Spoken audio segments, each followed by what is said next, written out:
ESL Pro League is brought to you in part by Logitech G, Pay Safeguard, Mountain Dew League, and ESEA.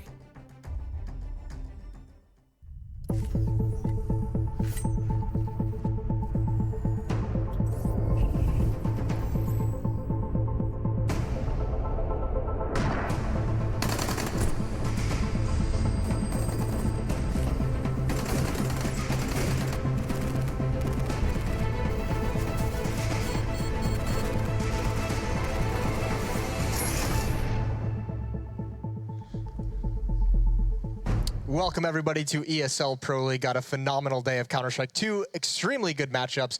Going to be a lot of fun.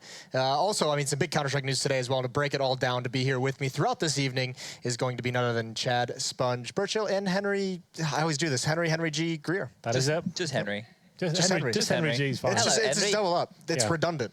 Is what it is. That's exactly what it is. Yep, but actually, I mean, the big news, obviously, if all of you have been paying attention today, if you're not sleeping throughout the day, big news, the CS Major was just announced not 30 minutes ago by, it's going to be hosted by PGL. It's going to be in Krakow, Poland. Henry, I know you work extensively with the PGL guys. You excited? Yeah, you seem pumped. Yeah, their production value has always been exceptional, and I know they've got some amazing ideas in the chamber ready to go, so that's going to be a really exciting major, and yeah, they're definitely going to make, they'll definitely be turning some heads with some of the ideas they've got. It's going to change the game up a little bit. Cool. Chad, any thoughts? Yeah, one thing I'm excited about is the fact that the Legend teams, for once, you know, there's no little, I guess, Gambit team. Gambit is one of the teams, but there's no like, flip side in there. No, you know, no team who probably snuck in based off two best-of-1 victories or something like that. All the teams looking solid, which means we're going to have a sick group stage, at least. Yeah, but I mean, that's going to be coming up. That's at the end of July. But for now, let's check out the standings and see who we got going on here at ESL Pro League, because we are just under halfway through the season. This is over in North America. Everything's where you'd expect it to be. Yeah. You have SK, Cloud9, Liquid, and then the Australians. Cloud9 dropping a map this time. Ooh, that's harsh. Renegades and Winterfox both putting wins on the board. So Two sets are all gone. They're back. Look at the positives. Yeah, that's true. Rolling back the years. Switching over to the European division, we've got, I mean, this is where it gets a little bit crazy. Mousesport's still on top. FaZe is right there. VP. Heroic snuck into the top 6, as has Na'Vi despite their struggle. So is Kingwin. But a lot of names missing from that top 6. North, Astralis, Fnatic, G2, and NIP. I've got a question. Do you think NIP kind of dodged a bullet yesterday with the servers going down? The fact that they didn't have to play VP with the first day of Draken? Yeah, exactly, right? I guess that's a positive, right? Something. But they could have just come. The negative is they could have come in and that guy could have just been like amazing. True. And now when they practice against teams, they're going to learn what he does. Yeah. So I think it's a pros and cons. You're in a little bit of a rough spot if that's the silver lining we're looking for NIP. Hey. That's the best thing that's happened to him all season. But for now, today, I said there are going to be two phenomenal matchups. We can bring them up on the screen, show you what we have in store today. Fnatic versus Virtus Pro is going to be shown on the main stream, as will the hot match of the week coming up after that. It's going to be North versus Astralis, the Danish derby. Get on the hot tamale train. Yeah, we need like a pepper sponsor, like a hot sauce sponsor for that. That'd be cool. Or we can just leave it. Yeah. All right, job here is done. And then also one other thing we're doing that's fun if you guys want to take part in. We're having a really, really good time. So is Henry. It's the fantasy league that we have going on here for Pro League. Yeah, you got quite a burner. You can join us. You can play along at fantasy.eslgaming.com. You can see the standings up there, and woeful Henry all the way at the bottom, much like his beloved NIP. If you want to know how to lose a fantasy league, you go all in on Liquid, and you only play 4 players. So they're playing against Renegades and Rush this week, so I've gone all in. I'm trying to break the system a little bit here. Okay. Avant-garde strategy. So you're going to see 4 players, all from Liquid. We're hoping for 4 maps this week, and it's going to be 16-0s all the way to get me back in the game. Can I interject? Go on. Even if they 16-0, what you're having to hope happen here is they all evenly frag to get positive ratings. No, but the thing is, if they get 16-0, it counts as every player getting a 16-0. It's still just not the same way you could point Chad, farm. the way things are right now, I have to take a few risks. I have to take a few risks. Much like his beloved NIP, he's worrying about relegation at the end of the fantasy season. I won't have a job next season if I get lost. Yeah, it's been tough. The other thing that, I don't know if everyone noticed, Lauren is still on top of things. Somehow that's happened. That's brutal. Well, who's she got this week? Oh, copying my strategy. All the Liquid players. I see what's going on. Well, she had a quick look. Lauren always throws in like a really weird pick. I think she had Spiro last week. This week she's gone with Chris J, and somehow she's winning, so I'm not sure what's going on. I think it might be rigged, I think, at this point. I think that could be what's happening. Yeah. She is in the office, you know, more than we are. That's true. She could be and the she's one got a doing- spreadsheet. Like, it's really weird. Really? Like, yeah, she brings a She's spreadsheet going with her, all in. and she like spends time analyzing everything. It's really strange, but I don't know. But at least Yeah. she's taking it Good luck. seriously, you know. Yeah. Yeah, we'll have to investigate. This is the best team in the league. This is the Sydney Underground. Tell us more. I mean, CGS teams are automatically just not allowed to win this league. I just want to throw that out there. Wow. All right. Your beloved 3D was a CGS team. Ooh. Yeah, that happened later, though. Yeah. They were founded in So look at God's this. work. Name a bad player. Name a bad player. Whoever that guy is in the bottom right. You don't need 5. I'm second place with 4 players the whole way through, mate. Where are you at? That is a little unreal. I'm actually in, I think I'm in 4th place at the moment. Yep. Yeah, there's my, no, that's not my team. Who is this? Matt's team. Oh, Matt's in 3rd. Wow, we got him up there. #1 fantasy player in all of esports, by the way. Matthew, there he is in the background. Not only is Matt 3rd in this league, he is also the best caster in the world. Confirmed. There's nowhere to go from there. I'm going to get in trouble if I respond to that. But from one fantasy to the next, we're going to hear from Mitch over at the board. Thank you very much, Moses. And yes, as always, ladies and gentlemen, it's my job to point you towards our social media channels over at facebook.com/ESLCS and at Twitter at ESLCS. And in a related note, yesterday we put out a poll on those channels asking you guys about the NIP roster shuffle, whether bringing in Draken for Pit was a good idea or not. We wanted to see what you had to say about it. And even though we didn't have a full-length show yesterday, you still came out in droves, with 62% of you saying that no, the new AWPer would not necessarily be enough to bring NIP back on track towards former glory. But this week, another way to get involved for you guys at home, it's the PaySafeCard fan vote. All you have to do is head over to paysafecard.com/fan vote and pick your favorite player of each month. And for now, here are our PaySafeCard top plays for week 3 of the ESL Pro League.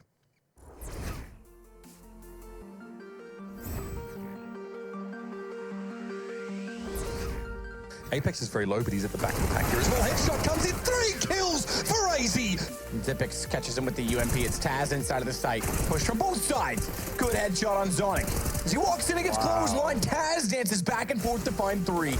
He's going to try to hold against this one. Finds that first one, finds that second one. There's one more to go, and he gets it. And there's one more sitting back on the balcony, too. Give it time to go for the reload. This one's low as well, and there you go. Finesse holds on a miracle box. Has to as well against the pistols. Rain takes him down. That could be an issue. Because the op's gone inside of the site, they're going to push on. Exist can't find openings. The longer he takes to find them, the sooner they get on top of the site. It's down to Rain. How many clutches does he want today? He's got an M4 as well, 35 seconds remaining. Bomb just here, checks towards long. Oh god, if that shot hits. My god, he's doing it. He might just do it. Pick the find, Rain! That's insanity! The time, but they flash over and they push, you know, A with all 5, only able to get 2 kills now, but I think that is all that they will get. Oh no! Oh, what? This is somehow going down to a 1v1 as FNX takes down nothing since he runs out of ammo. Doesn't have armor, mind you, but still, he's upgraded to an AK, but he might get caught reloading here. They both jump out of the open and Oh my What god! is that? He destroys Cloud9 and does the impossible. Week 3 was good, but this week looks even better. Do you know Blue's getting a dog? Is he getting a dog? Yeah, he's getting a dog. Really? What kind of dog? I'm not sure. All right. Do you know what type of dog? I didn't know he's getting a dog. I think so that's I have the no end of idea. the conversation. Yeah. Really, if we don't know what kind of dog, you can't build on anything. We can talk about the skateboard. That's a good one. I'm just excited for more of Henry's play-by-play casting tonight. Me too. It's good, isn't That it? was It's pretty, powerful pretty, stuff, Pretty powerful tight. stuff. Exciting on the edge of your seat. I know you want some more. I'll Matt listen just to that. hanging you out to dry. Yeah, a little bit. Unbelievable. Well, we do have an unbelievable matchup. That's going to be Fnatic versus Virtus.pro. But to start us off, Fnatic. Sure. What are we thinking about this team at the moment? Take the floor. Well, Katowice didn't go too well for them, did it? It was a bit of a rough ride for them. Obviously, it's still quite early days of this 5. They were legendary at one point when Dennis first joined, winning 6 events in a row, but haven't really lived up to those dizzy heights as of yet. They did come back in with the kind of standard formation of Fnatic, playing the defaults, good fundamentals and everything. But with the Katowice, to be fair, although they weren't getting results, they did have a change in methodology. They were approaching situations with set pieces and stuff. They have more diverse strategy now. Unfortunately, the games only didn't go in their favor at all, and they did go out in the group stages. But still, they always are going to be a good team, regardless of what the form they're in right now. It's just a matter of when everything starts clicking, I think, in my opinion. But it should be good tonight, playing against Virtus.pro, and they've always got a shout on these kind of games. I've never left the Fnatic hype train. You know, they had a few little hurdles to get over, but now they're back with the legendary lineup, or at least the one, you know, can potentially be legendary. And I think the best thing about this team is how good their team play can be in situations, and how well they can react off each other finding frags or potentially dying. They know, you know, what each other are capable of, and they trust in the way that they play the game. And now I'm seeing some really positive signs in terms of bringing executes into the way that they address the game, and that is what's exciting for me. Is that the influence of Jumpy?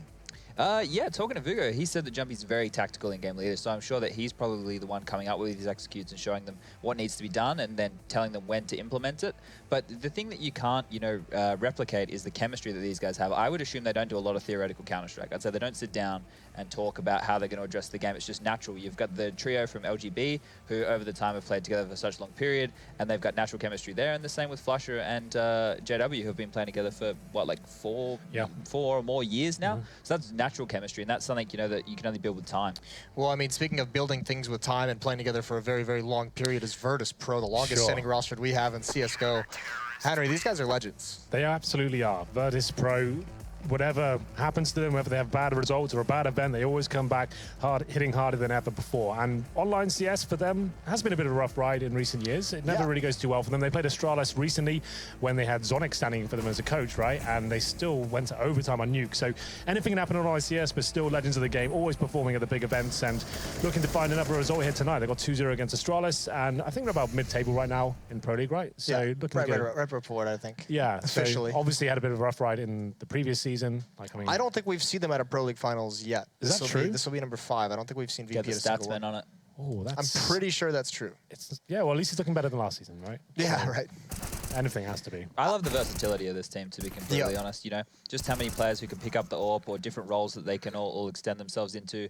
The fact that they can play basically every version of Counter-Strike from slow methodical play to very quick rush style Counter-Strike. They know when to throw on the CT aggression. They know when to pick up the double AWPs. And it's never always the flashiest Counter-Strike. You know, we see Bialy and Snacks getting multi-kills and maybe, you know, frag highlights. But everyone else is more like, you know, they grind and they get those frags, especially Neo, right? He's one of those guys who's always getting impact frags, maybe not getting credit for it all the time, but he's one of the legends of the game, and this team is legendary status. I guess one shout out as well for Pasha recently. He's been in like fantastic form. Like he's gone back towards that main AWP role, as Chad said, a very diverse team. Like every few months they kind of switch up the roles slightly. It's been this kind of same way for a while now, but like they've had Neo AWPing before, Snacks obviously, and now it's on to Pasha again. He's been an AWPer previously. He's actually looking very good, and I think he's been instrumental to their success recently at previous events, obviously in Vegas, picking that one up. How long is that going to last? That's the big question, right? I mean, that's right? I know it's like an impossible to answer question. They didn't even make the playoffs in Katowice, right? So we just saw how low Pasha was specifically, individually, and even this team actually last year was a horrendous year for them until about just after the midway point. Yeah, like that. Those first 6-7 months for them were horrendous. Like, how do they keep bouncing back from these such dark periods that they have? I think the way the meta is at the moment kind of favors them. Because you need to be so versatile. It's not just the force buy meta that we had, you know, maybe a year ago now, where it was just get guns whenever you can, pistols work, whatever, and just throw yourself and make kills. Now it's a bit more strategical, a bit more methodical. There's more decision making involved, and they have, you know, a wealth of experience that no other team can really adhere to. I think that's why we've seen them bounce back in recent times. Yeah, and I guess that's why they've stuck as a team for so long. They know this recipe can work, right? And they've had amazing success of it. They've won majors and stuff. They've actually won big events, and although they might go through some dark periods, they've signed contracts now. Was it to 2021? I think it is. Yeah, something crazy around there, like, right? Yep. So that they're happy to stay with this 5. Like that's kind of impressive, right? Even though they have like that whole year of like 6 months, like you said. I think it was before they won E-League. They were looking like really poor until that point, right? And then they come back and win it, and then they start building up once again, and they start winning a few more events, and then I guess that's the idea. Is yes, like most teams will give up once they have a bad run of events, right? Obviously, need to change their lineup. But that's not necessarily always the right idea, right? You don't know what's going to happen with this new player coming in. You've had success with this 5 before, might as well stick with it. I kind of like that approach. It's kind of interesting. Chad, what are we going to be expecting in this first map? Because they're going to be taking on Fnatic, and it is going to be, if I remember correctly, because we had a couple mix-up earlier in the meeting, it's going to be Train Mirage. Train Mirage? Yeah, I think it's going to be lots of heads-up Counter-Strike, and what I mean is the jewels to be taken early, and that's going to decide the round right there. Virtus Pro are a team who like to suffocate the opponent, take territory off, and then as they have that territory, all explode together and make frags. Fnatic don't let you do that. They're going to take jewels at Ivy. They're going to be aggressive on team mid. An interesting point to note will be the way that Flusher plays the inside bomb site when he's on his own. He doesn't usually spot up the low ramp. He likes to play on the low ramp train and then fall back and be extremely passive so the team can retake. So if Virtus Pro have done their homework and they know that, they can take that bomb site and use very little utility on the entry and then a lot to hold the CT rotation back if things play out the way I think they should. I mean, this map has always been in contention. Virtus Pro has always challenged teams on this map Absolutely. to be the best in the world on it. Fnatic, on the other hand, have had a lot of troubles. They've had their fair of trouble on this map. Even when they were in their legendary phase, it relied a lot on the individual ability of Olaf. This is I was about to say, this is Olaf's like playing ground at one point, right? He's even got positions on the map named after him. They normally need him to have amazing performance on the T side, especially going towards that outside area, and then finding frags by himself and like kind of brute forcing his way into the bomb site. That's what they used to rely on. He is not the player he used to be, though. They can't really sit back and say, Olaf Meister, can you find all these kills? That's why they need to kind of start adapting their gameplay and evolving. And hopefully that's what they've been doing since like Katowice and Las Vegas. We'll see where that comes in. That's another question we can investigate a little bit while we have some time is, you know, this is a team that, you know, the big thing was when Pronax left this team, the reason was told that it was something where some of the players didn't want to get into more of that tactical style of Counter-Strike. Now is the success of all the tactical teams at the moment kind of forcing their hand? Are they going to be open to Jumpy's criticisms and critiques of what he wants to change? Like, where is this team at mentally in terms of their ability to adapt? Because you just talked about how versatile Virtus Pro is as a squad. Is Fnatic capable of that? The thing is, by going into this game right now, they get to have Jumpy as the in-game leader, right? And I'm not necessarily sure that's a good thing at the moment, right? Because probably not for the longevity. Exactly, of the squad, right? So like while they're kind of building and kind of establishing themselves as a team once again and working out what playstyle they want to have, this is good for now. At least he can like kind of control them and work out what's going on. He can be in that coach slot. But going forward, I'm not so sure whether this is going to work out for them. I don't think they have an in-game leader that can really kind of level what Pronax was bringing before, and it's definitely still have the firepower there to be an amazing team going forward. Right. We can never doubt these guys. We never count them out. But I'm not sure whether they'll live up to the legendary status whether we'll ever see that once again. I think they've been humbled in recent times, so they're going to be open to the tactical side of Counter-Strike, and like I already touched on, we're already seeing that in their gameplay. Do they have the ability to adapt going forward? I think so. Flusher is a very cerebral player, and if he's acting as the in-game leader as well, then he can definitely add reads to the game. It's more about the respect of his teammates to believe in his calls, not being a natural in-game leader. I think that's the bigger hurdle for Flusher than being a passable in-game leader, because he definitely has the knowledge of the game to be, you know, the one calling the shots. Now, with VP coming up, Snacks is kind of their player, the X factor. We've seen on this map specifically the way he plays that outside bomb site can be so impactful. Sure. How do you neutralize a player like that who can play it passive, who can play it aggressively with the AWP, can play it aggressively with the Colt? He can do pretty much everything. Like, what is it? Yeah, what is it like going up against a player like that? Well, that's the thing. When you try watching his demos, you know, trying to counter him, that's when you're kind of playing into his hand a little bit, in my opinion. I think that's the kind of player that he wants to be changing up his playstyle every single round. You never know what he's going to be doing. So, yes, you can be aware of it, but the moment you start actually trying to change your team's setup based around one player, I think that's when you're actually giving him a hand almost. Then he needs to start doing something completely different you've never seen before, and because he's shutting yourself down. There's no real simple solution, Jason, I can say. This is what you need to do to shut down Snacks, but that's what makes him a world-class player, right? It's like similar to when JW is at his absolute best. You try to counter what he's doing, and he does the exact opposite, right? So it's a difficult question to answer, really. Maybe Chad has some insight there. I think if you have a tactical approach or an execute that you want to throw at a team, and you know a player has tendencies to react in a certain way or play certain positions, you just need to slightly tweak your execute and just look out for that potential issue as you take the side. Well, we're going to be seeing if they can counter-strike. We're going to be seeing what they can do. And to take us through it, your two casters are going to be Pansy and Uber. Thank you very much, Moses. Yes, Fnatic and Virtus Pro, a tale of two teams with two very different stories. One, a perennial fixture in Counter-Strike, the other reforming in search of former glory. Lauren, I love the conversation around Fnatic changing their play style and maybe, you know, easing into more of a tactical approach to the game. It'd be interesting on this map, especially to see if that manifests. Yeah, we're yet to see it. Yeah, I guess the proof is in the pudding, right, and all that jazz. It's a nice thing in theory. It's certainly the go-to point these days is they've got to know that it's something they have to work on and build towards, but I think every team facing them still knows it's Fnatic. They have that very pick-heavy style. A lot of teams facing off against them will play to deny that. Train is going to be hard to make that happen. It's very individual on occasion. We've already highlighted on the desk what they did. They do like to take those fights a hell of a lot. And VP not so much. They'll prefer that map control, that slow kind of methodical, you know, slowly just squeeze the life out of the opponent. So this is going to be a nice game, actually, for me to watch. It's a good kind of testing point to see where these two teams are currently. And to be fair, since Fnatic reformed, you know, came back together, this has been one of the most gone to maps. It's probably in their top 2, top 3, maybe at most. I think it's still top 2. And VP obviously always sit with this one in their back pocket as well. And we do like seeing Russia's camera positions.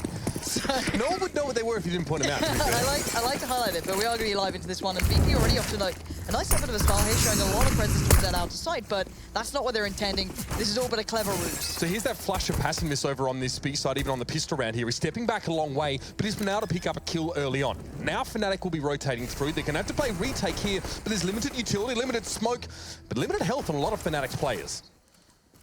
So, 5v3 retake time. It's looking pretty good for Fnatic, I'm not going to lie here, especially when they go for the cleanup like that. Easily done for them, just taking those aim fights in the end. Good retake, keeping 5 alive as well. Well, down to 4 now. Crim staying alive on 2, but all works well. VP with a nice intention, got the plant. At least that's something to keep in mind, but still, all in all, first one on the board for Fnatic. More importantly, Flusher, the first player at the site, first contact, getting 2 kills and surviving that round, speaks a lot to his willingness and readiness to step back and allow the rest of his team to filter through. And Fnatic using the long range of the USPs to their advantage, they're going to waste no time in getting into a couple of UMPs. M4s are there. VP actually want to force into this one as well. 2 UMPs to come through. A bit of utility to boot. All right, that's quite interesting. It wasn't even a close round first round, so they are really going back in on this one pretty hard. Bit of a 3-2 play at the moment. Could just be a pinch towards that outer bomb site right now, but there are 4 players from Fnatic. Flusher is an incredibly capable player, so I wouldn't put it past him being more than comfortable soloing that out, but JW's got a good bit of info. That nade is kind of probably surprising him at the moment. Okay, they've gone for a bit of a buy here, but will they expect Bialy bursting out with a UMP? Probably not, but now they know.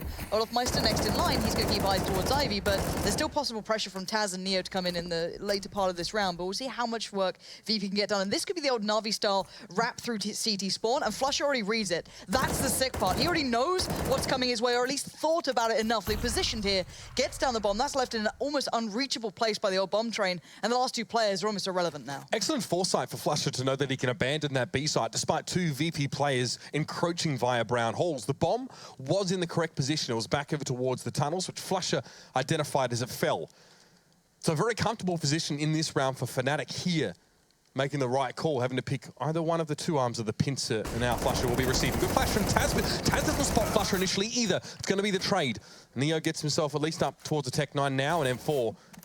3 players to deal with in 34 seconds in the round. He needs that bomb if he wants to make any inroads here. Yeah, they're just going to put down the smoke. They're just going to smother him out at this point. Crims is actually on the long way around, but timing's going to be a factor. Did either of them spot? There we go, yeah. Crims had a glimpse as well, so did Neo, so I think that just gets wrapped up. But I like the idea from VP to go all the way through CT, playing off the back of Ivy once they get that control down, try and split in towards B. It's something that when this version of Train came back around, or at least came into the map pool properly, Na'Vi ran it a hell of a lot of times. It actually caught so many people out. So it's quite cool seeing VP doing something like that. But this round they have to kind of abscond away from everything. You know, a light purchase, try not to dip below that 2K marker. It was quite an aggressive second round buy, actually. A lot of teams might go for the Deagles or Tech 9 to just try and push in there. FaZe actually wins a lot of those rounds, in particular with a limited arsenal, but not VP in this case. Dennis aggressive towards Pop Dog. Sprays 1, second easily enough picked up. It's traded out for Snacks, but the rest of VP are falling by the wayside. It wasn't a long round at all when Olaf Meister and JW will be there to clean up the scraps. Nice start for Fnatic. Clean enough. Not perfect, obviously, but good enough here. And Flusher going on to the AWP straight away, it seems. Does he have a better spawn than anyone? I guess he just likes it on B, maybe.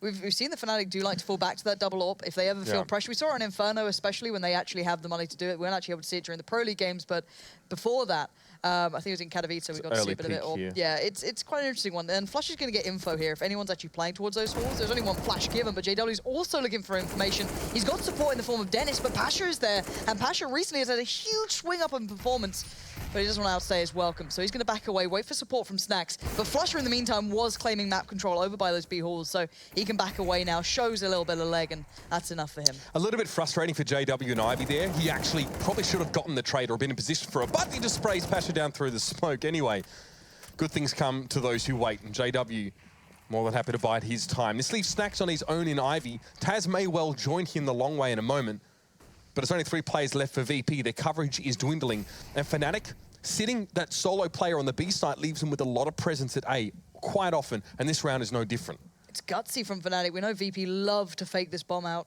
or at least this map out. They absolutely adore it, but Olaf Meister's positioning is so good right now, just taking his time perfectly to walk around towards the back of Ivy.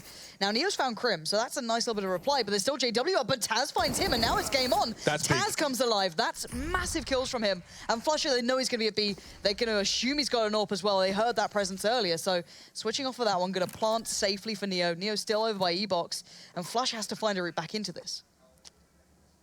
Insanely good turnaround in this round for Virtus Pro. One of those very difficult situations to navigate, but having Neo embedded over towards PopDog really helped them break open this side. Now Flusher has to go and do it himself. Smoke's there, Kit is also there. But he hasn't spotted any of the VP players yet. He'll see a glimpse of Neo now around the corner, but Neo has also seen him. Backs away.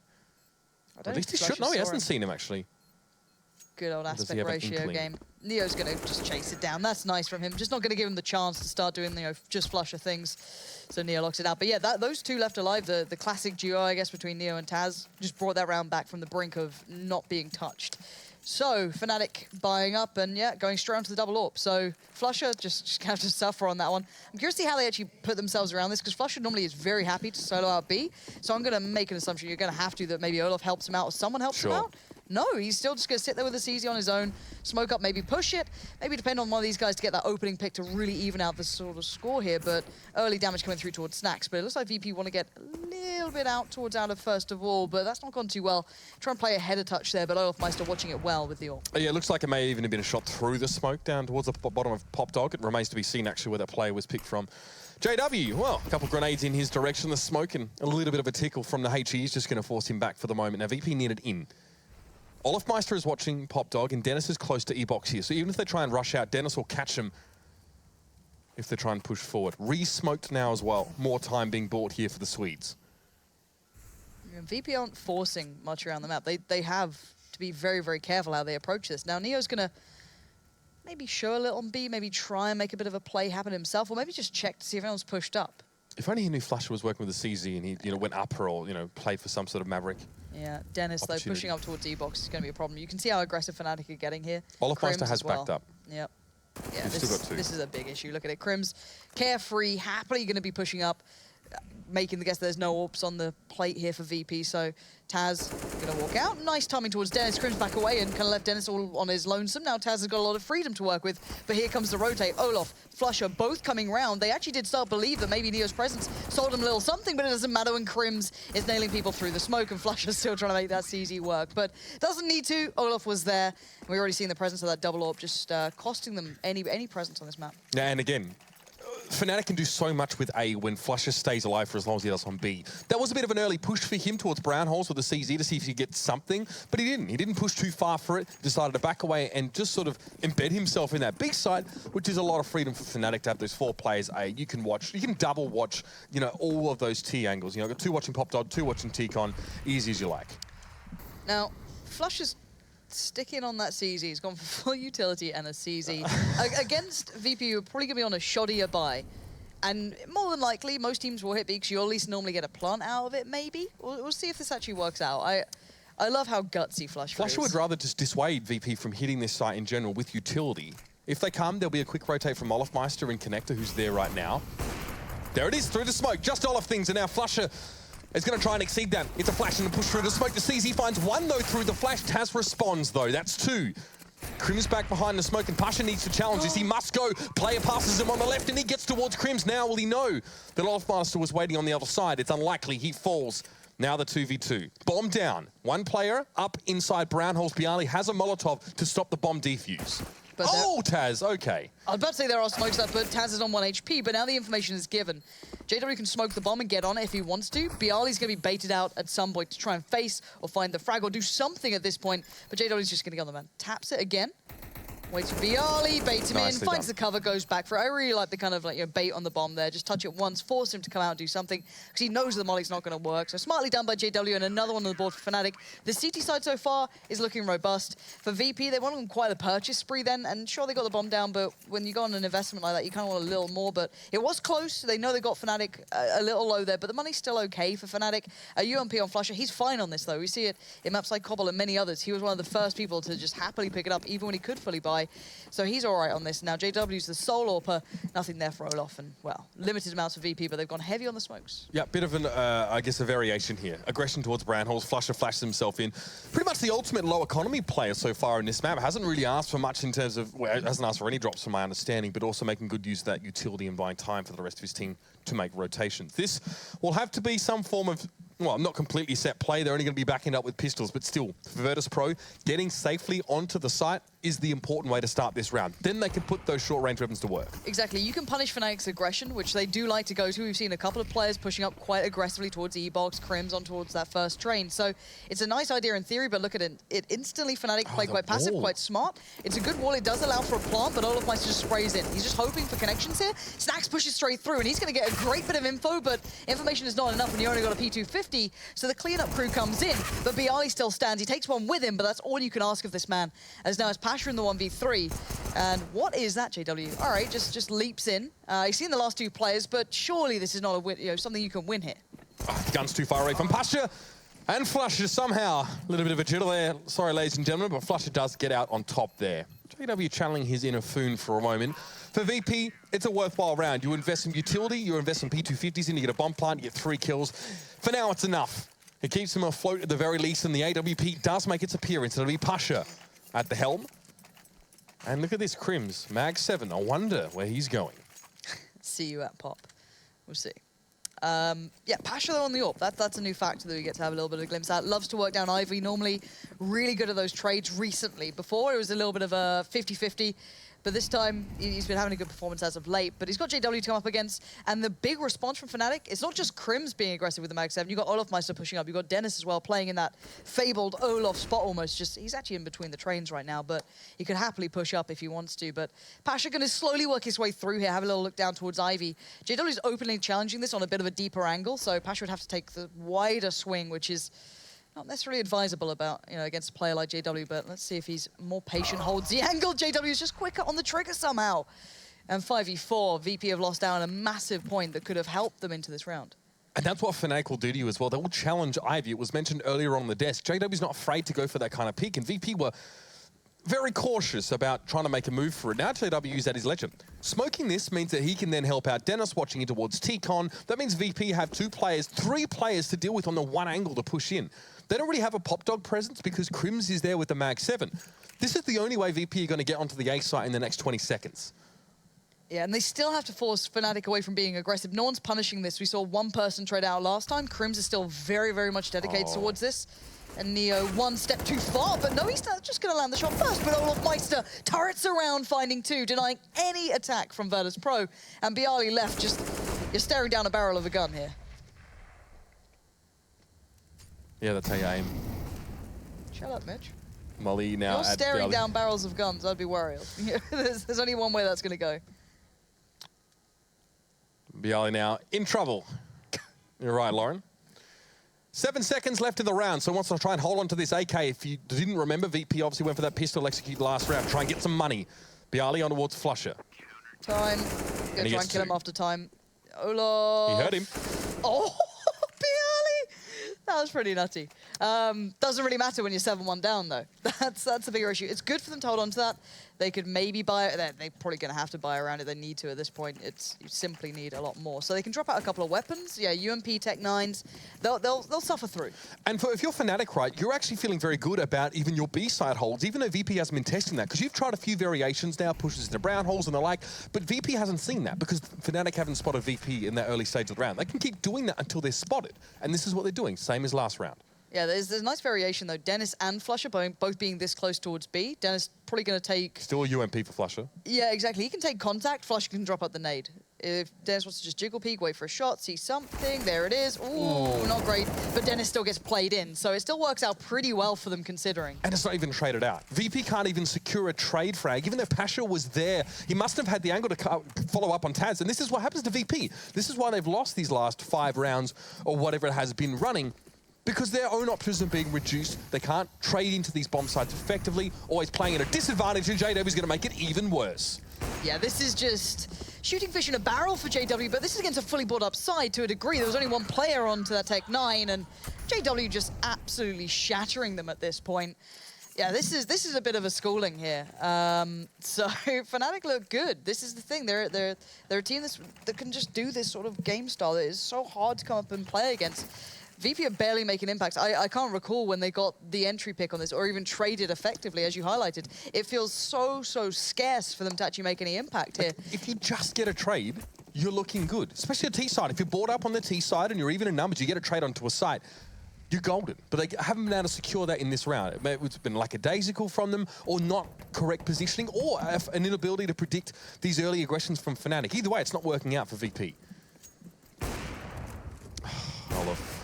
Oh, that would have been a gimme there as well. Nade's going to drop in, though. That could be a bit nasty. Enough armor on VP to let them weather the storm, so to speak, but Olafmeister still up on the train, and now things are getting up close and personal. The pistols for VP only claiming 1 scalp so far, and Bialy cowering behind the smoke. Flusher going to put him to a quick end. And Fnatic put their 9th on the board, and VP don't have the money to push them. Yeah, a reminder though, overall, this has been a good map recently for Fnatic. They've only lost it out to FaZe, but then you look at the other teams they've played was Fnatic Academy, Optic, G2. You know, take what you will from it. A couple of those games were at Katowice, so it's not exactly like they have the hugest track record on it, but it's good. It's a good building block. It seems like they've come back into this map looking decent. They've applied what's worked for them in other maps.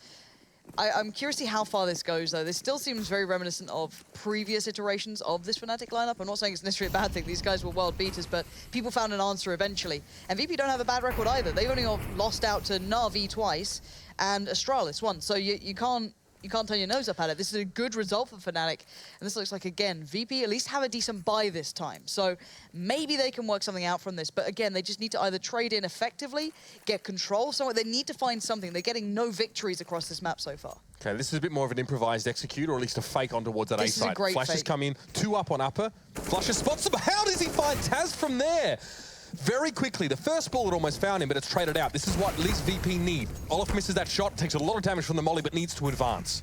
Yeah, that's just a really well played out fake then from VP, but they're losing players left, right, and center. They only have Snax and Pasha here, and the problem is that Pasha's actually behind Olafmeister at the moment, but Neo is doing it all. He's denied any rotates, but the nade will find him. It's down to a 2v2, which is great for them, but can Pasha still be relevant to this round? I'm wondering if Olafmeister knows he's here. Surely, yeah, JW's baiting it out. Olafmeister just to the left. Pasha with a massive swing up there. And look at it, Pasha and Neo pretty much defined the end of that round, but so well constructed from the beginning from Virtus Pro, but it felt like a lifetime in the making. Fnatic's money's still good, so they're going to buy back in just fine on this. And this is what we were asking for. Aggression from VP on towards that B side. They faked on A for that one. That's fine. It could have gone south very quickly. Flusher, I mean, that's the kind of shot you expect pros to make at a distance, right? I was a little bit surprised because he was already on the back foot and just sort of rotating off the site. It was traded out. Unfortunately, Flusher lost his life for that, which is what you want to avoid is at CT. But VP now starting to realize what Chad spoke about earlier on. A slight weakness to fast plays on the B side because of the single player in Flusher, sometimes playing in quite close. Yeah, this could be a good test for Flusher, though. He's actually sitting a little bit more passively. He's only got... Well, he's still got a molly and a flash left, and I'm wondering if they actually go on this. You've got Pasha there, Snax there, and they're showing presence. So he has to be aware of this at all times. It's kind of encouraging Fnatic across the map elsewhere to be a little bit more aggressive. You've got Crims very up close and personal towards drop. Dennis up by E-Box. JW starting to look for information. They're trying to work out what VP are up to. They don't want to fall for another fake again because this 3-man hit towards B is about to come in. Flush is completely blind, has to back away, give up the sight. And there you go. Rotate's starting to come through. JW's seen it all now. He knows what's happening. So Fnatic just need to get ready for the retake on B. Flusher puts himself in a position where he's not actually able to take any clean shots. That was Snax peeking above the smoke. He's not able to complete. Taz already got himself into connector here, so this is VP trying to cut Fnatic off at the choke points, and it's been Crims to fall. He tries to get into connector. No dice. Nice aggressive positioning so far, but Taz not expecting someone that close is a huge problem, and now it's down to just Pasha, and he's still on the bomb site. Orb to hand, though. He is ready to bring the action. He's got JW to find and Flusher, and it's not going to be easy. The knife's out. He's hoping for something big here, down to 52. Finally clears the smoke shot through. No scope doesn't connect. He's getting knifed through. He could feel it, and JW finally puts it straight between the shoulder blades and sends Pasha to the grave. And Virtus Pro might just be onto something here. This aggression on B so far paying dividends. However, 2 rounds to their name after 12. It's a little bit late in the day for them to have this kind of epiphany about how to hit the site. Yeah, and you can see the You can see the plants are there, right? You can see there's 5 plants out of 10 rounds that Fnatic have won. Yeah. It's the after plant that they are struggling with. It's hard to hold against the Fnatic boys. They know what their strengths are, It's and a they good certainly retake play to play. it. Yeah, definitely. This time, Dennis again, looking for info on B. And this is the one thing I like about Fnatic. No matter where they are, they like to find info. You saw JW then pushing down Ivy. Even when they weren't certain that it was going to be a B hit, he was straight there. And there's the double AWP coming into play. This is the problem that we're seeing time and time again. The 2 top fraggers for Fnatic are those double AWPs, and they are ringing out true this round as Olaf Not going to get it that time, but Crims will, and they can recover the AWP if they need to. There it is. So never too far from hand, and the problem is the scoreline is so drastically in Fnatic's favor. VP haven't had a chance to really build into this on their T side yet, and I think we've run out of rounds for them to do so. Yeah, and look, when you're playing from an economic advantage like Fnatic are, it can inflate the stats a little bit of the AWP players. You know, we look at obviously JW and Olofmeister for big performances here, but VP are struggling to challenge them. Pasha gets the AWP a couple rounds, can't do much with it. They're playing on the inner bomb site, which makes it even harder for him to have a big impact as a T-sided AWPer. But VP now, look at that one smoke, and we'll see how it's going to be employed here. That's all they have got, as well as a little bit of a smattering of pistols. It's going to have to be quick play towards B. Flasher, whether he's heard or seen something, is going to back away now, and Olaf will be watching with that AWP from Connector. Here we go. Ooh, Neo just gets legged then. Flusher's got the shooting gallery, and it's beautiful. There's very few things that look that nice in the game, but Flusher just perfect control then. Doesn't let them even take a step towards that upper balcony. So this is a bit of a beatdown, Mitch. Gotta love it. Sometimes Flusher provides us with some of the most exquisite CS, elegant CS, and sometimes it is absolutely filthy. And I really like the way he's just dropped a mountain of CZs. It's like, this is what I am. You must accept this. Yeah, a bad Taz has given up already. Yeah, Taz is just thinking about the next map. He's all right. To see what the go is with him. But VP are in motion regardless. Last round of the half here. 2 rounds to their name, but you can read that yourself. JW hasn't lost many of these duels in Ivy at all. VP have been completely nullified in that part of the map. Except that one round very early in the half where they managed to push 2 players through. Seems like but a distant memory now when the score is looking this damning for the Poles. They finally have some control. Fnatic are being forced to play from further back lines, but that doesn't necessarily mean this is going to be a win for VP just yet. Fnatic like to come out swinging when their backs are literally to the walls as well. And here we go. Crims has found an avenue through. He's going to be trying to weave his way amongst those VP players. Pasha's still yet to come into the action. Snax finds a phenomenal angle. Somehow gets himself up here being unspotted by the opponents. But JW and Flusher, the last 2 standing, we've got a nice bit of a crossfire going on here. Flusher knows where the bomb is, and that is the biggest issue you're ever going to see. He's going to position himself in the most annoying angle possible. And yeah, there it is. Signed, sealed, and delivered on the half, 13-2. A condemning scoreline if I've ever seen one. Yeah, no doubt about it. VP lacking the bite to match the teeth, but we'll have to see after the break if they can bring things back. 13-2. It's not impossible, but the plow needs to get fired up real quick. We'll see you soon.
Well, Lauren, to be honest, we're not really that far into the night, and still our first half has already come and gone, and Fnatic have had most of the 15 rounds. 13-2 is the scoreline, and the Poles are struggling to make a resurgence here on Train. Yeah, there's something about the night is dark and filled with terrors. I think so far they are a Swedish side who have no mercy, is what we're seeing. I'd be surprised if this was live, considering Fnatic have an AWP, apparently. So we are just going to be waiting a couple of seconds for this one to start. Do not fear, it is going live right about now. We get to catch the pistol, we don't miss it, you know? It's fine, all is good. What we can actually look at, though, is how Fnatic go about this T side, because we know what they like to play like. We know they're very pick dependent and they're good at it too. There's no disputing that. Even if you know what they're up to, it doesn't mean you're necessarily going to be able to handle it. VP know what they're coming up against as well. They're well and truly aware. These two certainly clash heads a lot, but so far Fnatic certainly have the upper hand, 13-2. Fnatic, it's all in their control. And Fnatic are the kind of team whose respect you really have to earn in the map. With the way that you play, aggressive coming forward from JW, no surprises here. He's wasted no time in accessing that A site and already putting a bit of damage over down towards Neo, and this is just filthy. The Pistol King Dennis finds 2, finally shut down by Neo, but now it's a 2v3, and Neo takes some damage off towards his periphery. Doesn't even know where that came from, but Pasha with the USP, the long range is able to even the odds. Bombs already planted, Fnatic are already set up now, and VP are scurrying, chasing their tails, trying to find Fnatic. Neo with the kit though. Yeah, decent off-plant positions, and there it is. Neo couldn't defuse that without being slightly seen. I think even the cross was seen from Connector as well. He had a player playing over by Olaf there for Fnatic. It wasn't actually him, but yeah, picking up the first round is big, and Fnatic have that kind of ace up their sleeve of Dennis. Provides 2 kills, always puts you in that right place, and I still think he is one of the best pistol players there is. Now, while Virtus Pro, you saw their second round force of the first half, actually had some UMPs in there. Yep. They're on the CT side, so you don't get a plant, you get that extra little injection of cash. You're down to CZs to keep yourself in the game. Not ideal at all. And Fnatic are looking like they're going to run away with this one. But all eyes now on Fnatic. How do they play this T side? Are we going to see more weaving into that strategic play, or is JW just going to wait for Neo to walk into his crosshairs? No dodging those ones. Now the smoke being thrown to T-Com, but JW's work is essentially already done. Yeah, you can see right now they're at least stacking out bombs, like trying to hope that they hit somewhere that they're going to have all these players towards. I don't know if that's all that likely, but Snax is going to go walkabouts and JW's on the other side. Ooh. And actually Snax comes out on top of that. Nicely done. Rifle recovered. He can back away. I don't know if anyone's there to trade instantly. No, they're still above Pop, so good for him. He gets to keep that, move position, try and find some way to be incredibly relevant, and it's good for the solo player on A to be able to have this at least. Maybe he can do some more damage. And VP have brought up armor and helmet here as well, so they've actually got a little bit to work with, but... And the AWP just gets ripped straight from Snax's hands as soon as I mention it. But Fnatic still haven't picked a bomb site, haven't made their move yet. And Taz is going deep for some information. Dennis is on the lower side, so the minimap might tell a bit of a deceptive tale. He doesn't check Pop. He's going a long way around, and this may work in his favor. Fnatic still no plant. Pasha holds on. The CZ from Connector finds Olafmeister, who tries to approach the site. And now Fnatic are done with the shenanigans. Plant for Crims through smoke. VP is split in 3 points now. Bialy and Pasha are going to group up towards these tunnels. Taz is in an unexpected position for the next 5 to 10 seconds. No, Flush is already thinking about it. Doesn't matter though, Taz hits the shot, comes around well, and now you've got this 2v3 retake. No kit up on the board though, so anytime bought is perfect. That is huge. Dennis spots out Taz, gonna keep him under wraps as well. Just gonna be battling that one out with the UMP, but Bialy in the 1v2. Time is ticking, and it's ticking pretty fast, and I know he's out of time now. The rifle's going to finish it off in the hands of Crims. Costly, sure, but costly doesn't count when you're at 15-2 here. It's been an incredibly quick game, I'm not going to lie to you. Fnatic came out swinging. They had the perfect game to suit their style. They've barely been hindered in any aspect, and VP just seemed they never got off the starting blocks. And they had no choice but to force heavily in that second round. So the third round, when ostensibly they might actually have some weapons to work with if they wanted to save, no, nothing. Still the CZs. 5-7. A little bit of utility here and still armor and helmet. So they've got at least that to work with here. But again, these UMPs still shred. And Dennis, well, he's on the highway, making his way down. It's going to be Flusher to find one, and A is pretty much corralled now by a Fnatic. They're going to start to move in and go for the killing blow. It's easy as that. And, well, there it is. It was a bit of a lackluster game, I'm not going to lie to you, unless you're a Fnatic fan, and that was phenomenal. VP just didn't put up a fight, it felt. I hate to say it, I like to see competitive games. That did not feel competitive. That felt like Fnatic were a class above, and that's on a good map for VP. That's the interesting factor for me. That's not a map they normally shy away from. They can go blow for blow on that, but in that sort of aspect, it was Fnatic being the heavyweight and VP just got blown away. And what we didn't get to see was Fnatic really construct some strategies, or lack thereof, on their T side. Something that we still are going to have to wait for a little bit longer. But one thing you don't have to wait for is the desk to be Moses and co to take us through the very quick match that was. Well, it feels like Fnatic only really played one half of the map there. Yeah. Yeah, that was very quick, very surprising actually. After everything we said, VP has always been very good on this map. Is this the VP that we were just used to seeing online? Whoa, so. whoa, whoa. Oh, hold on. Whoa. Chad's got a point. Come on, Chad's man. got something. He's got a point. All right. The All right, game, here we go.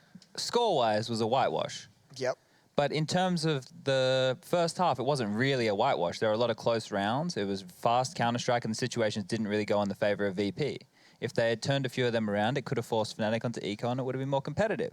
You guys can't just be throwing Virtus Pro under a bus like that. My dad had a saying, it was if donkeys could fly, that'd be one hell of a bird. I mean, you can't just bust out if statements all day long.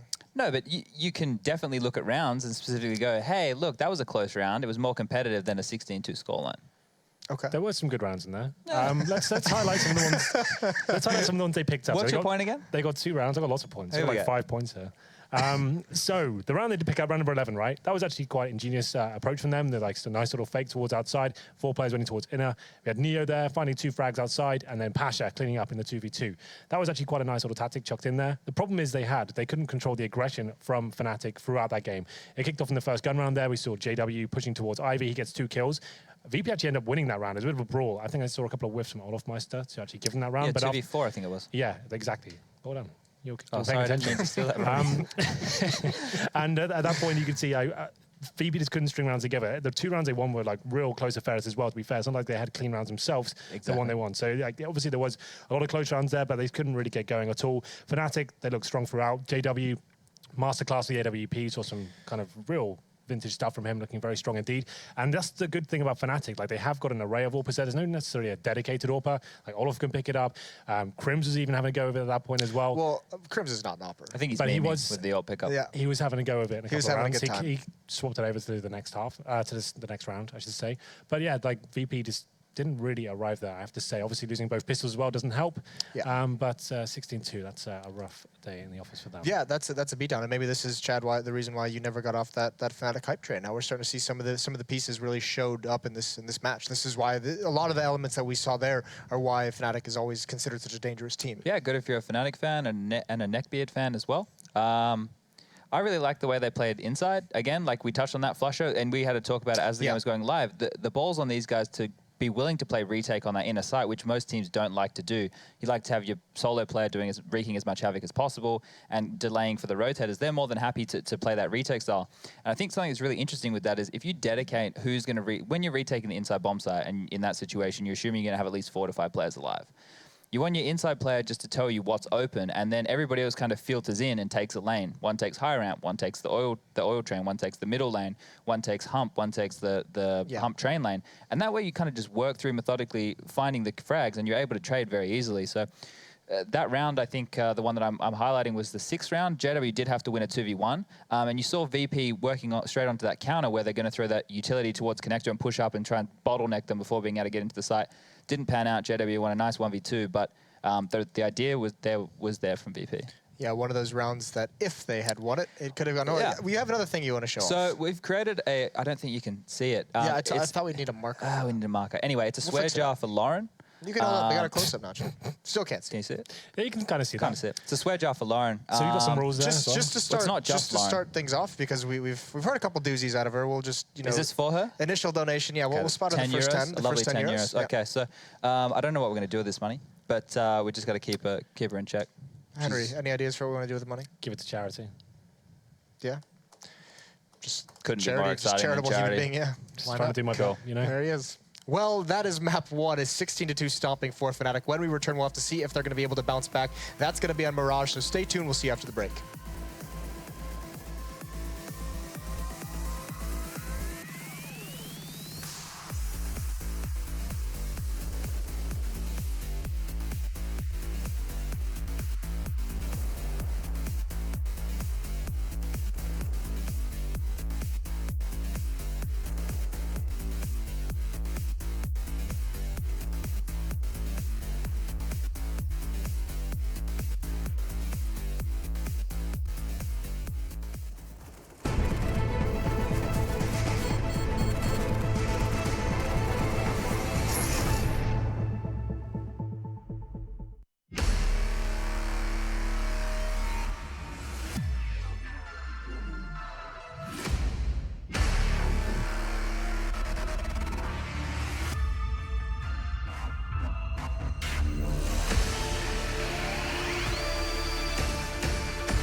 this is your chance to actually make it into the Pro League, be a professional Counter-Strike player.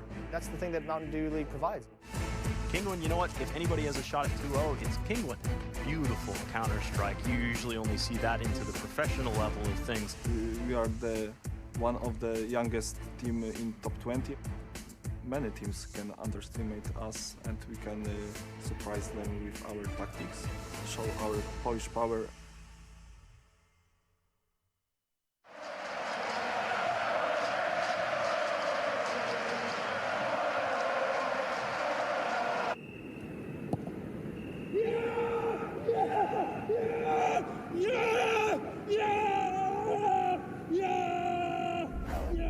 Start your esports career now at play.eslgaming.com.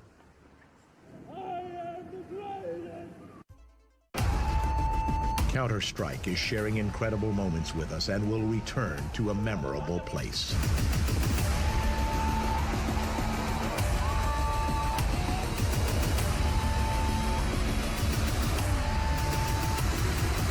Get your tickets now at proleague.com/Dallas.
ESL Pro League is brought to you in part by Logitech G, Pay Safeguard, Mountain Dew League, and ESEA.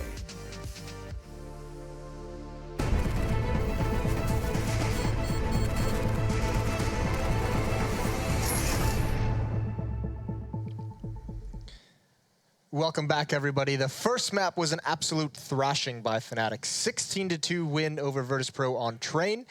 Now moving on to the second, we're going to have to see if VP can bounce back, keep some of that form that had them starting out in a good place through the early portions of the season. It's going to be on Mirage, though, boys. Yeah, and these guys did play Mirage in Vegas, and Fnatic, VP actually came out on top, and that's where Snacks actually tore them a new proverbial at that point. He actually looked very strong indeed. He's actually really strong on this map. It's probably one of his absolute best. This is when he's like, he'll main AWP on this as well on the CT side, and he'll actually be almost every single place on the map, and he's very, very good at clutching on this one as well.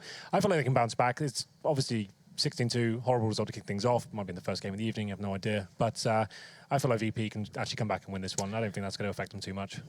Yeah, I mean, the first game of the evening does usually go pretty rough. We found that out. We found that out this week on the ESEA pugs. So Chad, you want to tell me about that, Chad?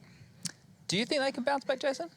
Listen, you can't just ask questions to sound intelligent. That's my job. You answer my questions. Yeah, but you can analyze as well. Yeah, I can. I actually do think they can bounce back. Obviously, it's VP. You always know that they can do it. Also, the 16-2s are easy. We always talk about how easy it is. Those are very quickly to wipe off your memory. It's much more difficult if it's like a 16-14 to get over that. But yeah, so I have VP. This is another map where they've always been very, very good on. They kind of invented how a lot of teams play this map with that kind of mid-control style that they like to play. Very aggressive on both sides of the map.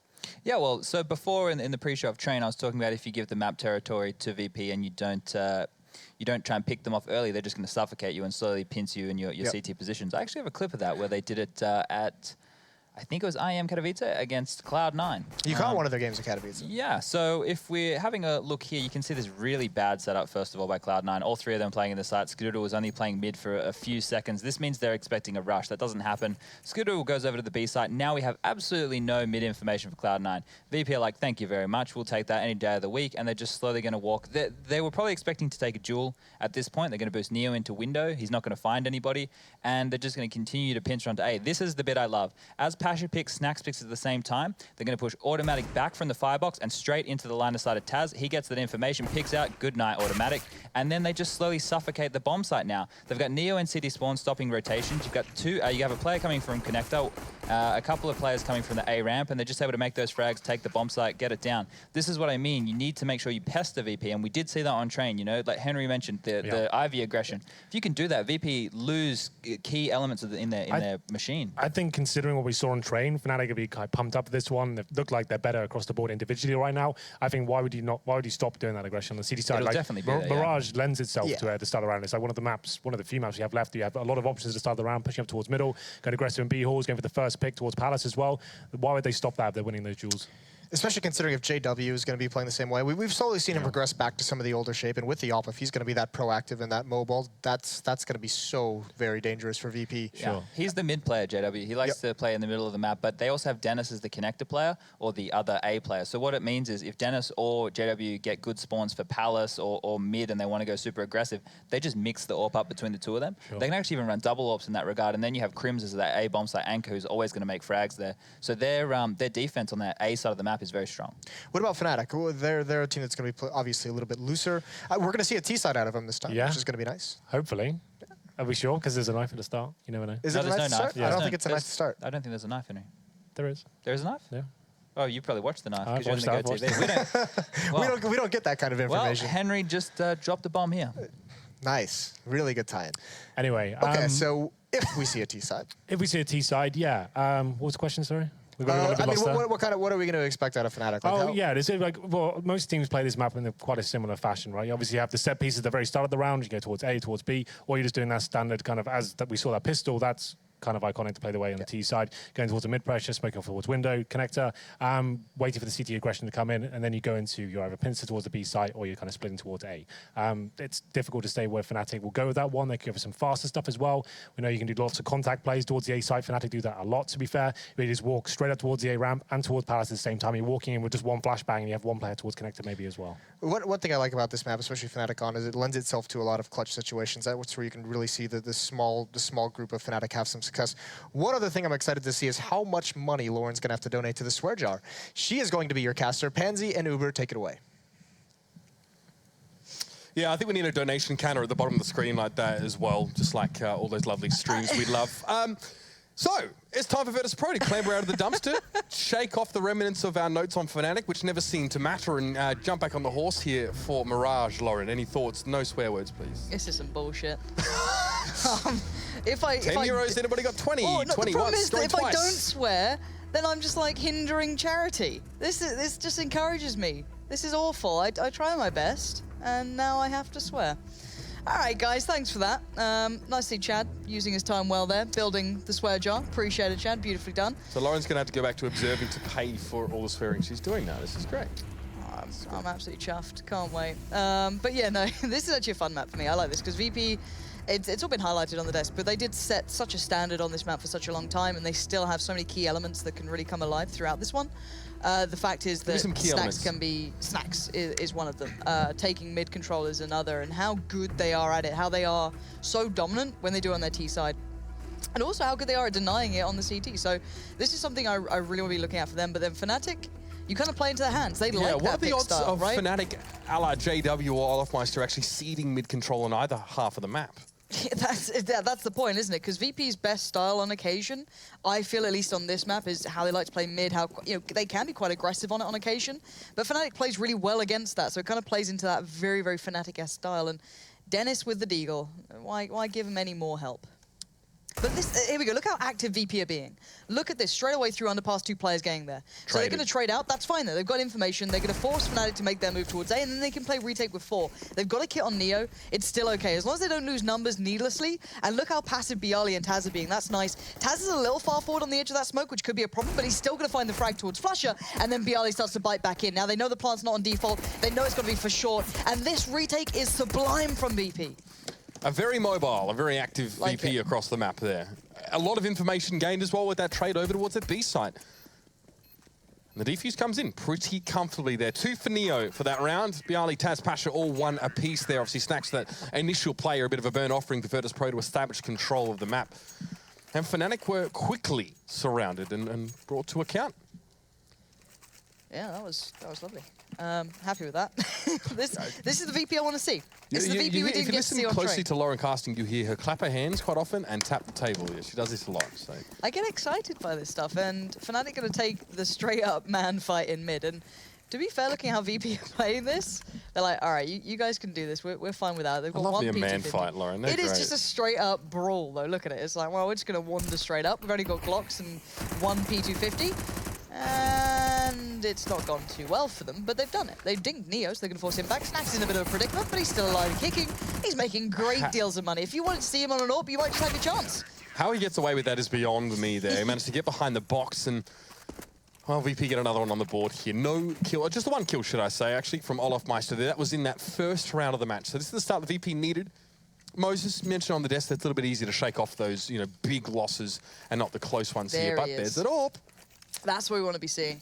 Snacks on the AWP, where does he take it? Known for versatility, something that Device takes the crown for, but he's certainly not far off, especially on this one. So just going to take it towards window, straight up fight again. No smoke towards top mid there. Fnatic going for the straight 1-to-1 fight. It doesn't work out. Deep smoke towards connector. He can now peek above it and have some relative safety from short, but players walk through it. You're still against Fnatic. They are ballsy when they play like this, and Bialy going to trade out. Snacks has found Flusher again. They know Olaf is in mid. They can still hear him walking around, so Olaf and Dennis have to pull themselves back into this one. The bombs are a ramp, and Olofmeister's got a bit of play, but there you go. Neo just steps out into it, and VP are not allowing mid-control. They denied 3 players a step towards it there at various occasions, and Dennis is all alone. Yeah, more than just the player from window or Snacks going for that peek from connector. There was a player on short as well, and Pasha was even there in the middle of the map. Fnatic given no egress whatsoever towards the rest of the map, and now it will be Dennis on his own. He'd love a plant here, but again, disappointing round for Fnatic to lose out when they bring the AKs in. For him to win this, he's got 55 seconds. Let's talk about his options. He needs to find at least 1 1v1. That's the first game plan here. Find that, and then maybe it's game on. But the one person you don't want to walk into is probably Snacks. Right now, when he's on the AWP, he's feeling confident. He's sitting on a nice scoreline already. He's had a big round there. You just don't really want that. And Fnatic made limited amounts of impact, so their money's actually pretty dire. No plant to boot either, which is a huge issue now. But they can go into the Deagles, they can go into the P250s, they can try and get something building, get a pick or two, maybe get some guns away, do some sort of damage. VP's money isn't rock solid. It's still only going into round 4, so there's a chance for a little bit of back and forth here. But Taz this time in the window. Snacks to be playing through connector. And then Neo 1 short if he needs to be. Still got that nice 3-man play towards mid. And it's dangerous to be in connector like this with Snacks, but then Taz is there as well, so they shouldn't lose out on too much, and Neo can just spot. Now Neo's good as well at doing the jump. If he does the smoke towards short, he can jump up on towards the, I guess it's almost like scaffolding. If you play it kind of like the ladder room, he can have a peek across, likes doing a bit of that. And Fnatic are waiting for opportunities, and it's not a bad plan at all. If VP get a little too confident, if they want to get punished for it, that's how they do it, but Asher doesn't control it well enough. Crims breaks through, and now Neo has to come into gear, forces him to fall away from short. Yeah, and Olaf was waiting an underpass there as well. All Fnatic wanted was a trade in towards apartments. They get that, they can keep pushing. Yeah, but Neo's a bit of a master of this, but he is very low on HP. He's got 2 players on the bomb site now, and a plant's all they want, and Crims is going to get more than that. He finds the kill towards Neo, and now we've got a bomb plant. And a 2v3, but Taz on the retake is coming in strong, but it's Dennis. But the bomb's not there for him. This is a problem. They do have the kit on Bialy. They can defuse it straight. Yeah, bomb's not even applied for short. So Dennis can probably get a... the gun was pretty deep in towards short, and Bialy's going to be watching that like a hawk. So he does at least get an M4. So that's not too bad. Bit of a recovery. He can drop someone out if he wants to. Or he can just stick on himself and keep some money in the bank for the later rounds. But the thing is they're keeping the money a little humble now for VP. It's not runaway just yet, but the double AWP coming out now as well. Pasha and Snaps. And this is really interesting now, because we're looking at Fnatic, because they've also got 2 AWPs. Olafmeister and JW both buy them up. So double AWP set up here. Let's see if Fnatic try and stamp their seal over mid. And if VP allow them to do so. Well, so far, so good for Fnatic. Olafmeister finds Snacks, attempts a peek via connector. No one's in mid-window right now for VP. You're playing a dangerous game if you're going to try and dance to the tune Fnatic play. If you want to play into their hands, be sure you're going to nail it, because these boys don't miss, and Olafmeister's going to prove that true. Pasha's going to at least get the angle now towards the B apartments. JW has backed away, but now Fnatic have map control finally, or mid control, should I say. They haven't got anyone actively facing it. JW's found Neo through the wall. That was the wall bang, I think, on towards the car. You can just see, it should be Neo's body just off towards the truck on B. That's a nice little cheeky pickup for him. Actually, where was it? It was just behind him. Wow, that was just a These bandy AWPs shot. have done all the damage this round, especially for Fnatic. Neo and Snacks both being felled by them, and Taz got legged, I believe, by JW in the middle of the map before he dropped. Very important now, as Fnatic will select their bomb site. It's going to be Viali and Taz lying in wait over a day. Pasha's quite a long way away from this situation, so probably just needs to keep eyes over on B. Viali's integral to this. Crims can throw it, completely askew, because if they play through connector, Bialy is so vulnerable, but if they play through ramp, he gets played in. Now, this is interesting.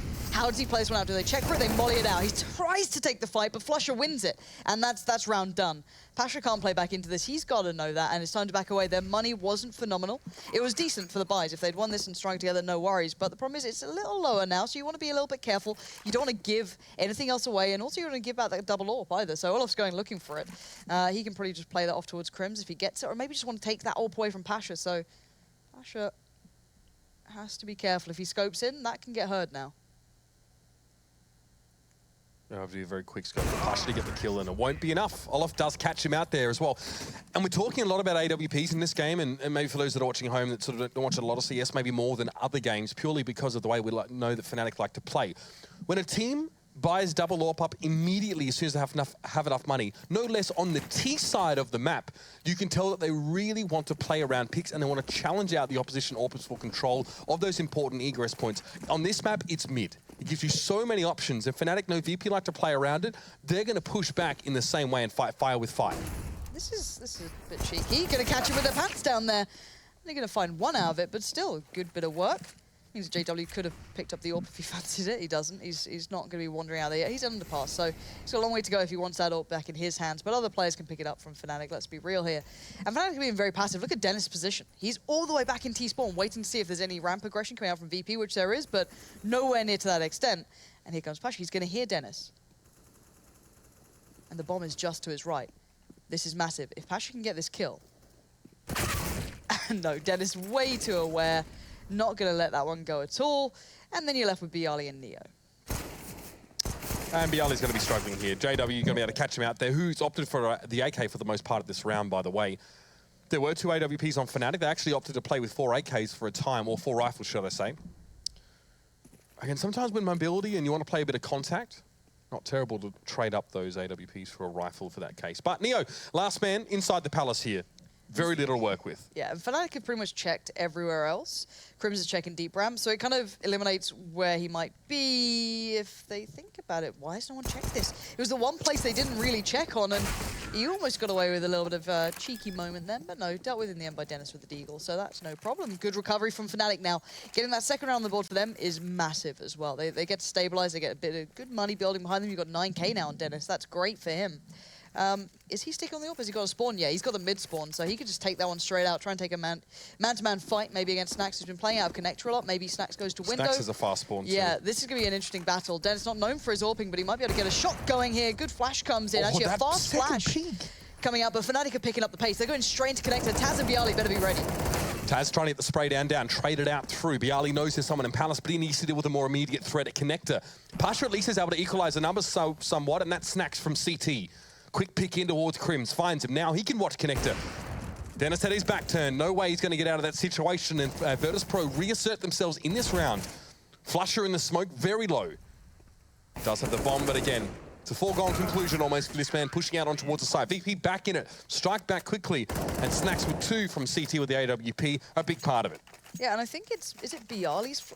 I'm thinking it's Bialy doing that fast flash towards middle straight away whenever Snax gets that window it's why he can make that second peek and go for it. Yeah, exactly. A couple rounds ago, Snax goes for a very fast early peek, so fast that you probably don't get any information about who's at mid except the player you kill, right? It's very fast. But that time goes to that second peek there. No, it's Taz. Where does he set it? He throws it over the top. Yeah. It's just a fast mid flash that allows Snax to have a bit of safety on the angle, which is really nice. It's a nice little twist. I was wondering if it was Bialy, but it wasn't. He only had one flash and he's not used his, so he's perfectly fine. But it just allows a little bit of extra play to come out, and it's very quick. But Neo, Snax, and Taz can be focusing towards middle a little bit here. And for Fnatic, there's just a slow build. They've got a bit of a, not actually, I guess it is almost a default, you look at it. You've got Dennis on ramp, Crims through Palace. They're not leaving anywhere unattended, but Olofmeister is playing a very dangerous game. He's gone deep now. Obviously, no intent to boost at the stage. Olaf wants to just to hang tight for the moment here. When Flusher makes his way down mid, if he can ascertain that mid window is clear, then they're going to be able to get sort of a two-man situation, maybe a trade. That'll be the best that Fnatic really should realistically hope for, trying to pressure into Connector. But VP have got Snax and Taz watching angles here. You can see Snax can actually watch that upper walkway and Taz looking in towards underpass. So Olofmeister unknowingly is essentially pinned right now.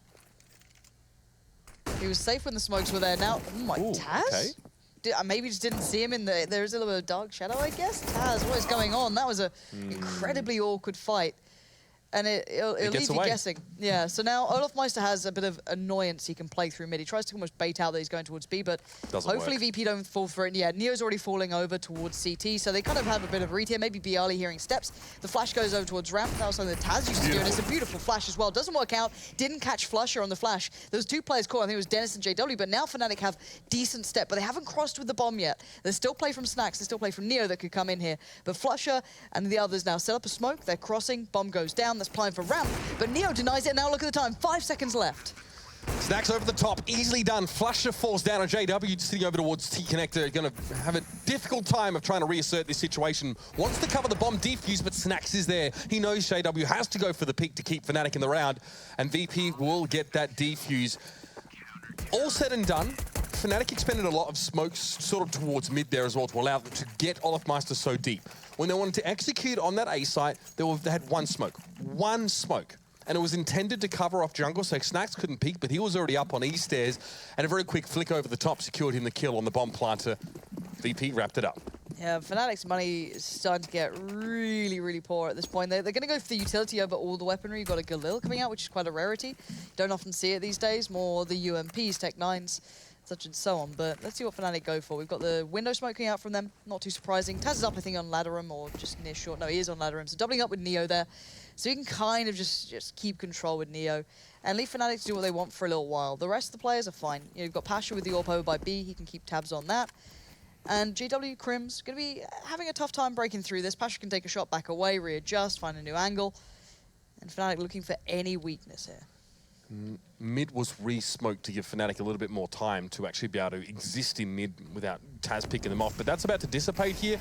Now Molotov to follow up. So this is all about Fnatic cutting off the approach to give them this part of the map. They spend a lot of utility on it, and then Neo just peeks out from short there. Olofmeister wasn't ready for it at all. So much invested for Fnatic to have some presence on the map, and it might be all for naught. If only jump shots worked, Flusher would be a god. But Pasha's the one who's going to have to deal with it all. If he moves, if he second guesses, there's a problem. Love the wide peek then as well. One goes wide, one goes close. you can't kill them both. So Fnatic now get a step towards B. There's still Neo in the way, and Taz is a very quick rotate. Flush is going to try and hinder that as much as he can. He makes noise, tries to do a bit of pressure play. As soon as Flusher gets wind of this, he's going to come around that corner, but no! Taz comes out on top. Well done for him, and now it's just Crims left in a 1v3. I guess not known necessarily for his AWPing, but it's time to shine, and Snax shows him how it's done. And this man, Snax has been such a consistent factor. Can we just hit tab to see what he's up to right now? 16-3. Just hit tab. Observers, please. Just let's see the scoreboard. Observers, yes. The hard carry is what we call that whenever I'm playing Face It. It's not me doing that. I'm normally around where Bialy is. But 16-3, that's rough. That's. But you can see why that our conversation around this map is very AWP centric. We are talking about the sniper players. We are talking about early picks, mid control and Snax. He does it again. He's going for a second bite, and he has that as well. More of a smorgasbord for that man. 2 kills with the AWP to start things off, and Olofmeister would be remiss to peek in towards mid, but he's going to have to do it anyway. There's no choice but to try and stand and deliver. Neo is there to deal with what was left of Olofmeister after his team crumbled around him. It's Flusher left now in a 1v4. And the bomb is in mid, a long way away from him, and he'll be caught and cut to the quick as Neo does go for the peek. Neo. Okay, Pasha puts him out of his misery there. A double peek there from VP. I'm liking this. This is what I want to see, but I still think Fnatic, I want to see them get maybe like 3 more rounds. You know, just get a couple more rounds on the board, just so we get that nice second half. I don't want to have... These rounds are actually quite interesting to watch, don't get me wrong. But I want to see like that fully fledged out game. Not that kind of like, all right, one half defines it all. 8-2 is pretty condemning, but it's certainly recoverable. Fnatic have done so. It's not exactly unfathomable to believe, but Snax has been on a tear, and now 3 players try and face off against us. Let's see how they intend to get in towards middle here. Crims, JW, and Olofmeister are about to run the gauntlet. I wonder if Snax sticks around at this point. He's still on window. No, he's backed away now because they're doing the smokes towards A. It's allowed the play to come through, but Taz sees 3 towards mid, so they can respond here. Snax instantly lines 1 up. That's Olof down, but Crims got away, but Neo finds him as well. This is a lovely bit of play from VP. Again, not allowing any play towards mid. No wonder what Fnatic do. It doesn't seem to matter. They pull him away from mid for a second. They try and fake out A, but then it always ends up like this. They lose. All right, there, they lost Taz, but it doesn't really matter when you have 4 alive now. Flusher, have fun. Through the smoke. It's got to be very decisive for the next few moments. It's a 1 player on B, essentially, for Flusher. So if he gets this pick and is able to move quickly, he'll have a chance to set up. But again, no utility to back that up. There won't be any flashes there for him. Now he's going to be pincered in. There's going to be 1 player at short, 1 around to his right here. Takes the first, now looking for his second. He's got the 1v1, he needs a couple more, but Pasha's there with the AWP. He'll catch him just around the corner of the pallet. A beautiful round for VP. I mean, and this is what I can only shoot from the replay from earlier on. Notice that Bialy also gets involved here. Dennis fell as he tried to make his way through. 3 or 4 players for Fnatic shut down, and there was a lot of smoke involved there. It still didn't help them none. Nah, it's Snax being on point here. This is the problem. If you can't shut him down, he runs away with it. We saw games for Device like this when he got into it and he was feeling the vibe and he was having these good games. It almost feels like you can't go anywhere. And then you've still got the kind of stopping points on the other side of the map. You've got Pasha having a decent game over by B's, holding his own. Pasha forced off the angle though, having to play a little bit more passive, but now they just line up for him. Stop it. Stop making it easier for this man to get ridiculous shots. And while it's an easy round so far for VP, but there is still Dennis with a deagle, but it doesn't look as though you can surely you don't cause much more damage. He is Dennis, I guess, and he has seen Taz, but Taz keeps it all in check. 3 more kills for Snax, why not? Yeah, so I feel like at this point, if we're not identifying that this score from Snax is not only erroneous, but also a little bit ridiculous. 12 rounds and 23 kills, so this is incredible. The impact he's able to have on the map is good, but it's also important to recognize that Fnatic, round after round after round, are pulling 60% of the 66% or whatever. A lot of their resources in towards the middle. It is 60. There you go. Maths is hard. Of their resources to the middle of the map. 3 players is what they're using to try and challenge down Snax, and it's not working because he rotates away to connector and has backup from short. They need to try something different, and here they finally are. Try something different, and you get Bialy being aggressive on ramp. That's the moment you're just like, what can I do? What can I do? Bialy's that player against VP. Just when you think you've actually managed to get somewhere against VP, Bialy comes and just backhands you across the face and reminds you of the team you're actually going up against. It's filthy. He's played that spot pretty much all game so far and hasn't had to do much because of that mid-centric focus. But now, He gets involved. It's 2 left for Fnatic. Make that 1, because Snax has struck He's again. everywhere, but Olaf's going to get a plant. You just got the 1v5 to do. No worries. I believe. Bialy's the first. All right. Get these 1v1s. That's all he needs. Bialy challenges is felled. Doesn't actually take too much damage either. Okay, game on now. Nade towards connector. 1 in jungle 2. Pasha will probably peek this first at this stage, unless there's an E-stairs peek from Neo. Flash works, but the aim's not really there. Now there's 3 plays coming towards Olafmeister. Needs to do something about this, and no, just the 1. Neo airborne is dealt with, but Taz was there to back him up. The defuse comes in comfortably, and, well, CS, sometimes the game swings around about Lauren, but 11-2 now, almost mirroring the score we had after 14 rounds on the map of Train earlier on. This is one thing I'd like to say about VP is that they're a team of such a high caliber that I don't feel as though they'd take that Train result to heart. Sure, it'll be annoying, you'll be frustrated, but it doesn't mean that's going to change how you go into the next map. They're a very capable team of resetting. We've seen how one-sided their results can be and how pretty frustrating that must be for them, but at the end of the day, they're fine for it. Come back in even stronger. It does mean that we hopefully get to see a bit more of them on their T side, but at this point in the scoreline, doesn't seem like it, because Taz is walking up mid, but Fnatic have changed things up. They've gone for that dry hit towards A. No smokes, no nades, no nothing. Nothing shown until they're already out. It means they can get out earlier. They're already got a player cheating towards CT. Crimson's so ahead of the curve, he's going to catch him out. That's the big player down. Snax is gone. We're down to 3. When you play ahead of smokes like this, you pretty much force the CT-sided team into a retake. There's no chance for them to interact with Fnatic while they're planning or while they're setting up, especially if they lose the contact play that Fnatic go for. They're the team that will do that. Bomb down, JW finds Neo as well. He was trying to make his way over the stairs. Same spot he died in the last round. Olafmeister in the sneaky corner. Pasha now falls. 1 by 1, VP is stepping up. 1 by 1, they're being taken down. Now it's Taz's turn. 1 spray, 2 spray. JW and Olafmeister fall. Gonna be getting a smoke on towards the bomb. Needs to defuse now. There's no time, and Dennis will catch him. He knows what Taz is about. He knows he had no other choice but to hold down the button and hope for the best. Yeah, sounds about right. But we at least have 1 on the board now for Fnatic, and well, should I say, you know, to join the other 2. I want more rounds here. This is what I want. I want to see a competitive, longer game. As much as this is not looking like it just yet, but Fnatic at least give themselves a bit of a glimmer of hope. They can maybe suffer a couple more rounds, but the money's still not great. Flushes down onto the Galil. Now, what they did before, walking without any smokes or flashes, catches you off once, maybe twice. It can work. It's a nice idea, but it's going to force players like Bialy to get up, get up close and just deny that, basically. Just face it, peek it, watch it. Snax finds Olaf. Bialy could be in trouble, actually. He's got 2 players ahead of him. Now, this is an issue, but he's spraying in towards Dennis, and Dennis comes out on top of this somehow. It's actually not necessarily worked again. It's VersePro giving these fights over a little early and actually trying to make the plays happen for themselves. It doesn't work out in the end, but Neo's going to nade out, molly out, force Flusher off the angle, force him in towards that dark corner, but he's still got other players to find. Pasha's there with him, and he tries to do it all himself, but now it's Neo left in a 1v1. Dennis is only 15 HP. Flash in. Fully flashed Dennis now. He really needs to respond to this, but he's only just able to see again. Neo goes for the no-scope. Again, another attempt, but the bricks are going to block it, and Dennis responds quickly, straight down at the feet with that AK. 11-4 at the half. Fnatic showing a little bit more flair, perhaps, in the later stages, but VP had them picked, and they had them sorted out in mid. It's going to have to be something Fnatic sort out for the next half. They can't go away all the time on CT. Let's see how it unfolds after the break.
Well, it was a strong start in the first half of Virtus Pro getting out of the gates. But now straight back into the pistol for the second round. We're wasting no time whatsoever with this one.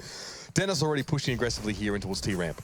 We've got the A hit coming out. Smoke towards stairs, smoke towards jungle, but you've still got to get past Dennis, kind of the first boss en route towards the site. Certainly known for his ability, let's be very honest about that. But the smoke does leave a gap. They spread out the player towards CT, but it's retake time surely for Fnatic here as VP going to put 2 players towards CT already with the Glocks, but taking fights like this is dangerous. Pasha needs to back away from it. But he has got great deals of information now. Spots out at least one of these players coming his way. Snax is on the flank too. Pasha's going to hear all these steps as well. Neo just needs to take a little bit of the heat away, allow Pasha to be played back in. And so far, this is a great pistol. And Fnatic caught unawares, and this game might be as quick as the first. Yeah, problems here for Fnatic. They've lost both pistols in this match, and it shows. Sometimes, you know, I guess if you're a team like FaZe Clan, it doesn't always show when you win that second pretty comfortably. One of my favorite examples, I think, just because it's so weird. But this is really bad for Fnatic. Need to be winning those pistols out. And VP, 2 smokes was all they expended. 1 towards Connector, 1 towards Jungle. They're on the side. They're planting. They get tons of information about players in CT. And now we're into the second here. Fnatic have no choice but to force into this one. Again, same problem with Virtus Pro. They're on the CT after that pistol and losing it. They don't get any extra money for a plant or anything, so they can't go for UMPs. Oh, that came from B Courtyard there. That was quite nice. The mid-smoke. Bit of a variation on a theme. But enough for VP to have that mid-control they so clearly desire. It's only really Pasha and Bialy who have smokes left now. So if they go for this A hit, they can only smoke off 2 places. And Pasha's actually still in mid, so he can do a smoke towards jungle from here, I guess, or connector if he wants to. Maybe a CT one, I'm not too sure. But it does mean it gets a little bit tricky. You've got Dennis on the other side. You don't want to feed to these guys. You're also trying to avoid any sort of stack, of course. And that's where Fnatic put a lot of their money in towards that B hit. Maybe expecting or hoping that that comes their way. It's not to be the case. As you can see, VP lining up over by that A site hit. And right about now, here it comes. Dennis gets swept away in one swift move. Crims is also incredibly low on HP. And Pasha's right next to him. And that's the A site under wraps. Yeah, pretty much the similar story of the first round here. VP, no need for them really to forge deep in towards CT. They know the remainder of Fnatic are going to be sort of filtering in through there. They've got all the control they need. They've got 2 flashes and a molly even for this afterplant situation.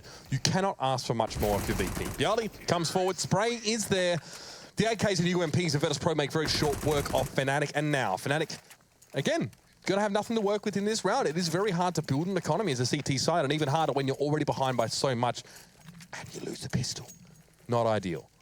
Nope. Yeah, money for VP is good as well. It's starting to get really nice. They can just stick on the UMPs, go farming. Oh, we got a nice little run boost. Was that a double run boost? Next, do you find 2 people to jump on then? Okay. But still, JW going in through underpass. They only have USPS. There's no flashes, nothing to create anything with, but they have stacked out B. So this gamble could work out unless Taz hears something or JW gets a bit of a glimpse. And look at the timing on this. JW is right behind him. And now he's going to know they're coming up from short. How much can this one man do, though? This is the question. Olaf Meister's found a bit of work. And now it's all JW. Good luck. You can stop the bomb plant, I guess.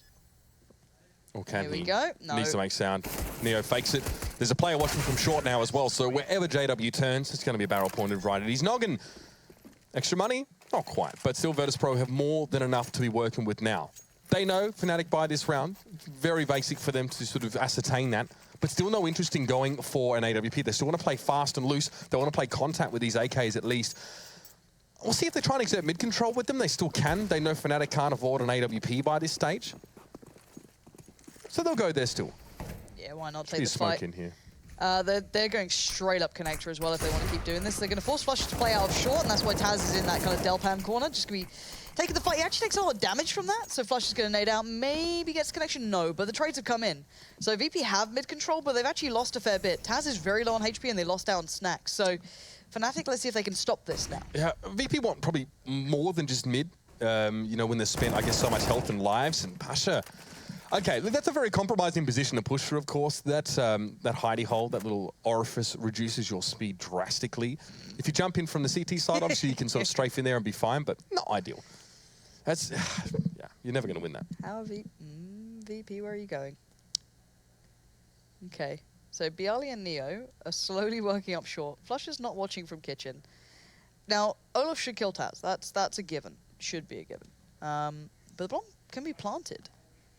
Any given day. Oh, God. Oh, the timing. This feels awkward. This feels very awkward. So, okay, now Olaf's position is noted, but they've won out on B. That's the big factor here. If they can get the bomb down quickly, that's great, but oh, the molly's going to come in. Yeah, that's going to slow things down here. Allow time for Crims and Dennis to get over. They're still not 100% sold on a B&B plant. Now they are. Now it's game on. The problem is, how do you deal with Olaf Meister? He's in such an uncompromising position. And Bialy spots him, but there's still 2 other players to worry about. Neo's got the cross out from Kitchen, possibly, but this is going to be tough to play from. Bialy finds one, but now it's all on Neo, and the timing is not on his side. And Olaf Meister makes the play at the perfect time for him. Going to get the job done. Surprised they got the bomb down and so much damage dealt from the position they were in, but still, Fnatic get one on the board now. This is stabilizing time for them. Something I enjoy so much about what we just saw from Olaf Meister there as well, he was delayed by a Molotov, right? There was a Molotov thrown in towards the apartment buildings, but Olaf Meister correctly identifies that he can actually nullify the effect of that Molotov by throwing one of his own properly. He then causes the bomb planter to have to waste time, and that way, the bomb planter's like, well, Olaf is going to be there at the same time as I am now. You know, it's a transaction, right? You lose time from the molly, but you buy some back by using one of your own wells. So that was a really nice little touch from Olaf Meister. Centimeter perfect placement now. And speaking of which, smoking towards mid, not one you expect these teams to miss. A little bit of span from JW, but doesn't really find its mark on Pasha, the sole player in mid. Oh. Speaking of things you don't expect to miss, but the point is that smoke goes into window from spawn, which is quite nice. It's a little bit tougher to do, but it's a nice addition to have. It can be missed. I think VP can do it from, they can do it from big courtyard, they can do it from spawn and from mid. It seems like they got it for everything, just to allow a little bit of extra play, keeping eyes towards it. But this is like a 2-on-2. This is very weird. I think they're trying to... I don't know what Neo and Snacks are up to. That's what I want to be looking at, because they're the integral factors here. Dennis is in the kind of goblin boxes, which... Well, Snacks peeks it, but now they've seen the bomb. So you can see JW and Crims instantly responding. They're both kind of coming around to this, and they know the only other access point so far is through Connector, where they've seen or heard these other VP players, but JW's forced to play a little bit passively. Maybe he's going to catch out Pasha here. Bomb's been planted, and no, Pasha just gives it away back to him, and now Taz is in mid. He can maybe jump up towards window if he wants to be able to get the jump across, but Neo facing out towards ramp just loses out on it. Now this is a problem. Bialy and Taz have to try and keep hold of this, and Bialy, that shot is sick. Olaf Meister is going to be left reeling after that one. But where is Taz in this? Just from the same spot as well. It's planted for short for this connector area. They can make it work, and Bialy is playing out of his mind. He's on 4 HP, but it shouldn't matter. Taz is still there, and timing is everything. If Flusher wants to fight, he shouldn't be giving it, and Taz will lock it down the end, but that was all Bialy. Not only was he in the perfect afterplant position there as well, but he stays alive. He gets the spray on the player in CT. That was so important because Virtus.pro, the last 2 players, were set up towards mid and connector. If you leave that CT player alive, it's very, very hard for you to interact, and it's going to automatically give Fnatic a 2v1 situation, or at least some sort of crossfire for the player that's defusing. There's always going to be the backup of the player there towards CT. Very important pick. JW, though, Deagle to turn things around. It was that late flash in towards mid that keeps VP at bay for now. And Flusher is also looking for more, but he won't find it. Bialy's going to be ready to receive. 4 Fnatic players, 4 pistols make it 3, as JW can't get any more in mid. Bialy's just starting to feel it now. That's 2 big kills. Pasha's going walkabout. So there is a bit of a threat in the form of Crims, but he might be checked on here. If Pasha looks deep enough, he doesn't. So Crims gets away with a little bit now. And hopefully Pasha learns his lesson. He does find Dennis there, and now it's down to Olaf and Crims. Now, no one's checked on this area, and you can see Taz being very cautious. He's careful of the upper piece there. Crims actually dropped down towards Dark, been quite quiet about it, but he's going to be forced out sooner rather than later. He's going to find the bomb, but nothing more. Tries to pick up the gun, trying to switch out, get some safety in towards ramp, swing back around, but it's left in the hands of Olaf Meister. This could be it. This could be all she wrote for Fnatic in this matchup. Oh, CZ, the Olaf Meister doesn't even connect that one at all, and Taz swats him away. VP recover very nicely after that first map. They split the series 1 apiece. Both of these 2 teams will maintain very similar positions thus far in the ESL Pro League. But for more on that and more, we're going to head over to the desk with Moses and the crew to break it all down. Well, there's life in the old dogs yet. Yeah. Virtus.pro take that map 16-5, a stunning victory. The reverse stomp onto Fnatic. Incredible stuff. Yeah, what a difference a map makes. Chad said he couldn't bounce back. I did say that. Chad did say that. He also said all in on the Fnatic hype train forever. So what have you say for yourself? If you're just tuning in, don't listen to these 2 idiots. Go watch the pre-show. That's not what I said. Let's get into it, yeah, shall let's dive right in. So, as predicted, Snax picking up the AWP there on the CT side, and what a show he put on for us, Jason. That was actually quite beautiful. You were gloating a bit about that. I was. It was a very good point, I thought, when I made it. So he felt like he was absolutely everywhere, right? On the retakes, he's in the perfect positions, getting the opening frags. We saw a mixture of aggression from them as well. Fnatic, their defaults weren't really working out for them, losing the initial frag every time. The executes had gaps in them, the smokes weren't perfectly deployed. And as soon as they tried to change things up and go for the set pieces at the start, that's when Virtus Pro actually bringing fast plays towards A-Ramp. Bialy finding the first pick that's taking someone down. It's just a nightmare for them on that first half. They did pick up a couple of rounds here and there. They got the 11-4, but that was down to, as we kind of said in the pre-game, they'll fall back to the contact plays towards the bomb sites. Just use brute force to get to a bomb site around their aims, which is very good, obviously, but it's not really enough to win you a game. That's good for a couple of rounds here or there. Chad, what do you think? I mean, Henry's point was that the third best player of 2016 was going to have a good game. And he was right. That's a pretty good point. Wow, really good prediction there, right? No, I think being very active on the CT side is a good thing. You don't want to be dictated to all the time, especially on a map like Mirage. And we saw them bringing in some very versatile strats. But something we do have to touch on is Fnatic's T side. We should have said this in the pre-show. But they struggled against the Immortals in Katowice. The T side was abysmal. Their CT side was fantastic. They were able to put a lot of rounds on the board, and then they lost a massive comeback because they couldn't convert some simple rounds. I like the ideas they had. They just had, they never had like a bailout strategy, right? They never had a set execute that they could do off the cuff. It always looked like, let's establish some control on the map, maybe try a fake, maybe try a split. But because Snax was so good with the AWP, they never had full numbers to actually hit the site. Yeah. Well, yeah, I mean, that's the thing. I mean, Snax was, what, 30-8, I think, on that map. Sometimes those performances you just can't compete against. Yeah, is this a little bit of the, I mean, if you go back to Katowice to talk about their struggles on the T side against Immortals, like you just mentioned, is this a situation where maybe Fnatic, the gaps in the smoke, just not used to these kind of maybe executes, this more style they're trying to get into a little bit? Maybe, you know, they're having more direction. It's not so free-flowing. The rounds that they did win, like they picked up the double AWPs on the T side, and Olaf went and got like a mid pick straight away, and then they got shut down pretty quickly in that regard. Probably once you set the base for that loose style, that's when you want to set into strategies, not after you start losing rounds, because it becomes very obvious that, hey, they haven't thrown a full execute at us. That's most likely what's going to happen, and they make the right adjustment. That's what we talk about with pacing on the CT side as well, or you know, making sure you stay in control. But I didn't realize that he had so many frags. Like we always saw him getting the kills, but 31-8 that's unreal. Like that's with only 21 rounds played as well. That's pretty dirty. Yeah, that's insane. Yeah, I mean, we knew, and we talked about that even JW would be the one who had success playing that kind of style, the AWP, you know, over towards mid, but it's Snax who never had a chance to do. Never had a chance. What can you say about that? Well, that's what we said going into on train. Like we never got to see a T half from the other guys, but makes you wonder, right? If they'd had a little bit more cushion and going in, if they had to play that T side, if VP had a little bit more cushion, would they have been able to actually, you know, bring that back into their control? Yeah. The world may never know. We will never know. Well, first map is 16-2 in the way of Fnatic on Train. Second map is 16-5 Virtus Pro bouncing back on Mirage. The next matchup we have is the hot match of the week. It is going to be North taking on Astralis, the two best Danish teams that we have facing off when we return. So stay tuned.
Start your esports career now at play.eslgaming.com.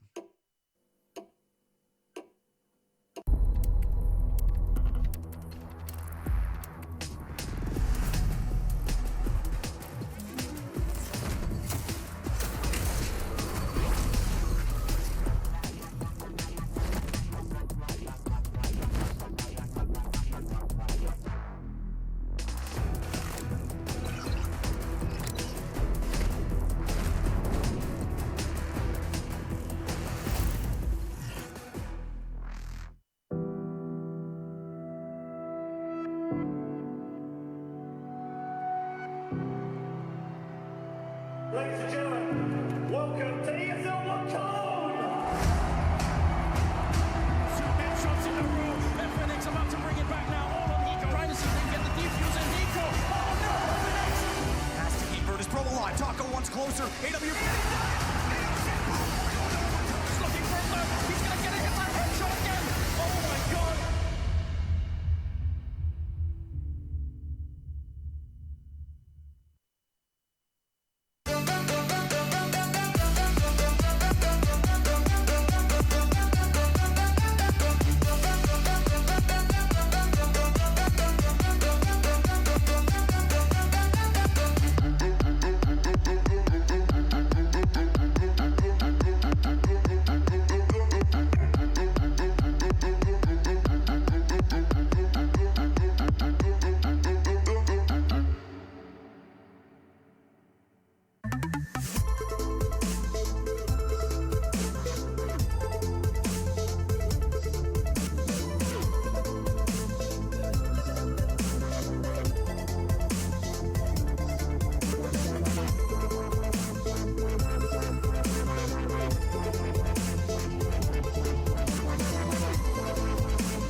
Get your team apparel now at shop.eslgaming.com.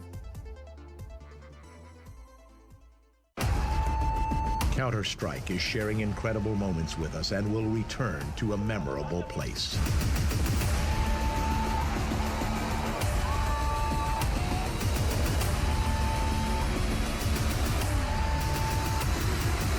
Get your tickets now at proleague.com/Dallas.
ESL Pro League is brought to you in part by Logitech G, Pay Safeguard, Mountain Dew League, and ESEA.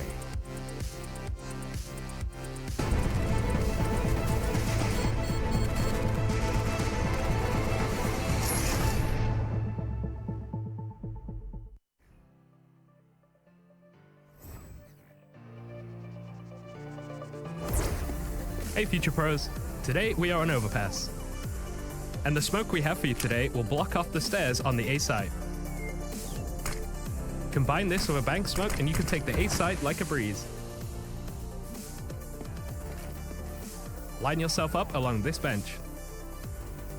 Aim just below the top right corner of this sign, then with all your strength throw the smoke. Stairs will now be perfectly covered.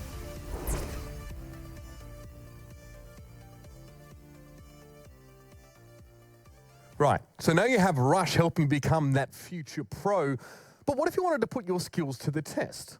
Well, the Mountain Dew League is giving amateurs a direct path into the CSGO Pro League, and you can find out all about it over at esea.net/MDL. Now, coming up is North versus Astralis, and Device is back in action, once again restoring the Danish powerhouses to their former lineup. However, North are coming in on a hot streak, crushing their opponents in the ECS Development League, and apparently they feel ready to bring that streak into the Pro League. And now, for all the info and some more thoughts from our analysts about that, it's over to the desk. Thanks, Mitch. Yes, welcome back. Second matchup. It's the hot match of the week. It is North taking on Astralis. And North may have done well in the developmental league of ECS, but now they're facing off against Astralis. Best team in the world. Kicked Henry off the desk. We've got Sponge still. We've got Pansy with us as well, with her swear jar. I do need to fill. She's taking my 10 euros out so she could. It's not 10. You didn't put money in this. We did. I did, but I gave it back to him. Wow, way to give to charity, guys. Chad hates charity. That's disgusting. That's for the beers later. Tells us. But yes, this is now going to be tougher for North than what we've seen out of them recently. This is now, you know, the big time. This is Astralis, winners of the major. They just won Katowice as well. This is going to be massive. It's an interesting matchup for sure. You know, this domestic rivalry, I've said in the past that I don't think it necessarily plays a role here because they are playing on such a large scale nowadays, you know. It's not like where you're attending local LANs with your domestic rivals all the time. That is something that happens very seldomly. But these teams, you know, they do play each other somewhat regularly, and there are similarities in the way that they approach the game. And there is a bit of knowledge, obviously, on how they like to play, and they would talk. So there's a little bit of info there. In terms of, you know, vying for the #1 spot, I think Astralis is still the best Danish team for sure. But North, you know, late last year, they were looking at it as a squad who could be challenging them for that, and it'd be interesting to see if they can carry some of that ECS Development League form across to this. Yeah, and the weird thing is, officially, I guess you could put it, because they do play, obviously they'll prac a hell of a lot, they do play, you know, unofficially, right? But if you look at it in official games, they haven't actually met this year yet, not once. So it's quite interesting that they've managed to avoid each other. Both had good streaks recently as well, both hitting their own highs. I think, obviously, Astralis does shadow Norths, but they've had a relatively successful time with this lineup now coming together. So, again, it'll be interesting to see them actually finally facing off on two very interesting maps as well. Yeah, I mean, this is there a little bit of disappointment with North? I don't know if I'm the only one who feels this, but I always feel like there is some level of underperformance from the North side, because on paper, this roster looks stacked. And, you know, they had that brilliant win at Epicenter, but after that, they had nothing for the rest of the year. And even this year, they just feel like, you know, a couple steps forward, we just saw them get blown out by Mouse Sports just the other day, or last week, I believe it was. Yeah, I think what's impressive to me is like how well they adapted to the map pool, you know, when we saw Nuke come in and that kind of thing. But there is a lot of firepower on this team, but AZ is new. And I'm usually one who's saying, you know, these teams are always going to be good, just give them time, this, that, and the other. Yeah. But I think the most exciting thing about this team is the config and the Magus Boy combo. Probably one of the best duos we've got in Counter-Strike at the moment. And sure, you can say you're disappointed in some of their results, but they're still currently a top 5 team in the world. I'd also say swings and roundabouts of CS. They had that big turn-up when MSL finally had the firepower to work with Cajun B coming in, I guess. And, you know, he was a very structured in-game leader, right? People then had to take notice of how he was playing at Mirage. Was such a big pocket pick for them for such a long time. Came out, they have such beautiful ways of playing. And then you look kind of further into how they play. You know, now you've got the firepower of AZ coming on board. So hopefully they get a little bit of a resurgence back again, where you get not only MSL kind of pulling the strings, but then you get that little bit of a punch to kind of finish it off, as well as obviously that config Magus combo that is just ridiculous on occasion. Yeah, is there anything to be worried about in terms of Astralis in this matchup, with Device just coming back, just, you know, had his medical issues coming into play, but now he's back in the roster, said he's feeling good. Is there any worry there that there might be some kind of maybe a little bit rust he's got to shake loose, maybe a slow start to the game? I don't think so. I think they'd probably be playing a lot of Counter-Strike. There's no reason for them to be rusty in terms of an online match. You play with a lot more confidence when you play online. You're in your home environment. You obviously feel a lot calmer, I suppose, is a way to look at it. And I don't think we're going to see any issues because he missed a game. You know, having Zonic step in was pretty interesting. And I think it's... He was sick, wasn't he? Yeah, I think... He was nuts. I think sometimes it's good to make sure that you're playing like the rank S or different mix pugs that you can, because it means that you get to play different spots to what you do in a team. So maybe having Zonic come in, people could have played with a bit more freedom. I know that, you know, they weren't successful in those matches, but to get to do that, yeah, to get to do that in certain environments is a positive thing. It helps you focus on the way you actually approach the game. Yeah, well, okay, so now, I mean, Lauren, you kind of alluded to it. The first map we have coming up in the series is going to be Overpass between these two. And, I mean, there's something about Danish in-game leaders in Overpass where I feel like most Danish teams have a very, very solid way of playing this map. Oh, we know Chad has already highlighted a lot of what Astralis have in the bag, but North certainly have it in their pocket as well. Very, very diligent at what they do. They did have that weird loss to, I think it was Tengri they actually lost to in that development league, which is a bit of like a weird result in comparison to all the others. But outside of that, they're also just as strong as having it in their map pool. So. Chad, I know you just released the debut of your new YouTube series, Just the Tip. Yes. I would like to see some of that tip. Can you let us know what... I don't have that. Well, I know that video specifically, but I have a tip. I just want to know about what you think of these Astralis B executes. Oh, God. Executes out of the bomb sites. With those executes, they're very powerful, but it's about when you use them as opposed to just having them in the bank. The one that they do have is very... you need to time it well. And if North want to keep that sewer/water control, whatever you want to call it, it's going to make it very difficult for them to do that execute. If anybody dies, they lose a key element and they're not going to be able to pull it off. But the thing is, if you're willing to do that, there's a mix-up that Astralis throw in where Kirby just goes hyper-aggressive straight up to Sandbag and takes a duel because people are expecting them to take that slow pace. So that's something that North need to be, you know, expecting that they might just come out guns blazing from time to time to keep them honest. And now, I mean, we're going to stick with you and we'll keep it tactical. Okay. You do have a video here for these teams on this map. So this isn't so much like a tactic, but this is just watching Magus, and he plays with Cajun and occasionally MSL. His aggression to this party and playground area is, you know, relentless. the way that they do it. If you're a team posturing and doing normal defaults where you take that playground control, you're going to be met with Magus, who likes to push up, you know, time and time again. This one right here, I believe it is, he pushes all the way through the smoke. They're not going to expect it, pushes up, sits behind the bench, and then you've got Cajun at party behind him with the AWP covering the playground exit. And you're never really clearing that area. It's very difficult to get on top of, and it also slows you down. It means you're going to have to dedicate more resources to clearing certain zones, and it's just constant the way that he plays this position, and no one else really does it like him. Yeah, I mean, this is now what we're gonna have to see Astralis, you know, be able to handle. Are they going to be prepared for that? Like we've mentioned, that these two teams probably play each other very frequently in practice. This here is all in one match against Flipside. So that's like at least 5 rounds where he's just gone, well, I'm going to run at you, and I'm going to make it very difficult for you to get out of this part of the map. And Flipside also plays that very passive style, very slow start that's designed to prevent that kind of aggression. So even still going right into it. Astralis have the default as well, where they like to send 3 players over towards that section of the map. You have Device there with the AWP, and I believe it's Dupree and Kirby, and I think Glaive goes connector. Some of those fantasy notes coming into play. Yeah, really, the spreadsheet's really working out for you now. But they're going to know that's coming for them, right? And it's the way that you deal with that, it's the flashes you use and the angles you check. So maybe Flipside didn't do their homework as well as what I assume Astralis will have. Yeah, the one thing I'd say about Astralis is they have a very good mental idea of who they're facing and what they have to bring or what works for them. Now, whether or not you can debate it, if it's actually the right idea about the team, obviously people have their own aspects towards it, but the way they approach certain teams changes. They have small variations. You got to hope they'll be aware of what Magis can be like. And I'm quite interested to see the rifle duos, right? You've got some incredibly strong riflers now with North, even just removing the AWPing sort of aspect as well that comes in, which is just as fun to discuss. But I want to see that kind of Kiebi Dupree duo trying to deal with the rifling power now that sits with North, see how well they come into this. So I think there is small elements of mental games. You're playing against, you know, your own people, right? You know, you want to prove that you still are the #1 team in Denmark, even if it's a small aspect of it, even if it's not like a big tournament, you still just for pride's sake, you want to make sure you're looking the better out of the bunch. One of the cool parts of this year, for me personally, has been all these teams that have had roster changes. We get to watch them like progress over the first 3-4 months. Where do we feel this team is with integrating AZ?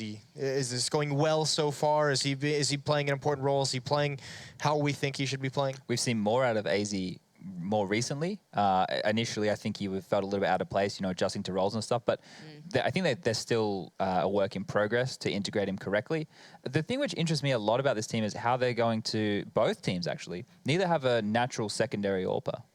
Config picks it up occasionally for North, and then for Astralis, who have they got? You know, they don't have anyone who can pick up that secondary AWP. Yeah, they have Zonic. So imagine if you're going up, Device just has an off game. The person who's bailed Device out in off games is Kirby, and he's a rifler. So if they have strats that start to heavily revolve around the AWP, making sure to get map control or used to get picks while running T strats, they're going to have a rough time substituting him with another player. So it's something to look out for in the future of Astralis, I think. Yeah, I mean, luckily, I mean, at least Overpass and Nuke, those aren't necessarily 2 maps that are known for double up. Overpass maybe a little bit. Yeah, you can do it on Overpass, but I mean more just him in the role of the AWPer, right? And one AWP is very important on Overpass. I agree with you. You might not necessarily need 2. His AWP on outside on Nuke is very important as well. And T-side Nuke, never buy an AWP. You don't need one. That's just a tip for everyone playing. Who was it that was buying an AWP on T-side Nuke? Well, Dedek keeps doing it. I know Device has one. He likes to go for that squeaky door pick. But that's the thing. If you're going to have that AWP, you want to go for an opening duel. It's much harder once the CTs get rooted in position. Once they're sitting underneath, you know, in all the doors and stuff. So hard to find an AWP pick. So I remember one time, we'll do a little bit of story time. I remember at one event, Northern Arena in Toronto, actually, I talked to Valdi. I thought we were going way back to the Jason archive. Not that far back. Talking to Valdi, though, one of the things he said is that he much preferred to play Astralis over North, just because, you know, the regional matchups with his team at the time was still heroic. But, you know, he just felt more confident going against Astralis, knowing how they play. This being a regional matchup, I mean, going into this, you obviously say Astralis is the favorite to win. But what exactly is there that's so difficult about the regional matchup, the teams that come from that same country? Okay. Either of you. So let's look at a more recent kind of event that was meant to be happening or is going to happen. Copenhagen Games, right? It's a Danish event. Neither of the 3 top Danish teams are going. Now you got to think about this for multiple reasons. Why would Astralis want to go when it means they could lose to North or Heroic? and then it's like, well, why did we even go? They don't have anything to gain by these events, you know what I mean? Yeah. So there's the mental edge as well as what Lauren's putting in there of being the better team, and the way that they can adjust their play style based off of knowing.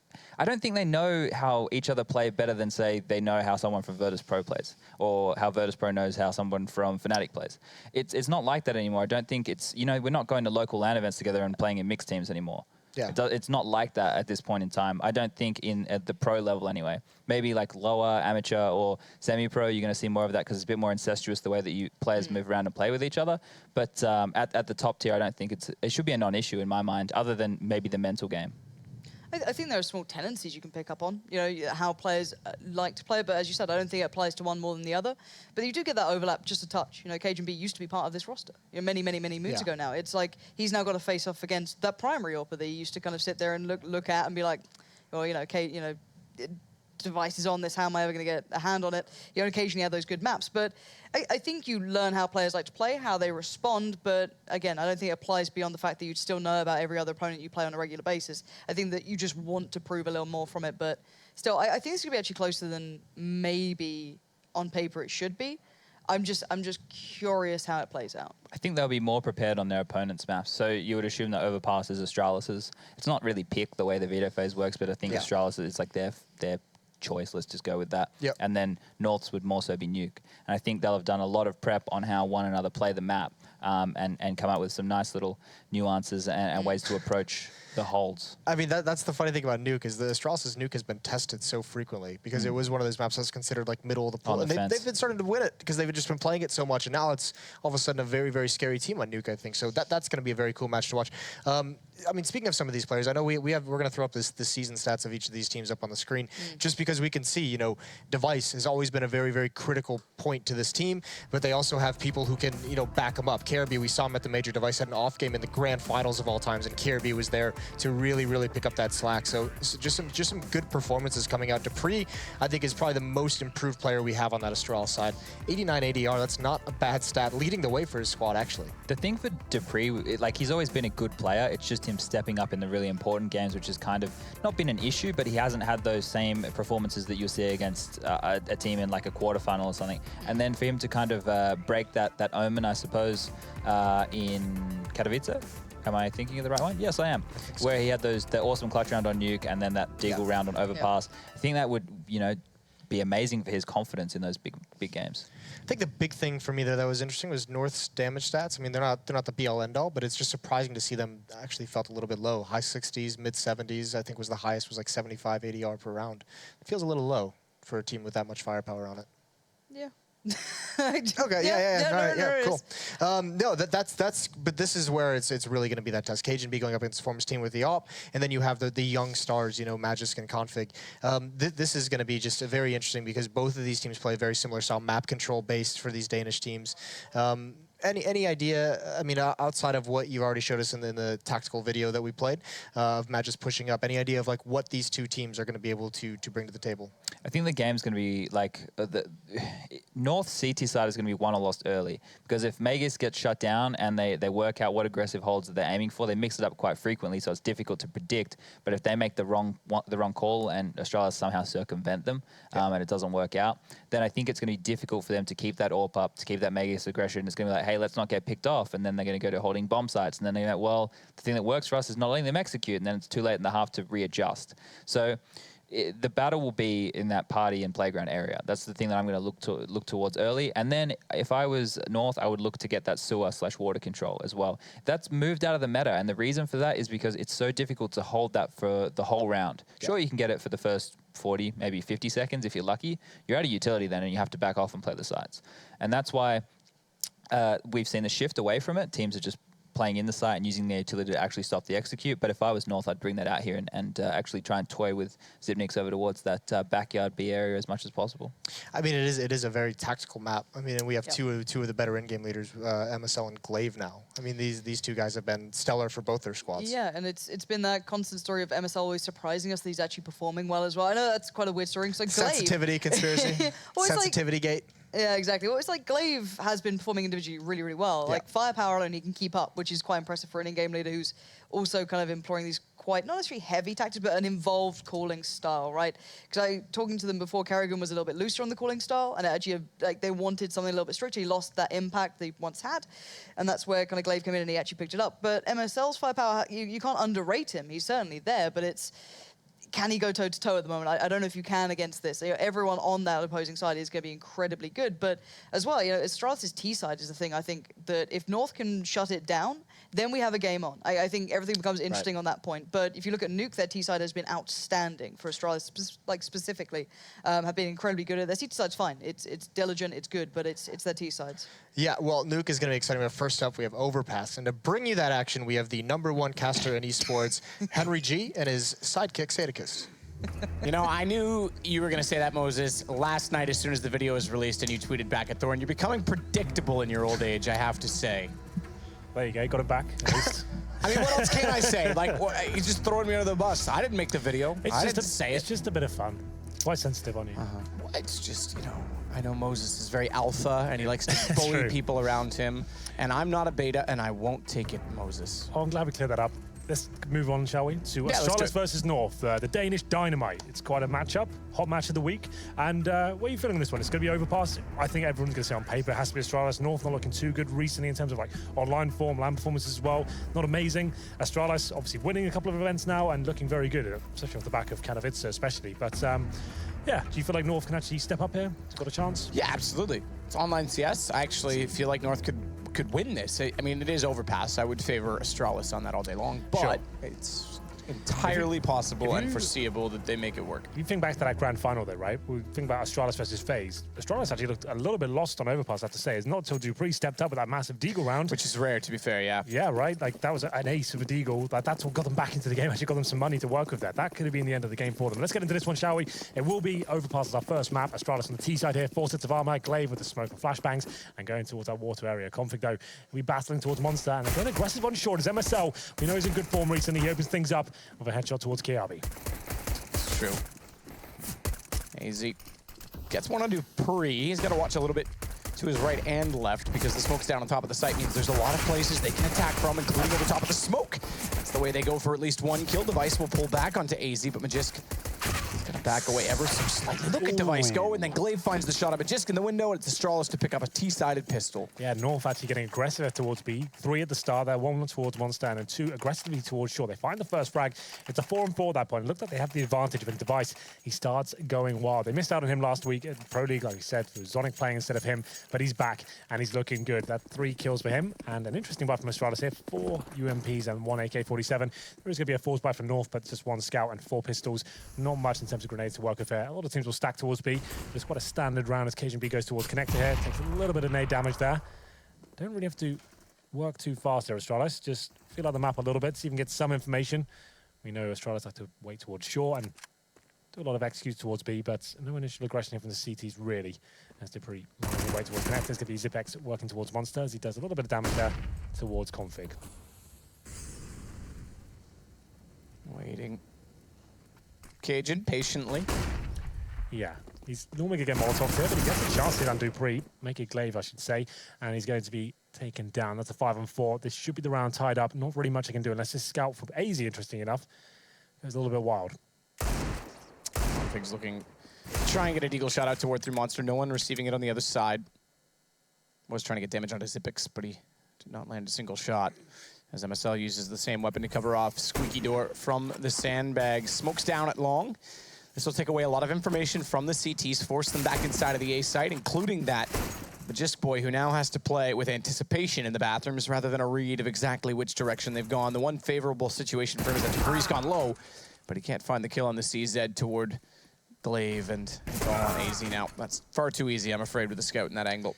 Yes, indeed. It's going to be a clean sweep here. Just Config waiting on this A site. Deagle in hand, very good with his weapon. Takes down the low HP player in the form of Device there, but it's the bomb going towards B. So AZ can't do anything with the scout. Just to point out as well, if we have any new viewers, you can only buy the scout in the second round if you find at least 1 kill in that pistol round. He found 2, so he'll pick up the scout in the second round here. In case he didn't get a frag, he's obviously the main AWP/sniper rifle player, but he won't be able to pick up that weapon in the second round, just in case we have some new guys watching, you know. But, just in case. Just in case. It's nice to point out some trivia every now and then. Round number 3 comes in. This is fully code for North. Not really much I can do with this round. Maybe stack towards B and hope for a B rush to come in.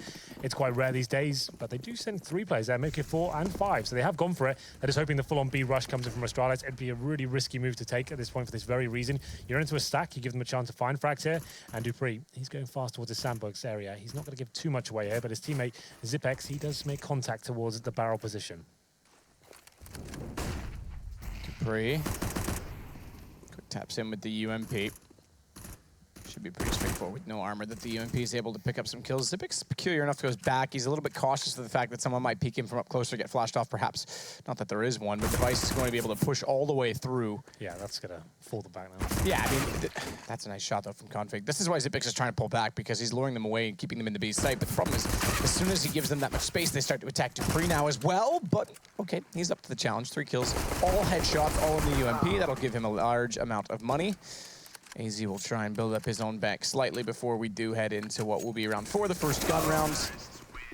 Question is, though, is there enough for an AWPT? Yeah, glass Just cannon. About.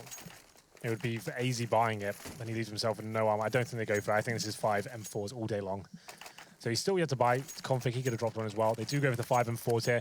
Chad pointed out on the desk as well, North like to show a lot of aggression towards that mid area, pushing towards the party position, especially Mages. They can get boosted up. They can try and push through all the way towards T-spawn as well. We'll see where that comes in. It'd be a good round to do it. They know Astralis have still got some residual SMGs in that position. So we do have a 1 player pushing it. It's going to be MSL. Molotov down towards that connector area. Not really much you can do here. If we look towards long as well, though, we have got Cajun B with Mages, boys. What we talked about, relentless aggression on the CT side. Mages won't push his angle, but he's baiting in his teammate. He'll be playing towards that rock position. But MSL, he's getting himself in a lot of trouble here. Goes down to 26 HP. And Mages might get some contact here. You can hear footsteps on the other side. Flash comes in. Twice. Flash himself, though, unfortunately. But Cajun B will give them the man advantage. That was a little bit sloppy from the CT Zera side. Backing to death. Cajun B gets caught by Kirby with a good shot on the AK. MSL tagged to 26, has to hold the angle in bathrooms and hope there's nowhere to trade immediately. He's got to fight his way out from this position. Does get an angle, but the M4, the more I see it in angles like that, where you've got to hit quick shots, it's just no match to the AK, especially when penetration comes into it. Has he clipped the wall? Well, it's now a 3-on-2. No kits available. We have a smoke for Config. That's about it. They are separated right now. You can see the CD players. I mean, Config towards the B side, AZ alone on A. Either player needs to find multiple frags. It's very rare that terrorists will split up at this point, especially Kiabi on low HP as well. He'll be the bomb carrier for now. And they do have Dupree just baiting in towards the B side. This is quite nice. He smokes heaven, flashes in as well. He could be a sacrifice. He's just trying to show any sort of presence here. He won't commit at all. Quite an intelligent play. That at least makes the CDs play 1 player towards that position at least. It can only be AZ on this side of the map now. Gonna get smoked off though, and Zipex trying to come in from long. Bit of a gap, finds Kirby, that's bomb carrier as well. 12 seconds, they have to get that planted. Down goes Zipex, Dupree, the only one left, gets the first kill. 7 seconds, he should have time to plant, but he has to do so immediately. Thankfully for his sake, a smoke still exists on the inside of the truck. Config might be able to read that he's still there though, and easily picks up the kill. Well, we said multiple frags had to come in from either CT player there at that point. It's AZ stepping up. Very good job, to be fair. We described that round as it was building up. It was the 3 versus 2. North had 1 player towards B, 1 towards A as well. Dupree shows presence towards the B side of the map. The smoke in heaven, the flashbangs coming in. That's the design to keep 1 player on that side of the map and just give them a 2-on-1 at least towards the A side. AZ gets it, but he manages to find both frags. Comes down to the 1v1. Config operating quickly there, pushing past the smoke, and there wasn't really much chance for the remaining terrorist player, who was Dupree. So it's a big round for North to pick up. Unfortunately, though, Matt, they only keep 1 player alive there, and a round they didn't have much money at all to work with. So they get $3,500 into this round after winning over bomb defuse. But apart from that, it's not looking great. See 3 players with no grenades whatsoever. Mages, AZ, and Cajun B on a very utility-centric map. Don't really have much to work with. They have to go aggressive again and try and find frags here. You can see that's exactly what they're doing. 2 players towards long once more. Cajun B getting more aggressive this time as well. Going to be flashed around the corner, but no one waiting for him. Actually just waiting for a flash. That's kind of funny. Both looking into the wall here. It's a bit of a risk for that. It's going to be Config to find first contact here. Nails the first shot and the second.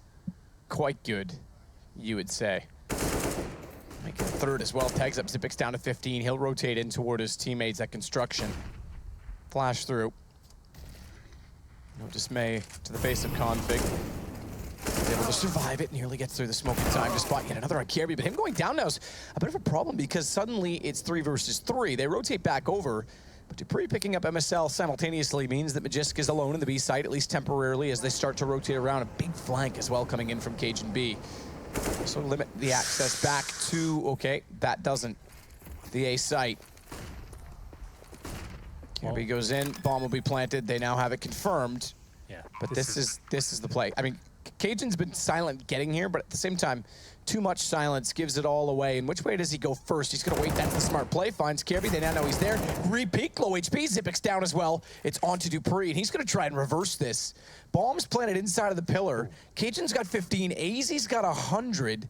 Do they consider this as a possibility? I think they have to. Yep, they do, because AZ goes immediately to check inside Water, knows he was last spotted in that position. He's already cleared the rest of the site. I was just about to point out as well, they didn't have a kit in that 2 versus 1. That made things really problematic. AZ does pick one up. We said they had to go aggressive at the start of the round, and what an idyllic way to start it as well. Config towards that monster tunnel position. He finds 2 AK frags and picks up the round. A much needed one at that. We said that would be a full reset for North. Comes down to Dupree. Alone in 2 versus 1, Vacation B, like we said at the start, very patient throughout that round. He's waiting towards long for so long there, and then goes all the way through T-spawn, walking the entire way, and it pays off. Manages to find 3 frags in total. The last one especially with 15 HP. Very impressive. And this is what we're talking about, that aggression once again towards middle. It's Major's boy, this time with an AK, feeling confident. Gets the first kill as well. It's a headshot towards KRB. His teammates there, the backup from long as well. This is very impressive stuff from North. Impressive. Cajun. They mentioned that on the desk as well, how much Magisk likes to take over that position. Meanwhile, Config, on the other side of that duo, sprays down another 2 over at B, spots up Glaive entering. AK does win the duel in the end, but at Glaive now, with 1 kill, has 4 more to find in what was a 1 versus 5. Getting the bomb down will continue the money flow for Astralis. It's not going to be great in the next round, but they would now be on a 3rd round bonus with the $800. Glaive's doing damage as well. He's picked up another kill in MSL. He's still reasonably healthy at 48, and Magisk is low, 15, but he can't get the reload and drop into the smoke in time to conceal himself. Wanted to get in there like a ninja with the smoke bomb, but unfortunately, as he's reloading, gets taken down there. It's going to be North tying things up. That's exactly what Chad pointed out in his little video there in the pre-game. It's the aggression towards middle. When Majors gets an AK-47 as well, he's going to be even more willing to take those duels at the start. He gets the first kill, takes the aggro towards the party area. Just as he does it as well, his teammates are pushing ground towards that long position, actually giving him some backup as he falls back. Really nice play from North. Config once again stepping up that B side, finds another 2 entries that the T's execute towards the B side. So very promising stuff from North here to tie the game up. 3-3. Like I said, money wasn't going to be great for Astralis into this round. Still enough for just about of a buy. It's going to be 2 AK-47s, Tech 9s, and UMP, and Majors once again aggressive towards middle. That's the B-sided play from Astralis here. Majors does spot towards top of middle, doesn't get much for it, but Glaive will be challenging somewhat, but decides to fall back. The thing is, right now, it's quite obvious that Astralis is going towards B. If you look at the minimap, right, we've got Majors top of middle, MSL towards the connector. They've got all the information they need right now. There's nothing coming towards the A side of the map. That's interesting because Config's alone towards B. 4 players now towards short, and they have got smokes to execute here. The other interesting aspect of this is because there hasn't been contact on B, although now there will be. They're rotating back through A, which is the longer way. You would have expected pushed up that far. Maybe they try and go down through the stairwell at connector. So Zipix gets configured away. It's now a retake onto the B site. Bomb being planted. They still have the weapons in their advantage. Kits on 3. That's about all they have. Dupree re-smokes window as well. Less vision, less information on the way through. Makes it a little bit awkward when they have to start pressing in and take advantage of the time. They'll go for this. Flash is well placed, but Dupree finds one. Zipix is able to trade it. KRB slips out undetected. They'd already overlooked that position, and he and Zipix are able to close out the round. Yeah, I found that one quite weird from North overall. Like we pointed out, they had top and middle, they had connector covered, and at that point, that's all the information you really need to ascertain it's going to be a B-sided attack. They were kind of hoping for the rotation. They're coming from Astralis at that point, I guess, but it's Config alone there. He's been great towards that B-side so far.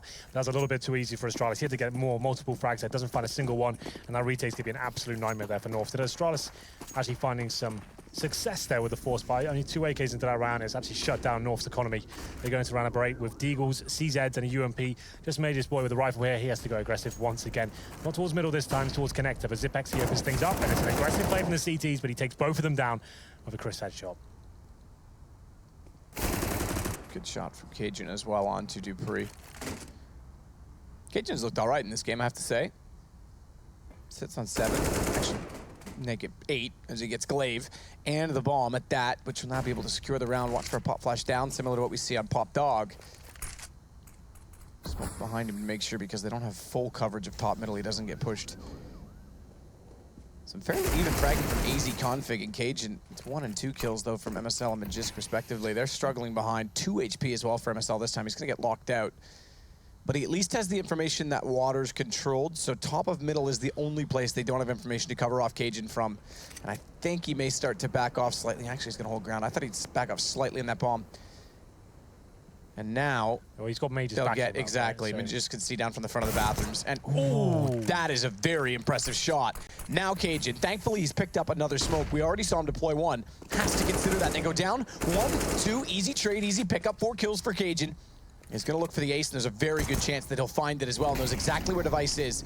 And he backs off to change the angle accordingly. Molotov should limit Device's options, but he's got it down to the 1 versus 1. So he's got 2 in the round. Time, 17 seconds. Molotov, no. Oh no, no way! He had 1 tick to hit on 2 HP on Device. He's Molotov'd himself. Device now has the bomb to go to the B site, and Config's gone the wrong direction. He's got there in time. He thinks the time's gone. Yeah. Plant comes in. Cajun's got to go hunting for the ace now. Oh, that's so sad to watch. What an amazing round that was from Cajun. He had that so tied up, he smart. lands that Molotov, it's round over. Device can't touch it, he can't even go near the bomb. And now it's for Cajun, he still wins the round. Thank God for that, but that was a little bit dicey. The ace comes in. I mean, the 2 HP gave him a chance in that situation. I'm sure he knew he was tagged up, but yeah, that can always get awkward, especially when he sits back at the park and thinks, okay, I'll wait and see if he even has time to plant. I just want to stay alive in case he's hunting me. And then he's got to go that far. He has no information as to where Device goes. Well, he still wins the round, so no harm, no foul in that respect. This was so good from him. You can see at this point, Astralis had to make the commitment. It's Device, he's called, I'm smoked out, we've got 30 seconds remaining, you guys need to go for this bomb. They throw 1 flash bang down, it's not enough to actually blind him. He finds 2 kills, 1 by 1, that's all they can really do in that situation. There's hoping he misses a shot and he doesn't instantly kill that first player, maybe they can get the refrag. Doesn't happen, and North win, I guess, a force by himself. I think they had 4 pistols and 1 AK. So we'll go into round number 9 here. It's Cajun B with the AWP. Money's still weak, and he doesn't hit that first shot. That's why he's still trying to open things up for his teammates there. Doesn't happen, as he'll be falling back. It's going to be a famous for Majors Boy and MSL on AZ on the UMPs here. So still anyone's game in terms of who can take round number 9 here. Open the hands of Device as well. He's towards middle as the CTs reposition themselves towards long. It's Majors Boy getting baited into that one and done position. It's going to be Cajun to go take the first shot, as you can see right now. He'll be falling back towards APC as soon as he takes it, and Majors Boy there to be kind of baited a little bit by Cajun B and hopefully get him a multiple spray down with that SMG.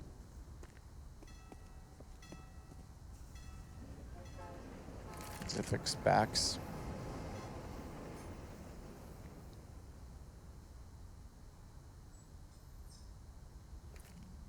Easy, meanwhile. Continue to look into construction position as they get closer to the doorway. It's definitely a close affair in terms of economy, not only just because it's been the back and forth in the last 2, it's the way the rounds are being won. There's been plants in all 4 of the rounds north of 1, by the way. Keep that in mind. Config again will spray down and hold Monster. He's done well there. When he gets, careful on the switch. Device will open it back up, gives him a chance to walk in, but AZ will control. Debris to get him. But I think the situation's fairly well covered off, considering he's just got an AWP and a Tech 9, and yeah, okay, an AWP's great. It's not the best position to be in with it with 17 seconds and them rotating over on top of him. Yeah, he knows he's not going to win that round. It's Config once again, stepping up on that B side. Just as Astralis go in, he always seems to be in the right position at that point. Normally plays towards the barrels, but obviously he will be Molotoving him out of that position, goes towards Monster and gets another 3-man spray down. Great work from him. Dupree, not known for his AWPing prowess, he will be falling back, and you've got one of the world's best AWPers on your team. You're going to be limited in this round in terms of economy, but give him that weapon, you just boosted your chances somewhat. So we'll see what he can do. As we get to round number 10, here's the replay. Great flashbang from Config there, just spraying through the smoke to find 3 kills. So, North do manage to stabilize themselves. They've actually got a decent buy here. No SMGs, they've got the AWP recovered as well. And there's an AK for 2 players. That's MSL and Majors Boy. So, they're going to be continuing to push towards mid. It seems Majors will be concentrating towards the steps area. Cajun be towards connector as well. But Cajun, he's got the AWP. And the player, he fumbles the jump a little bit there. This could cause him to go down. He just about gets away with a backup from Majors Boy there. And he's going to get the multiple spray down. 2 kills found and the smoke deployed as well to give him a little retreat plan there. Yeah, retreat plans are nice. Device, good find him a Magisk though, as he tries to get back inside of the bathrooms. The only weapon they have now has to do all of the work. The last round was the first, I just finished saying, it was the first that a bomb wasn't planted for Astralis.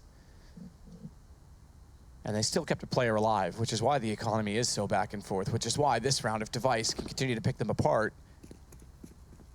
plays a massive, or has a significant value in the context of the match. Yeah, even if they don't win the round, if he finds 2 or 3 kills, that's still going to keep North on the ropes. But we get into the 1-minute mark here. Device only finding 1 kill this round so far. They go back towards long. It obviously makes sense. Get him on the flower bed position. Flashbang comes in as well. Thinks better of it. Glaive decides to face first, and MSL will be blinded by that. 45 seconds now. Zipex is waiting towards B, hoping that a player gets aggressive at this point, but very controlled play from North, not giving much away here. Deploying their smokes at this point, around the 30-second mark. That's perfect. You're going to hold Astralis out for even longer in case you can be of a cheeky little angle here towards middle. The bottom will head up towards B. They've got 1 smoke and 3 flashbangs to work with here. Is it going to be enough to find anything against this boost? I don't think so. This boost is almost perfect at this point. It's looking very good. Or not. Good indeed, until Device does get there with the op. Zipex goes down, that's bomb. Just to force Glaive, even though he's got the AK to work with, the plant and have Device hold him off on just 15 HP. But again, it's the op, and Device finding another 3rd kill for him. Glaive will get 1, so Device this time, similar to last, has to go 1 versus 1, this time with MSL and a low HP to do it with. But again, it's the AWP. Head shows, MSL finds it. Another clutch for North, but another 1 versus 1 situation.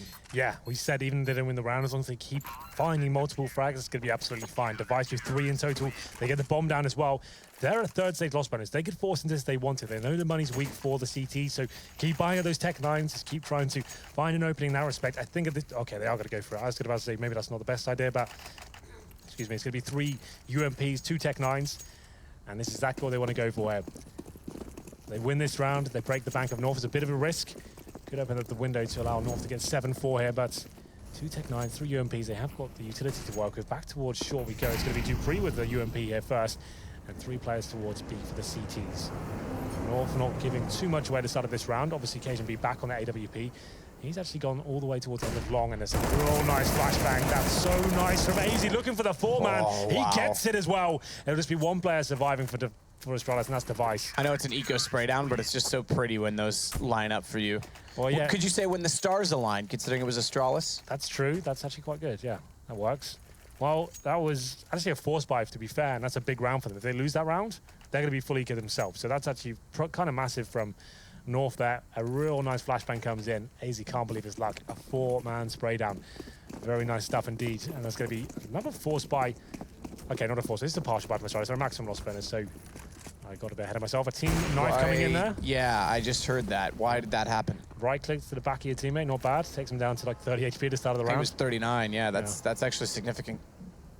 That's so frustrating. It's such a bad habit. It's one of the things, like, you know, the face-it systems and whatnot create so that no one control, but it gives these people this, like, habit, you could pick up from it just because the well at the end to swing both ways, this habit of always knifing and expecting no consequence.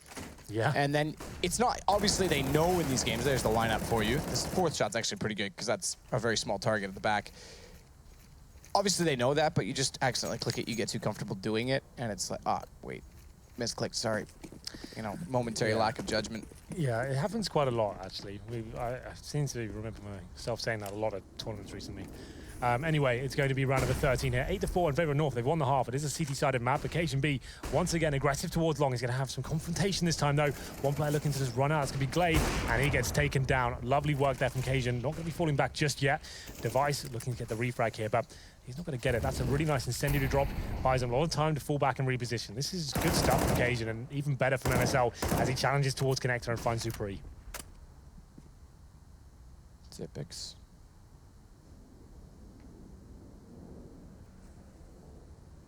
Through Monster. Great video made by HLTV. It was 13, which they officially declared. Clutches in Katowice, we didn't see it off camera.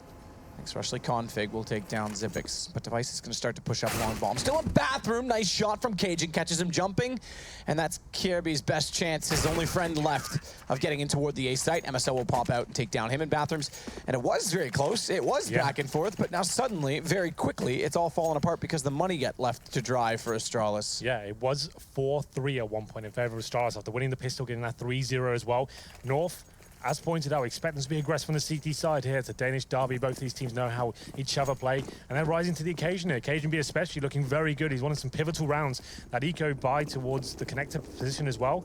Managing to find that ace against Device, that was huge. And now Astralis really clutching at straws here. 4 AKs, a Tech 9, and little to no grenades. A big nade comes in. Zipex feels the brunt of it as he goes under 47 HP. This is kind of looking grim for Astralis here now. And Zipex falls back. Config's waiting for him once again. He's just been a monster towards the B side of the map, looking to take on any challenges put in front of him. It's going to be back towards middle, and Kiabi opens things up. Now something to work with here as they got the 5-on-4 advantage. Not for long. Good shot by Cajun to take down Kiabi.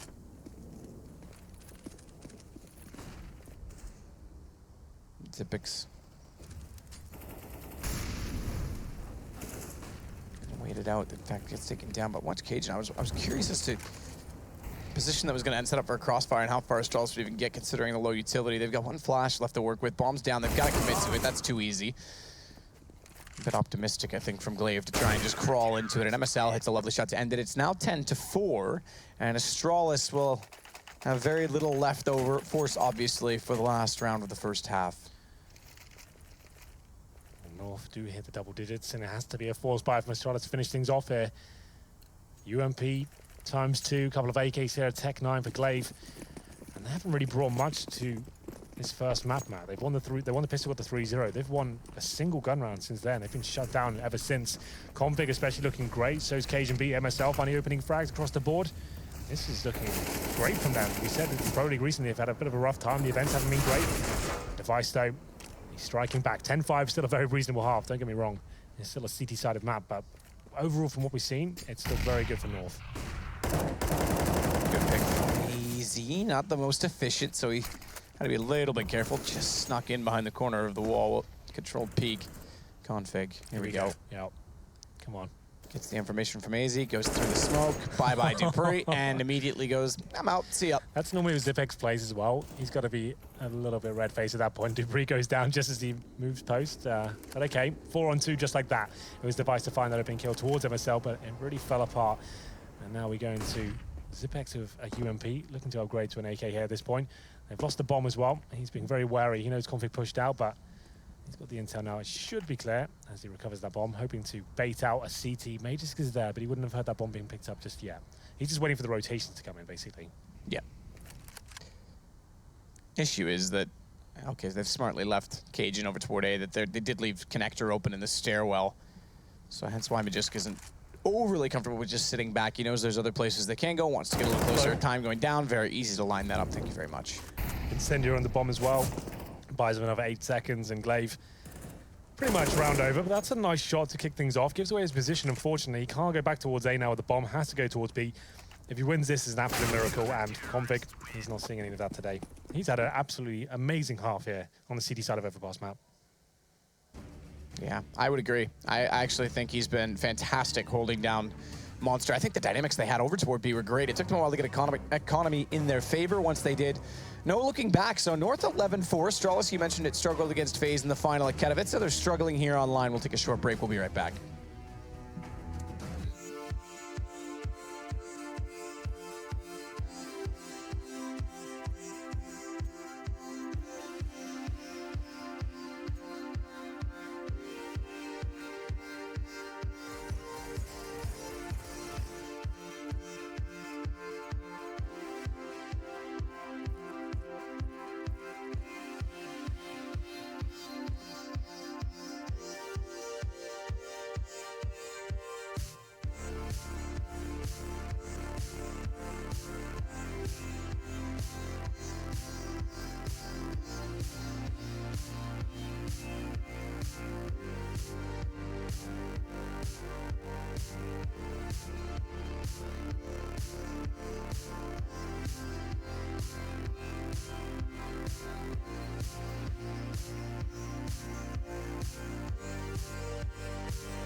So North end up 11-4. AZ impressive until, you know, that moment on the A side, but it was B that Astralis, I think they got a little bit addicted to based on success and kept going back toward it. All of a sudden, this was a good round from Cajun, to be fair, got the ace in the end, but it was Config just mowing them down time and time again toward the monster tunnel. Rough half for Astralis there. I have every bit of confidence they can bounce back. If they win the pistol, it's game on. We have a really exciting series, I say, on our hands here. But to be fair, tonight has been lackluster games. There's been like some stompies at a 16-2 and a 16-5 in the first matchup there. I'm hoping Astralis get the pistol here. Maybe we can start seeing a little bit more exciting game, you know, as we get into the second half. I'll look at the buys coming in.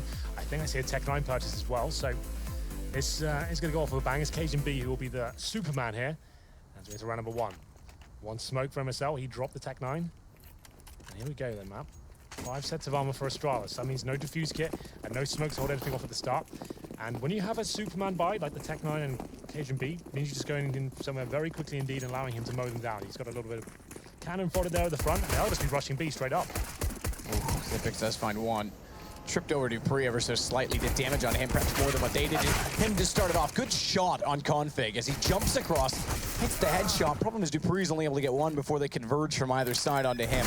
Flank in. Cajun's read that very well. Picks up a kill. Immediately the Tech-9 tags Caribbean as well. 8 HP. I'd say you're right. That could be it in the round. Yeah, he's got no kit, no nades. He might as well save the armor, really.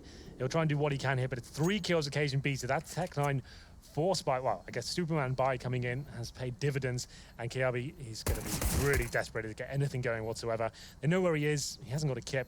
He's trying to get an extra $300 if he can, but it's Cajun B with another huge round there. 4 kills in total, and the rush B prevails. It was actually Zipex doing great work. He finds the initial kill. He's staying alive for a long time there. Gets 2 in total.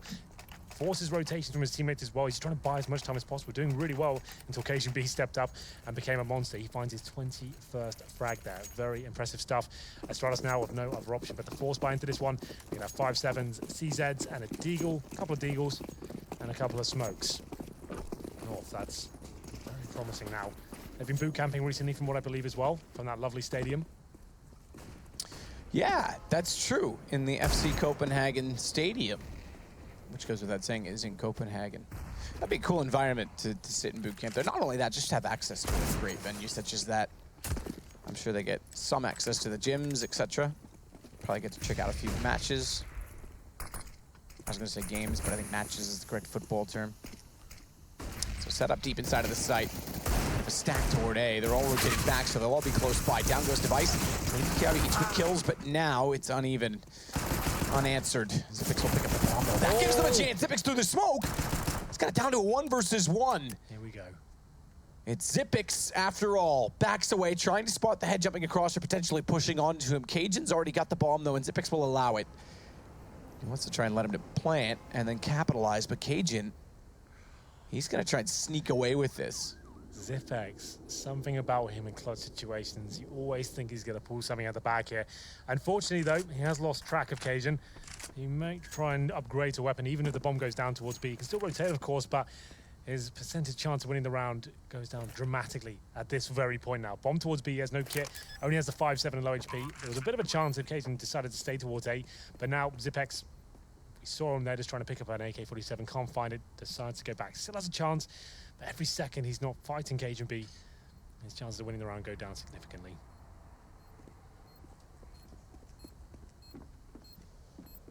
Bomb found, obviously, on the site, but not until after he spots Cajun B back toward the grill. 3 kills once again for Cajun, by the way. Yeah, he's been having a consistent game as well. Not quite as flashy. Missed that Molotov and that, but still got the ace in that one round where he held bomb, and he was quite smart about it. He played off his teammates very well. As mentioned, as well get that second smoke down in the tunnels, but that's in the past. Now it's just 3 rounds to go for North. Astralis have to sit once more with pistols and trying to defend this. 5 USPs. Not really much you can do here. It's going to be a similar approach we saw from North in the early stages of the first half. Stack towards B. Hope they rush. Could work out for them. You can see 3 players outside the B position with the bomb as well. They will not be rushing, though, as one player goes up towards long. That's MSL. He's got the Mac 10. Even if he goes down, that's not a massive deal. If he spots his 2 players towards A, he can at least give an educated guess to say, okay, B should be clear. You guys are ready to go. I've gone down with nothing. There's 2 players here. They've only got the Mac 10. You should be good to go on the other side of the map. If he finds nothing, he'll call them to come back. It's a very simple process. but one that's very effective. And he's done it. So you can see on the minimap right now in the top left, they'll be starting to rotate back towards A. MSL gets in a position where he stops rotations from CT spawn as well from that B bomb site. He might go for a couple of kills here as well. Why not? He gets $600 a piece and a very influential part of the game here. So he's locked off the choke points, called it a full B stack, and they should be absolutely fine. If it was one of the UMPs, he might just hold off. Mac 10 going into the next round against armored players, not as important. Thank you for the information. Hello. Thank you for the information. Buy one, buy two. You gotta know there's a third one in there somewhere. Thank you very much for the money. That's great. Dog, tell me he gets an ace with a Mac 10. How rich is MSL gonna be? Money, money, baby. That's all I'm gonna say. That's what you always say. Got a funny Cajun got, Cajun got Glaive at least, so not the full ace, but $600 times 4, Henry. Yeah, and they're really high rolling right now. It's $2,400. I had to do the math, sorry. There you go. It's very impressive. That's beautiful stuff from MSL. We kind of built it up exactly what he's doing there, but to pull it off like that and get 4 kills on a Mac 10, not much of a better situation he can be in right there. He actually throws away the Mac 10. He thinks, okay, I've got so much money here. Let's just get match point right here, right now. They can do something fast here. Molotov towards short. They know the CT's going to be limited. Device does have the AWP. Only got a deagle in that second round, but the rush comes in as dupreeh to challenge here, and he has to fall back. He's Molotov out of position as well, and MSL looking ruthless as he takes a headshot, and he's going to be firing back. It's AZ to open things up. Fix gets AZ. But MSL's still playing around the pillar to try and get some information to spot heads on rotation. Smoke goes down from his teammates. He's able to relocate deeper inside of the site as a result. He's got the bomb, so he has to go back to plant. When he does so, notice how his teammates approach. They still had Smoke down to get underneath the window. They don't go quite as aggressively toward it. There was a small gap. Flash through. Glaive doesn't know it. Tries to find it. Just nearly gets away. That would have been big to give them a post-plant advantage. Cheeky little boost as well to get above the smokes. And while this is all going on, it was going to be a flank to come in. That's gone. Device forced off the situation. North's going to find themselves on map point. And Overpass is going to need... Get wrecked. Overpass is going to need some work from Astralis if this is the case. I don't feel like calling it an off night. To be fair, that's a really rough round for them, right? So you've got 3 players without head armor, Device, glass cannon as well. You're lacking grenades. North know that situation's coming in. You made them force bind that second round, which is seeing a lot of teams move away from these days for that very reason. The T's, if they have a really successful second and third round, they rush them like B. You haven't got the utility to hold them off. If you do have an AWP, it's normally going to be aggressive on the other side of the map. So it's just a great round for North overall. 80 opened things up, and now here it is, match point. We're new to Pro League. We have 2 maps in each matchup like this. So Astralis and North play 2 maps, but each one contributes towards the league here. So you can't tie the series up, is what I'm basically trying to say. 2 UMPs, a Mag 7 for dupreeh, and 2 pistols. You feel like the game's going to end right here, right now. And even if it doesn't, it's just evading the inevitable. We'll see what happens here. KLB towards party with that aforementioned SMG. MSL, though, seems to be aware this could be a possibility, and he's got his crosshair in the right position. So does AZ, and they should be taking him down here. At least a refrag, but it's going to be a clean kill. Clean's one word for it. An execution, maybe? No, that's fine. That, ooh. Getting toasty. Oh, that's so close. I don't think it's gonna make it. He's fine. Device likes it hot anyway. He sneaks back around, and just because I think that's clear, gets the jump on him nearly. Does damage on MSL, and AZ was behind him. He took MSL to 23 and AZ to 65 on the UMP.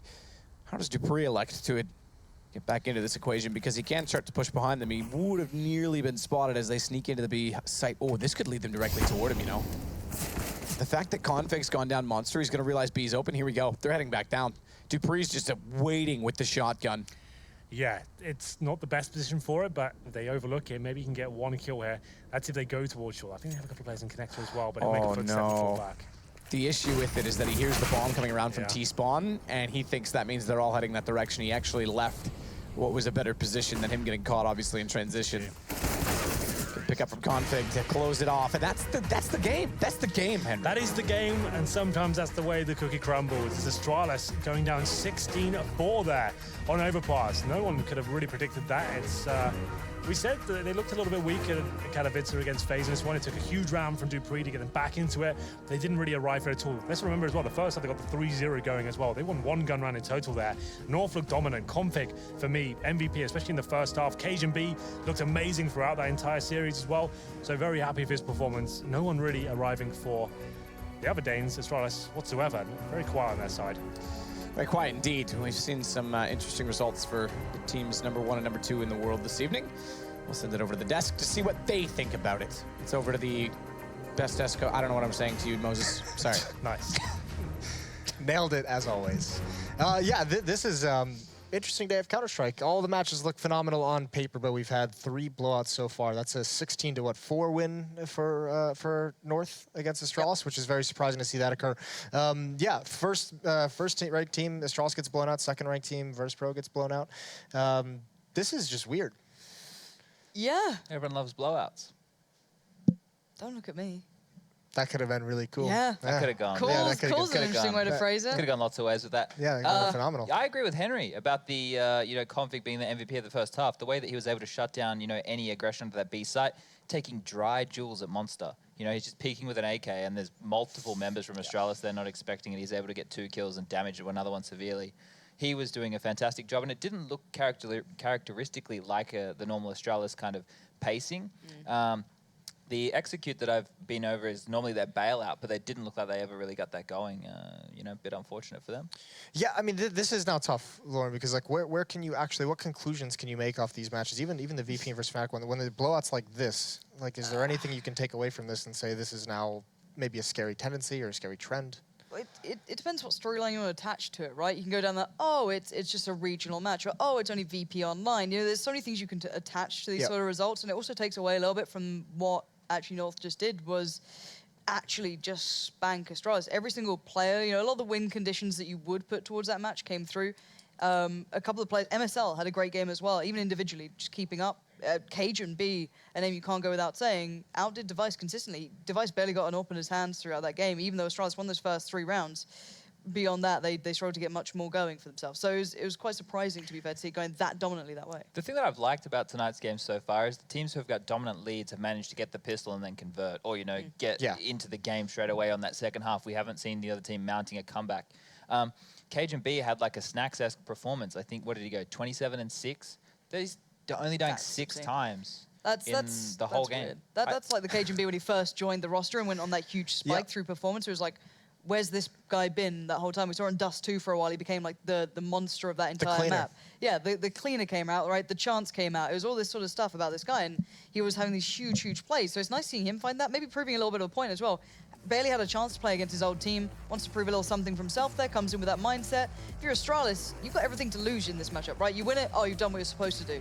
For them, it's a little bit more pressure. Well, and also, they're one of the teams, I think even North actually is, but this is going to bode well for North, obviously, but they're 2 of the teams that are right outside that top 6 in the standings at the moment, right? Sitting right outside the playoffs. So this loss actually could be critical for Astralis down the stretch. It'll be interesting to see how that plays out. Is this just an off day from them? I mean, this isn't something that we obviously have seen them be so good in tournaments. This has got to just be like a one-off day, maybe a one-off game. We'll see if they can bounce back. I think Nuke, there will be recovery. I genuinely do. I think that'll actually go Astralis' way, in my opinion. But yeah, it's a weird one. Yeah, I mean, you'd hope so, because this is actually a very intriguing matchup on Nuke of all things. If we remember North going back to when Nuke was just reintroduced in the map pool, North was probably the first team to have that status as the best Nuke team in the world after their performance at Epicenter with some big wins there.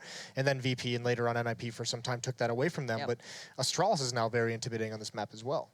Yeah, and that comes down to their way that they can approach the map with Device's AWP. They can use it at ramp. He likes to drop underneath, come up secret, take a pick from there. He's very diverse with that on the outside area of the map, which is very difficult to deal with. VP have been able to negate him very well in the past with some smoke grenades and that kind of stuff, but Magus was very quiet for North in that first game. It wasn't like they were going A as much as they were going towards that B side. But his aggression on the T side is something else, that we can look for. We're probably going to do a pre-show on Nuke, I suppose. Yeah, we don't have to go too deep. I don't want to get. I was in the There's a lot to be said about that. The music really snapped you back out of that. Yeah, I was like, well, Chad, shut the hell up and let's sort of a break. Yeah, on that note, we'll just go to a break.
chance to actually make it into the Pro League, be a professional Counter-Strike player. That's the thing that Mountain Dew League provides.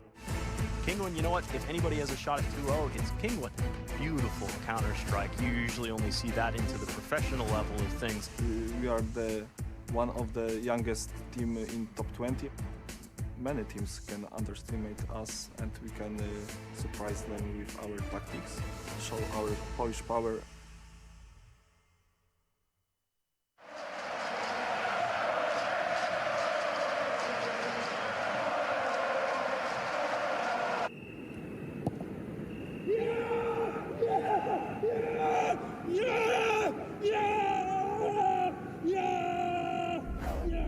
Start your esports career now at play.eslgaming.com.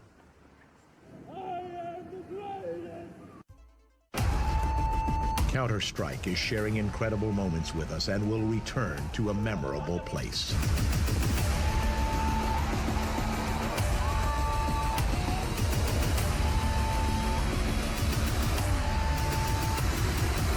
Get your tickets now at proleague.com/Dallas.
ESL Pro League is brought to you in part by Logitech G, Pay Safeguard, Mountain Dew League, and ESEA.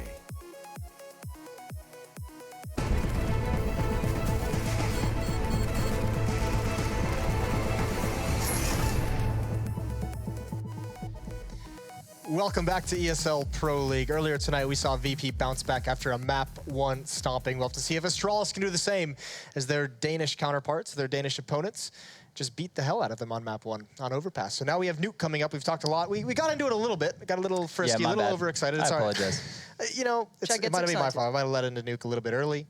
You know, it is sometimes tough to talk about, you know, one defeat that was that one-sided, a map that's that one-sided. But now we have Nuke. Now we can get in that exciting matchup. Chad, let's just, let's talk about what are these two teams. We've seen so much of Astralis and North. How is this going to work on the T side? What is going to be the main focal point? What is kind of that critical juncture? We always discuss, yard control. That's one of the main points that we talk about here. But we have two teams who have quite unique ways of playing yard on the CT side and to negate that control that teams want to go for. And they don't want to allow, 5 players to make their way down secret. They want to make sure they have, a frag or done some damage or have the information. So the battle out there is going to be quite an intense one, I would say, and seeing Config's aggression with the rifle pushed up and the support of Cage and Zorp, and then you have, some setups that Device and Co like to do, which I actually have a clip for if we want to throw to that right now. we have a move that we saw from Astralis. I believe this was against FaZe in the grand final of Katowice. And this is Kirby pushed up right now on the catwalk. He is going to basically be synced with Glaive, who's going to push up and be under the silo. And then you have Device playing on outside the warehouse, spotting on top of the silo. So everything's covered. Kirby is baiting for Glaive. They get baited into Glaive's hands. He takes them down. Device is baiting for Kirby. If they swing out and try and push, Kirby can push and go for a duel as well. And you can see there him just baiting for Glaive. Glaive grabs that frag, and now he's stuck in a bit of a pickle because Kirby took off and left him hanging. But that's one move that you can have on the CT side. You can have more aggression. The stuff that I want to see teams bring in, like nading open squeaky door for Europa, so Europa can go into mini and pick into lobby. I know the angle's a little bit different now, but you're likely to find a pick there. You want to have a bank of these holds or moves on the CT side to be able to find picks so the Ts just can't get away with doing their executes. And something that's unique to North and the way that they like to play their, bonus rounds on the T side or low utility rounds when they know the CT is also on a low utility round is their top rushes. They just send Magus out squeaky like a madman. He does that better than anyone. And that's going to be quite interesting because Dupree does that as well for Astralis, right? You've got really similar approaches in a way. They love that fast hit towards upper on their T side for Astralis. They have decent play towards outside. For me, their T side on Nuke is going to be the one to watch. And for both teams, this is their most played map in the last 3 months. Both of them, this is like what they both go to or what they end up on. That's a phrase that I probably won't repeat, but yeah, it's going to be decent to watch. I don't think we've seen anyone punish Astralis yet, apart from Virtus Pro, particularly recently. So yeah. I think North are in a position to do it. I think Astralis have to kind of simmer down from that first map a little bit because it's going to be incredibly frustrating. You just got battered by your ex-teammate and the team that's meant to be, lower than you as such, right? But it's quite weird. In the top 4 right now in the Pro League, it's 2 Danish teams and neither of them are Astralis. So, it's a weird sitting place at the moment. Well, where are we putting Astralis in terms of where Nuke is in their map pool? I think that's kind of an interesting question because, like you said, they play it so frequently. It's not a map they generally pick. But it's almost like teams have to go towards it because they have a couple maps that are stronger than it. But in turn, I mean, it's this weird circle of death where this has now become a strong map because they've played it so frequently against some of the best teams in the world. I feel like it's in the middle of their map pool. But when I say that and I try and think about their maps, it feels like everything's in the middle of their map pool. Right? Just to like you're saying, they're kind of happy to play everything. If they can get their choice, they do like to overpass, even though they just got stomped on it. But it seems like they're happy with everything other than Cobble. And even then, they're happy to play that against a weaker opponent, right? Like, they don't have any dramas with that. So this is one of the strengths we say with Astralis is how deep their map pool is. And I would say as well, the only team they've ever lost to on Nuke in the last 3 months as such, right, since it's become back in their real frequent map pool, is VP, all 3 times.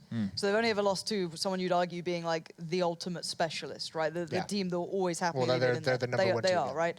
So it's just, I think it's become by necessity a really good pick for them because they can always leave it down to leaving Cobble in there because they're happy to leave it in there because they know it baits people into it. They'll specifically play people on that map if they know they can win. If they put hours into a specific opponent, they'll bait them into playing it. But North don't necessarily have that, I'd say, yet. They don't have that flush map pool. It's good, but it's not the full deck. But Nuke is a sick map for them. So this is going to be a great map. This should be... I think it's going to go Astralis' way, personally, but I think this could be the closest game yet. Well, I would hope so, because we've had a 16-2, a 16-4, and a 16-5. So, yeah, bold over there, I Lord. hope this one is 16-8. You're going Sadicus specific. Yeah, this will be interesting, especially for a map that, I know, Chad, you mentioned they don't want to have, no reason to have an op on the T side. So you have a team like North that just dominated with Cage and B with that AWP. Before you get into it, I do have to throw over to your casters. That is going to be Sadicus and Henry G still. How you doing, boys? Hashtag number 1. Oh, I just died. I was playing Slither. I was playing Slither, but I died. You should have seen the size of my snake, Henry. I've seen it before. It's not that impressive. Oh, wow. Okay. Hello. That said, that's Jason. Speaking of dropping bombs, Henry, it's time to drop a nuke. That's good. You've still got it seems. As we get into Astralis versus North, the second map, it was North beating down Astralis from arguably one of their best maps, Overpass, 16-5. Moving to Nuke, though. Both teams very good on this one. I feel like it's the same kind of storyline we had with VP versus Fnatic. Even though they just got wrecked, I feel like they can come back and even give the same sort of treatment to North here on Nuke. It's possible. The thing is that it wasn't like... I don't want to call it an off night because I don't think that's acceptable. It's not an excuse, but like they just looked really off on Overpass in some situations. So it's going to take a lot for them to come back. You're right. There's definitely the potential there, but there wasn't anything that encouraged me in the last game to say that it's something I'm believing in. If that makes sense. Does that make sense? Sort of, yeah. It's fine. Well, it's going to be North on the CD side here. It's not so much a huge deal really these days. Nuke quite a balanced map, believe it or not. I didn't think I'd ever be saying that a few years ago. But it certainly is now, and with North standing the T side, there's no real reason why they can't win the pistol and even end up winning the half here. So the game is about to restart. We are going to get into it. It's Astralis versus North, the second showing. After getting 16-5, Astralis looking for revenge here in the Danish derby. Should be quite a good one, I think. And we'll have a look at the buys as they start to come in here. Here's the pistol round.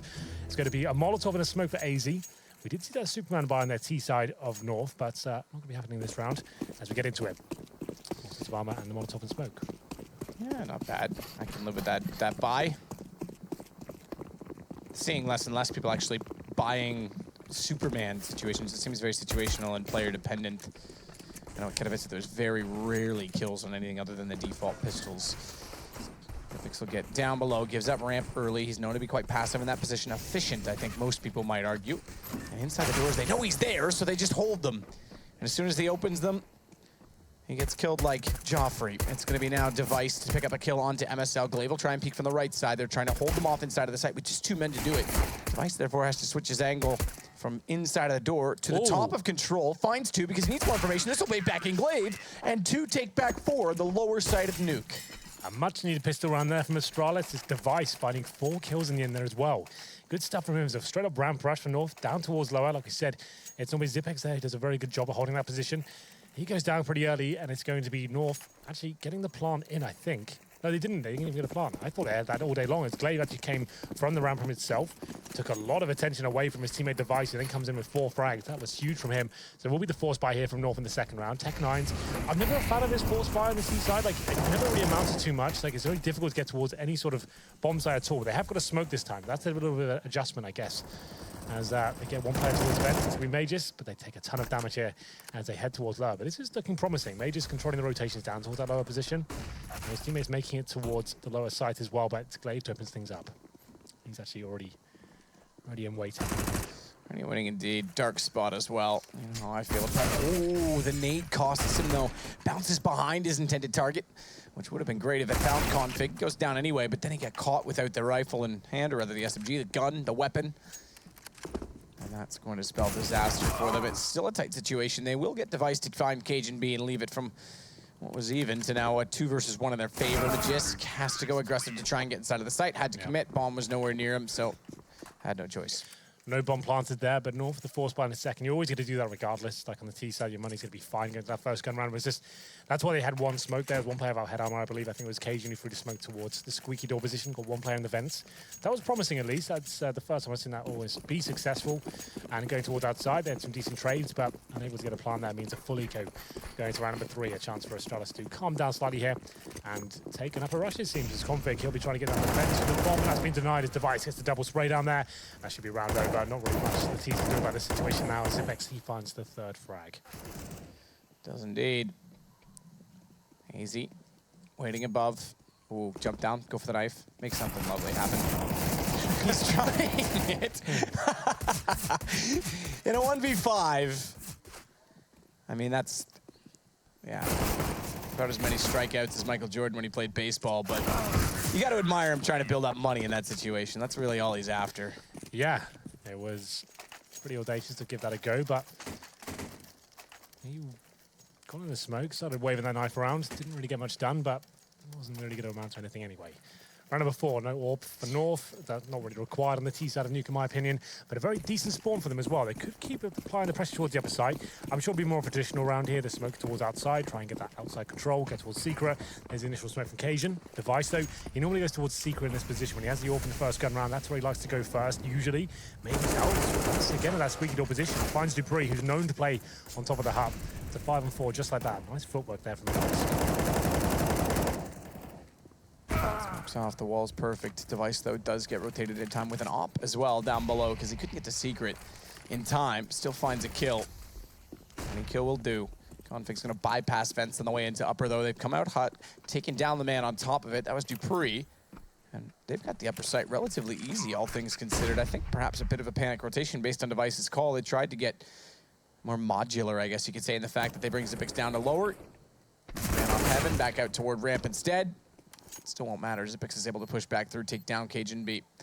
Just gonna be left on the rafters, but it's only a one-man advantage. He's gonna have to be swift about finding the opening.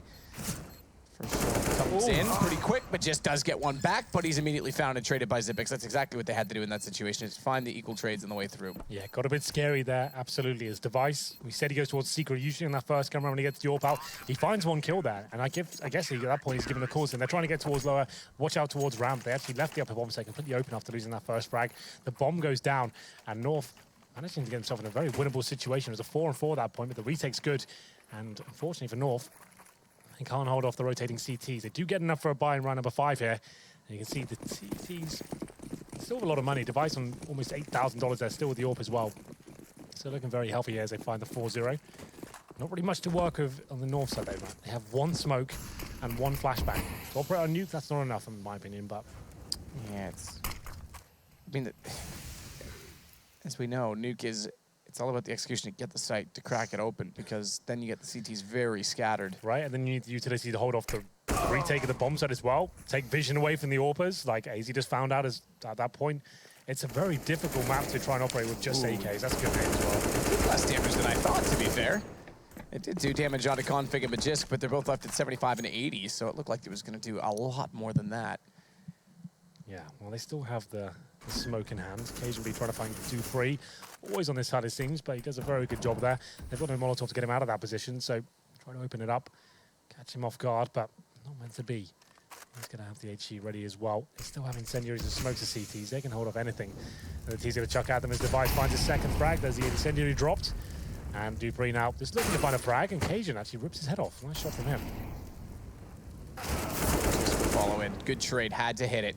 Glaive, don't be misled, is on the outside of the upper site. Smoked off as well. Take the door out of contention entirely, and Xyp9x still has the vision toward hut. Oh, spots his feet. Spots his feet indeed. Glaive's going to realize that they've gotten down the vents, though. And that's where Device comes into the equation, because Config's already going to be down below, planting safely as well in behind the silo. And Device has just gotten into the ramp now. Xyp9x will find Magisk down to the 1 versus 3. Config, nice shot. Fakes decon and gets back inside of the site.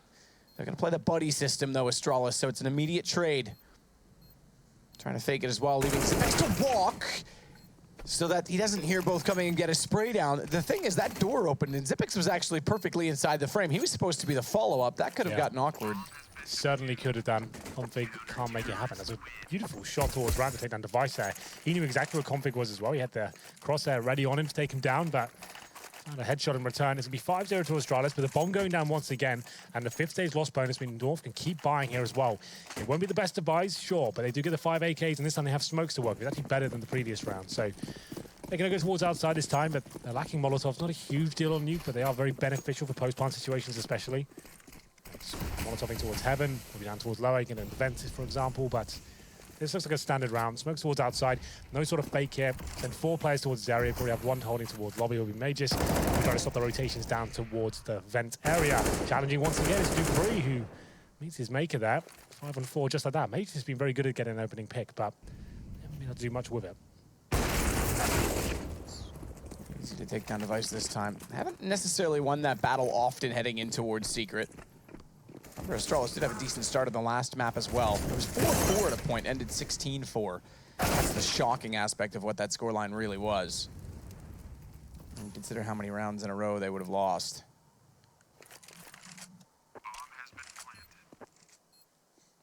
Put the bomb plant down, Glaive. versus 4. This could be the first round finally for North to pick up on their T side. I would say that's fair at this point. That's a nice round from North. Didn't have a ton to work with there, but they had the 5 smokes and the AKs to get outside. They had Mages watching that vent area as well. He opens up the squeaky door, takes down dupreeh to open things up. Just as he does it, his teammate's ready to go towards Secret and Device. He had to hit that first shot. A little bit overcommitted, I would say, as he spots one terrorist come in, doesn't pull the trigger straight away, misses the shot, gets taken down. That's round over at that point. Then you get 1 frag in return. Mages still holding that vent position, gets another rotation kill, and he gets taken down. That's going to be Blade actually causing some chaos here towards the end of the round. That's actually kind of a big deal. They've lost the AWP they'd picked up there. That's in the hands of KGB. And no, they do not win the round, but he actually damages the economy significantly there of North. Here's a little replay of Blade's antics, the very last of the round. Okay. As we go into number 7 here. This will be a full reset. North lost this one. They lose the loss bonus at this point, but they have managed to get dupreeh down with just a shotgun here. dupreeh's actually on a Slayer. He's got 0 to 5. Hasn't been having too much fun on that hut position. Up the rush potentially yet. She used to take down the door and a smoke towards main as well, but dupreeh with a shotgun finds the first frag. Does indeed, in the smoke, tries to find it. Oh, another dupreeh, good read. They try and snap back towards Squeaky and find him. It's dead. Xyp9x therefore can walk freely in towards Squeaky itself, back through the rotation from ramp. And this will be their round. That's actually very impressive, that shotgun work. We know it has potential on this map, but it's becoming less common that we actually see it be successful. Sure. Well, it's dupreeh there. In a perfect position for it, I guess. They tried to use that. This is adjusted nuke. That wasn't really possible 6 months ago. Yes, it's the same iteration of nuke, but it's been slightly modified to allow you to HE the squeaky door once again and smoke towards main entrance. That's exactly what AZ did, but he runs into the barrel of the shotgun of dupreeh there, who then pushes through with like 10 HP and still wins the round. As we try it once more, it's going to be a Molotov and a smoke to shut down North's approach towards Squeaky, and Device ready towards outside. He'll be smoked out as well. Decent smokes coming in. Tries to slow them down with the HE grenade. Could do significant damage there, but not too much. Good tag. Step 1, that gives Glaive a bit more of a chance, but not compared to MSL, who jumps around the corner with a Tech 9. This is where they're at their best. Close angles, tight corners, and movement. You see it in showcase from MSL. Bounce flash will go inside of the site. MSL caught out by his teammate. Will have to back off the initial peek inside. The M4 to work with. AZ's got dupreeh locked in the vents as well. No one directly inside of the site yet, which means he can't enter into the site itself, but he wants to make sure they have less interest, and therefore will stay put. Careful of the Tech 9 and Magisk. Tags him low, but goes down 4 HP.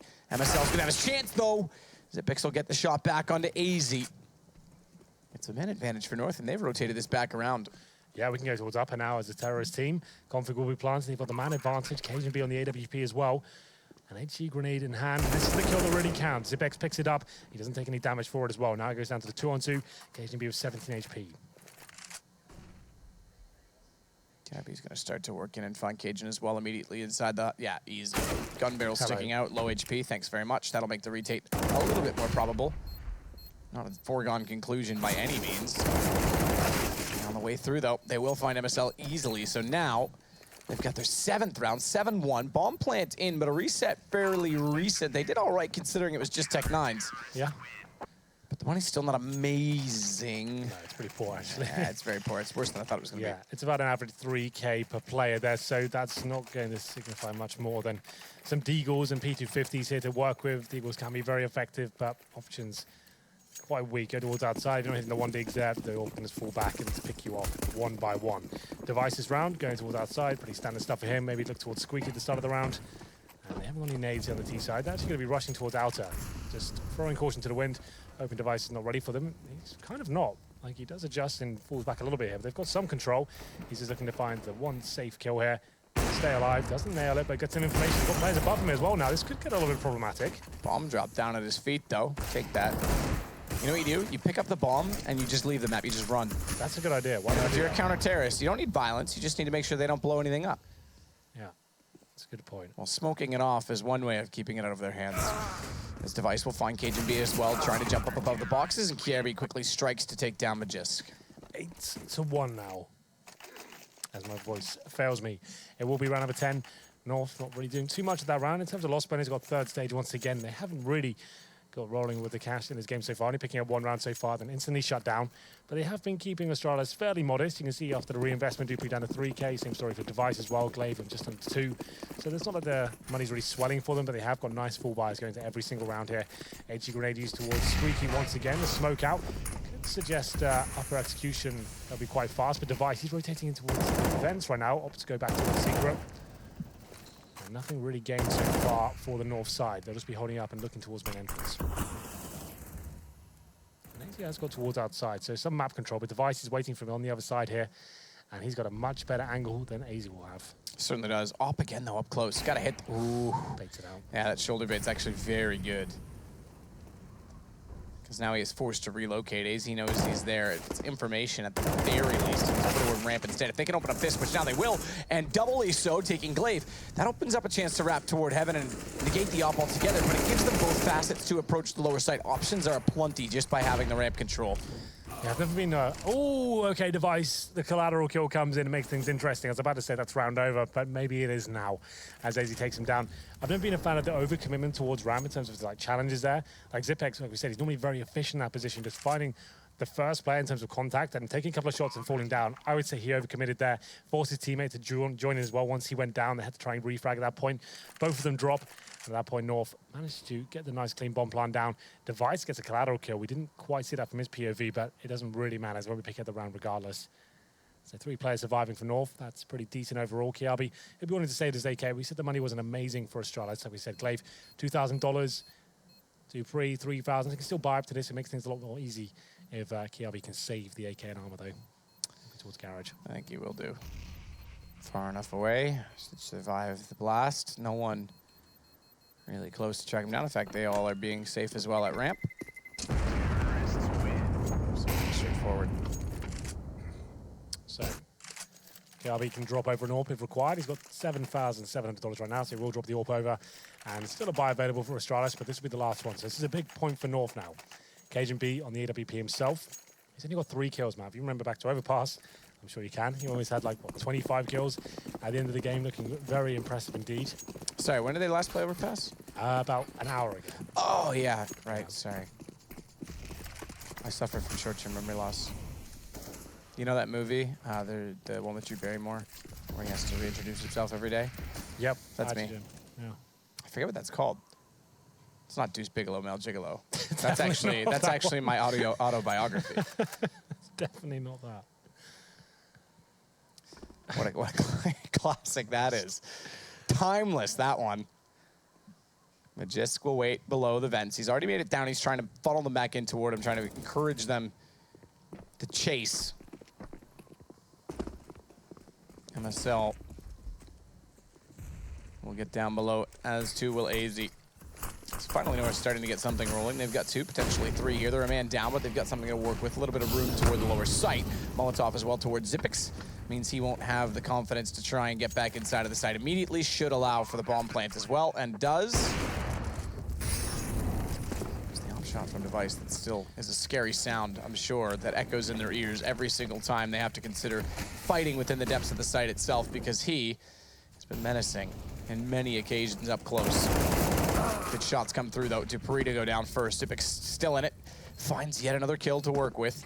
Dipix will tap the bomb to try and pull them out. Config finds that kill instead, gives them the man advantage. Big important at man advantage this late, too, but Kiabi's still inside of the site. He finds the next through the door. Good headshot onto AZ. Magisk boys close, but not quite, is he? Oh, no, that's a missed shot. Device can't do anything. He's too far away. No, Device was there. He actually had the chance to kill Magus boy. That's why he's shaking his crosshair like that. That was a round done. All he had to do was kill Magus, who had no vision on the bomb, right? So this is... I'm like, this is the previous round.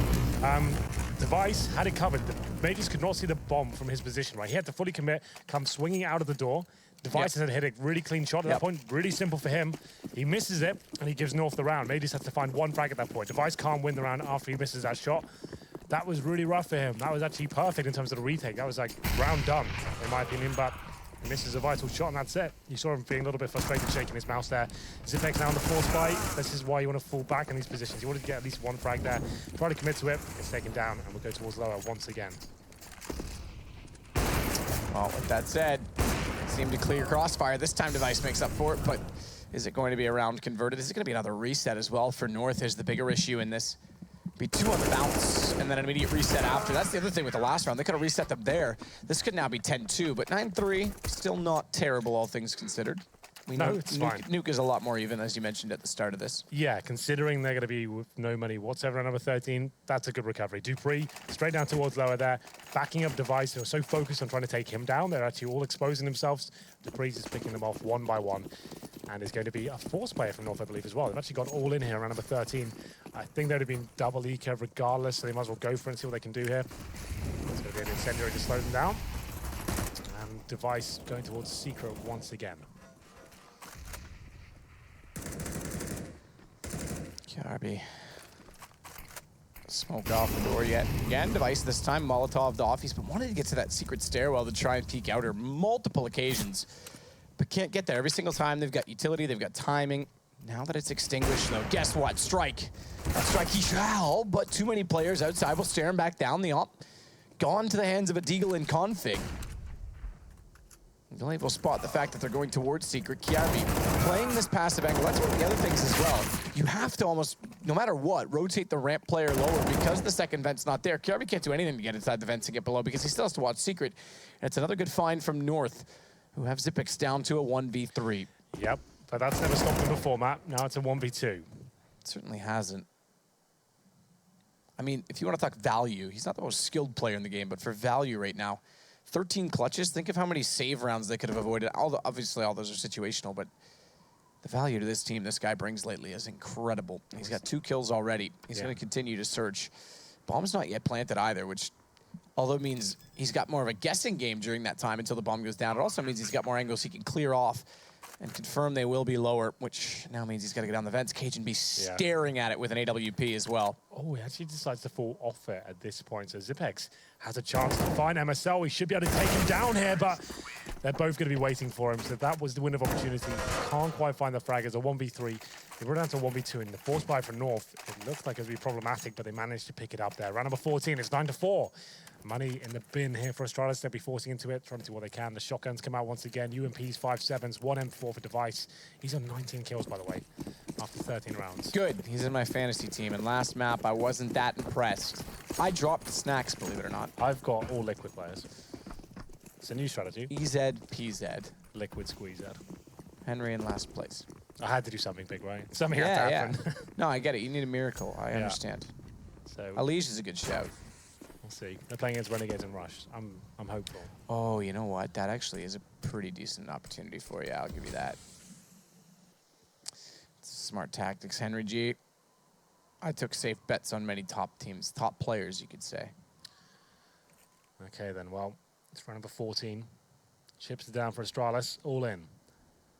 2 towards Secret, and there are terrorists on the other side. 3 towards Secret, in fact. Device confirms it 4 as he turns around.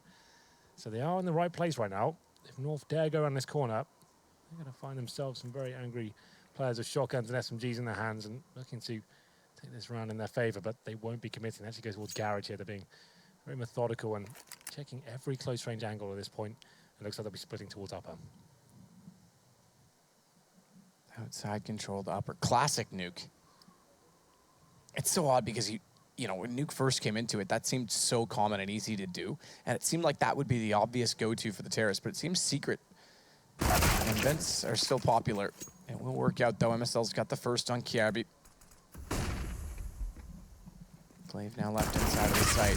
Money has been dwindled away. It's incredible to think that this could have been 10-2 at a .94. Remember that missed op shot from Device? Yeah. Starts to weigh into it when you consider that they didn't get a full reset into them in time. They were able to force up just enough in the previous. Device left with Dupree on a shotgun. I was about to say AWP. In some ways, an up-close AWP. But it means that they have to sit back on this one as well. And that's going to concede their 5th round to North, who are actually making a case for this. Yeah, absolutely. They've actually managed to pick up 4 rounds in the last 5, I should say. And managing to bring this back. It was looking very bleak at one point. They will be saving 2 guns here. Astralis, that is Mag 7 and the M4A4. A couple of flashbangs and body armor to go with it as well. That certainly helps. Don't necessarily need head armor against terrorist sides, especially config. He'll be upgrading from that UMP for the last round here. I'm almost certain of it.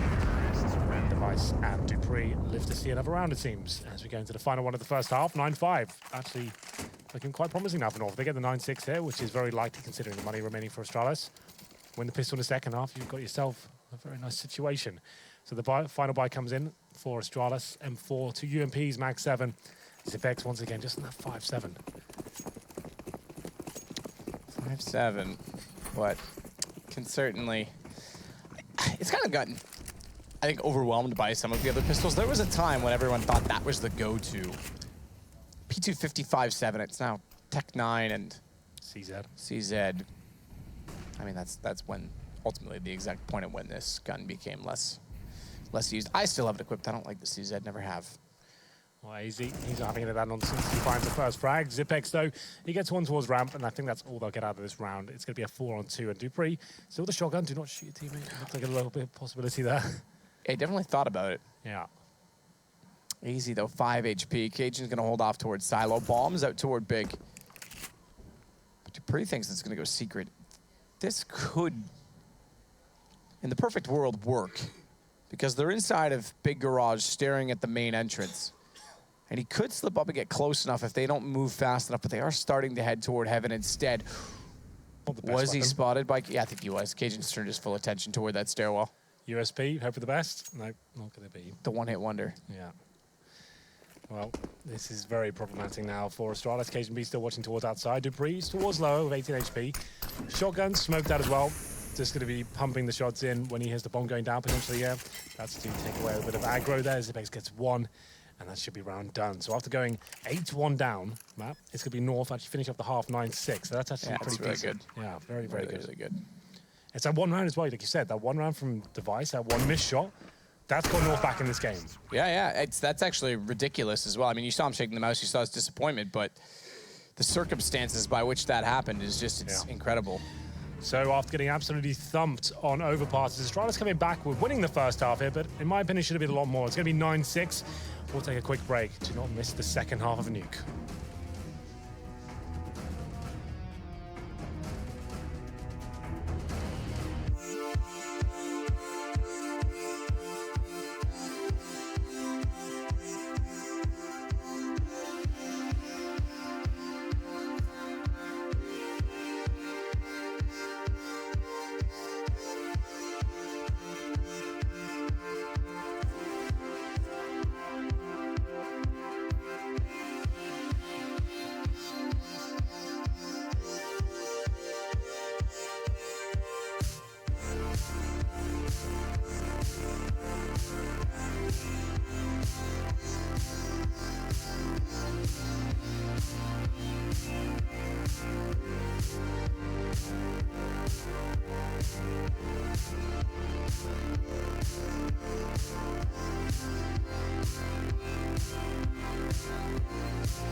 Jisk has been solid. North, decent comeback.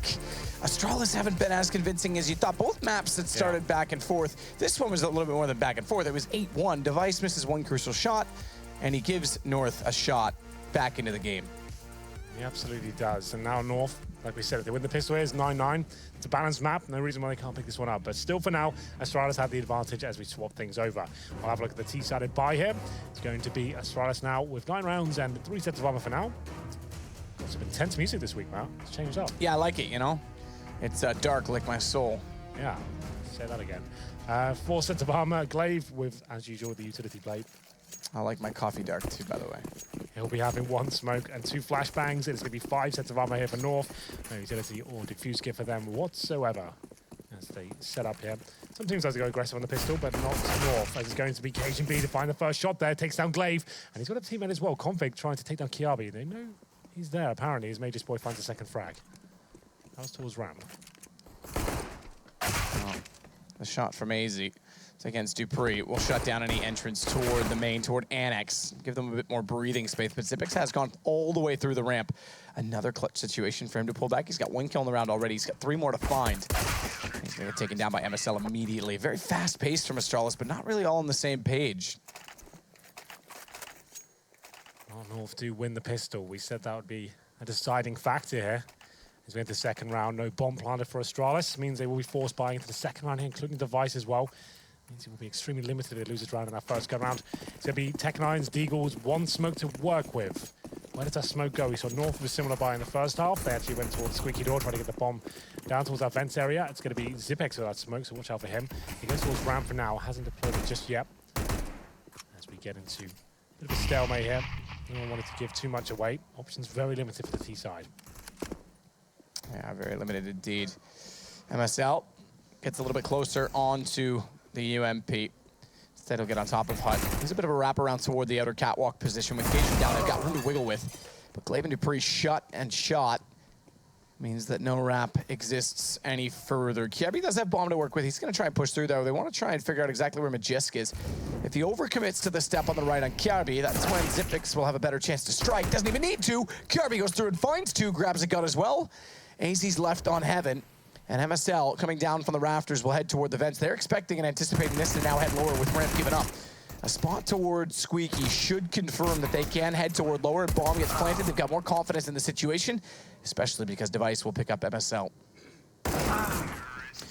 They pull it back somehow against the orders. Kiabi, with that close-range Tech9, gets down towards the vents and gets the bomb planted as well. And the rotation frag is coming in for Astralis as well. So they do win that second round of force buy. I think that's quite rare on Nuke as well. Just with 1 smoke to work with there, you're hoping for mistakes coming from the CTs. Easy. Taps the lap. Frag. Xyp9x gets the frag in return. At that point, I feel like he overcommits towards Ramp. We saw Cajun B picks up an easy kill, and that's actually instrumental to them actually getting into that round and winning it. He picks up the AK, he's got control of lobby as well. Xyp9x, obviously, he thinks, okay, there's only going to be 1 player towards Ramp, I'll get control of that area. They won't know if we're going towards lower. But unless you've got someone there with you, you can't really justify that decision too much, especially when it costs you the round as well. As we get into round number 4, forced by once again from Astralis. It's 10-8 as North claw on back. They get 1 AK, 3 Tech9s and a UMP here. They have got a plethora of utility to work with. Xyp9x once again back towards Ramp, not off out. Same story of the upper bomb side as well. Config quite aggressive outside here. Smoked out. Config, good pick. Great shot, good lineup. Smoke to work with, does it again. Exact same thing all over. Red Rover, send your best right over, all best them. As Glaive will at least get Config back, but is it too little too late considering the weaponry? Considering the damage that's dealt, that they're down a man with much to still try and find in terms of map control. Nearly gifted back. Magisk walks up, and Xyp9x crosshair was placed lower than that, expecting the head to appear on the ramp rather than right in front of him. 4 and 2. Dupree and Glaive left to try and salvage this round, but that's the bomb dropped as well. Just Glaive now out of position and maybe out of time, as he hasn't really got much to work with here. Major's boy takes him down with the AK-47. That ties, well, it doesn't tie things up, but it should do go into the next round. That's the point I'm trying to make. Nothing really Astralis can really do. That was another force buy from them. Should be bringing things to 10-10 at this point, and a chance for North to stabilize their economy. They shouldn't be dropping a frag here. Not really much Astralis can bring to the table. They've got Glocks at the moment, and 1 P250 comes out for Dupree. That's about it. So they get a plant down. It's amazing. Maybe rush towards upper. Maybe the bomb sneaks down the vents. That's what I can really see as an option right now. You're not going to slow things right down and try and get a pick of a Glock. This is not going to happen. Here comes the rush. Rush, door, vents, caught. Bombs down there as well, lads. Good luck. Yep. Push through from Magisk. Knows that they've gone that direction. MSL touchdown nade. Clean sweep. 10-10. Astralis, what happened to that 8-1 lead? Yeah, those days are over. As we get into round number 6, like we said, Try and rush up and get the bomb down the vent. Exactly what they tried to do. They send 3 players towards ramp as well, try and split it. If they got 1 kill or the bomb going down there, then maybe there's some sort of a chance, but not meant to be. They're quite controlled from Aegis there as he gets a nice little double spray down with the AK-47. It's round number 6. And no all for either side, but it's North with, I would say a bonus round, but when it's like round number 6, like it's difficult to even say that, but there's been so many force buys back and forth. Magus getting aggressive this time towards ramp. Spots the bomb of one of them. Can't find the kill though. Zipex bails him out. I'll have you know, Henry, Nip has won their first game in Pro League. Yes! You'll be very pleased to hear that. It's all Draken. Not sure about that. I haven't seen the stats. I just realized they are 1-6 now. Same as G2, oddly enough. Super what? Cajun. He's going to go down to Kiabi. Good find on the way through. AZ's actually elected to rotate back up, which isn't the right call, but with Config down below still, take that back. I was going to say with him down below, he can hold them in position and let MSL get on the flank faster toward the ramp. He does get there. I'm not sure it was in the time that they would have needed. Yeah, well, a desperate attempt to deny the plan there from AZ. Not really much they can do in this situation as MSL goes absolutely wild. His teammate drops as well. That's the first kill there to start. You know exactly where he is. He gets caught reloading. And Astralis pull one back just about. 2 players surviving though. I think we still have plenty of cash on the CT side. That's where things get interesting. We said that was a bit of a bonus round just because there's been so many force buys. They had a residual SMG there. This is when they bring out the AWP. 4-on-4s as well. That's where the fun really begins because you can see the reinvestment from Astralis comes in. They're left with almost no money here. And a Galil as well. They lose this round. It's going to cost them 2. So you need to be picking this one up. Fast-paced round towards low actually worked out for them quite nicely there. And they deploy back towards ramp. Not so aggressive this time. KGB towards outside, of course. No device to go up against him. Or maybe there is. Bit of a one-way smoke there for device. And he changes his attention towards silo at this point. There is a player on the other side. Cajun's gone for the narrow position instead. Does open up a lot of potential for them to try and wrap behind him, but he's affording to do so by this. Config getting in position instead. Spots Kiarbi. Shooting, potentially trying to pull him back in.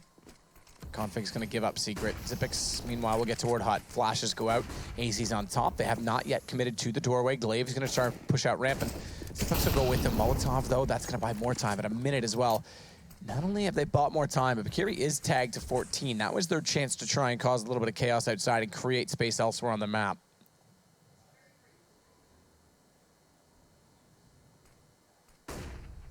Device will continue to try and push through, though. No commitment from his team to go either way just yet. Config's down there, that nade's big. Oh, it bounced past him. It actually didn't go quite into contact. That would have been much better had it done so, because it would have given Device a much better chance. But just, he wants to go effective to fall back down, to be efficient. Caught by Device because he was in the vents behind him. He stayed down, got the call from his teammates. Now he's got 2 kills.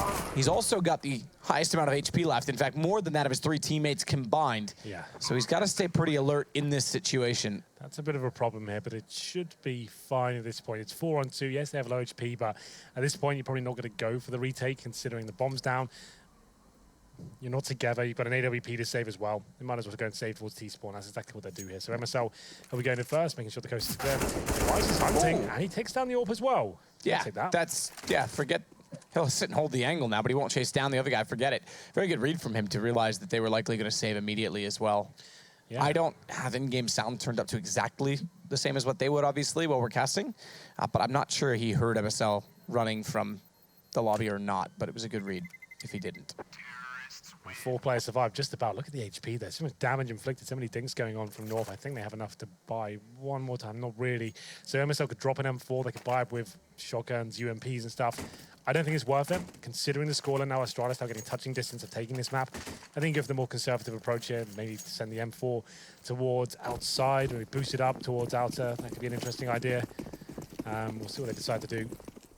So we'll be heading towards outside. Not going to be boosted though. Uses that smoke at the start of the round to take away some terrorist vision. Good grenade comes in, but he gets destroyed by that device. AWP picks that up from KGB in the previous round. That should be it. Not really much for CDs to work with here. And Astralis should extend their lead. Config, though, he's been deadly so far this evening as he picks up the M4A4. Maybe that is some sort of lifeline. Good pick. Amazing to try and get through the door, but that doesn't work. Go back the other way. Device hits him up close. Cajun's going to rotate back into heaven, drop down, be quick about it. Astralis holding on by the string of their teeth. I've at least kept this for 2 rounds, and the economic advantage. Good find from Kiabi. 13-10 If they split this series, just to give you another picture of the series, of the standings, Mouse Sports still sits atop 7-1. North would go 5-3. Astralis would end 5-5 after this. Yeah. Well, it's close. It's getting very close in the midsection of this league. Yeah, I think we're at just before the halfway point as well with this week. I think we have 6 weeks between this one, so we're about the halfway point. After next week, we'll be halfway, right? Yep. Well, like a few make updates, but yeah. Essentially, yes. But still anyone's game, and it's exciting to see Mouse Sports at the top there. That's kind of strange, always considered. But it's going to be Config. He picks up the first frag to take down Kiabi, and lots of damage inflicted as well. Good grenade coming in towards Glaive and Dupree. I'm also going to go back on my prediction when I said NIP was statistically out at 1-6, because even toward the top of the table, Heroic's 5-5. There's teams that are only... When you say out, do you mean out of the...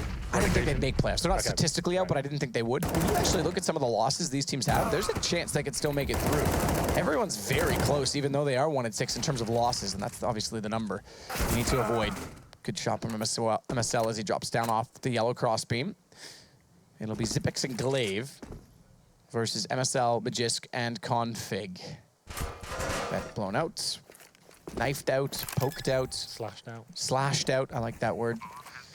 It's going to be a noise trigger, but they do get the bomb down, and Glaive Molotoving off to the left with the smoke at the right will be able to push up. Ooh, I thought go to dark spot. Has to be careful here. Bit of hesitation, but he wants to play off his teammate Xyp9x, who now knows that MSL surely, I think, has heard him go into the vents because they're staring that down. Giving him the sight, they'll play that off the diffuse noise, but don't want him to exit and try and catch off their positions while they're looking inwardly. That's a good pick, therefore, from Glaive, because now they don't have to worry about their backs. They can focus firmly onto the bomb. They know exactly where it is. Glaive reads it like a book. Config tries to get the thought. It was already in his head, like he was already like a bull charging at that point. So he didn't have time. But yeah, that was very peculiar looking. And you're right, I couldn't hear the bomb fully either. Meanwhile, though, Xyp9x does get Magisk Boy back down this time. North is left to pistols once more, but they're getting very aggressive. Config, he's got an AK to work with already inside lobby, and AZ's pushed all the way up to catch off at outer. It was actually toward the corner to catch off, I believe it was Glaive or Xyp9x. Xyp9x, yeah. Oh God, that's going to cost him. He took a bit of a risk there. He thought he could sneak out, but AZ's waiting for him on top of that hut. And it's a 3-on-2 just like that. Config looking to get a bit more here as well. They're being relentless. And he can find it, spots him. That's a very easy kill to take down Device and the bomb as well. What a round to step up in. This would be a match point for Astralis. And now, not meant to be. AZ with 3 kills in total. Some interesting decisions there from Astralis. Tried to go quite quickly towards outside and upper. They got punished by the close range weaponry there of North. And Kiabi, I actually kind of like that idea. Like he was trying to, he came from T-Roof as well. And the city's already cleared out lobby. They'd called no one was there. So he's trying to take advantage of that. Push out the hub. Try and find a player that wouldn't be suspecting there, but AZ. Too aware, I'm afraid. And we go into round number 11. Still don't have the woods just yet, though. This is costing not quite a lot of money. They still have 3 players about $3,000, so they're fine in that respect. But Device has the orb. They do not. Magisk just a spot over top of the boxes inside of the smoke as well toward Radio and Config. He's going to sit to watch from Catwalk. Backs off. Remember, that angle did exist to some extent. The box there's placed a little differently, and you're a bit lower, so you don't get as much vision toward the corner, but that angle used to exist as well in the former iterations of Nuke. 5 for now. Glaive has outside control. He gets towards Secret. Doesn't necessarily have to commit to this. He's by himself, right? So at least he's showing some presence there. He won't want to walk around the corner and give his frag away for free. But then just knowing he could be in that position forces the rotation towards lower, and now they go back towards ramp. So he'll be waiting. If they get ramp control by trading a frag, at least they're in a very good position going forward. Astralis here, but KGB's not backing down just yet. He still has the AK and will be looking to challenge at this point. He's by himself, so that's quite a brave move to make as Glaive goes back towards outside. His teammates did not get a ramp, so he has to change his position and show presence towards upper. Good headshot onto AZ, checks left, snaps back, and his damage combined with that of Xyp9x will take down MSL. I think there was some missed utility toward Heaven, but it doesn't matter. Device has config. He's already found Cajun, and it's down to Magisk. It's going to be a map point for Astralis.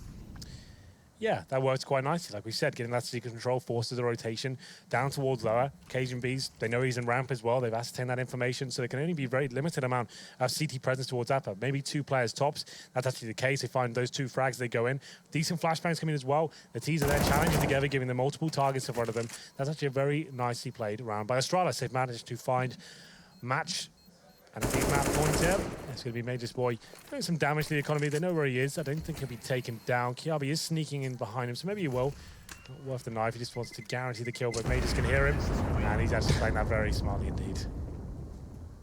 Ring around the rosy. I like it, yeah. Yeah, you say ring around the rosy. Yeah, because I know Pansy says ring a ring of rosies. Which I think that's the actual official song, though, the one I'm singing. Yeah, no, I think I agree with you. That's what I was always taught. Both technically make sense grammatically. Yeah, it's just the nice rhyme, I remember. Yeah. I'll Google it. Let's look it up. Yeah, you do that, and I'll talk about Kana. So the smoke bounced. That'll go inside of red, cover off the vision from Big Garage toward the box itself. Correct. That's gonna let Config go through. Both are correct. Yep. It must be a cultural thing. Depends on where you're from. Because I noticed Lawrence is the other. So I thought maybe it was British, but then you don't. So. There you go. Well, 5 and 4. Match point for Astralis. It's made his boy to drop first, but Cajun B does have the AWP, but he's actually left ramp, and that's a big deal because they can get towards the lower bomb side. Look how quickly they're operating as well. But Cajun does find a frag in return. It might not matter. They've got no kits and a full retake to do towards the lower side. Cajun B with an AWP as well. That's not an ideal weapon for him on the retake. This kill is huge. Kiabi picks it up. That should be all she wrote for Nuke here, but Zipex, he finds the next frag, and AZ now with Config.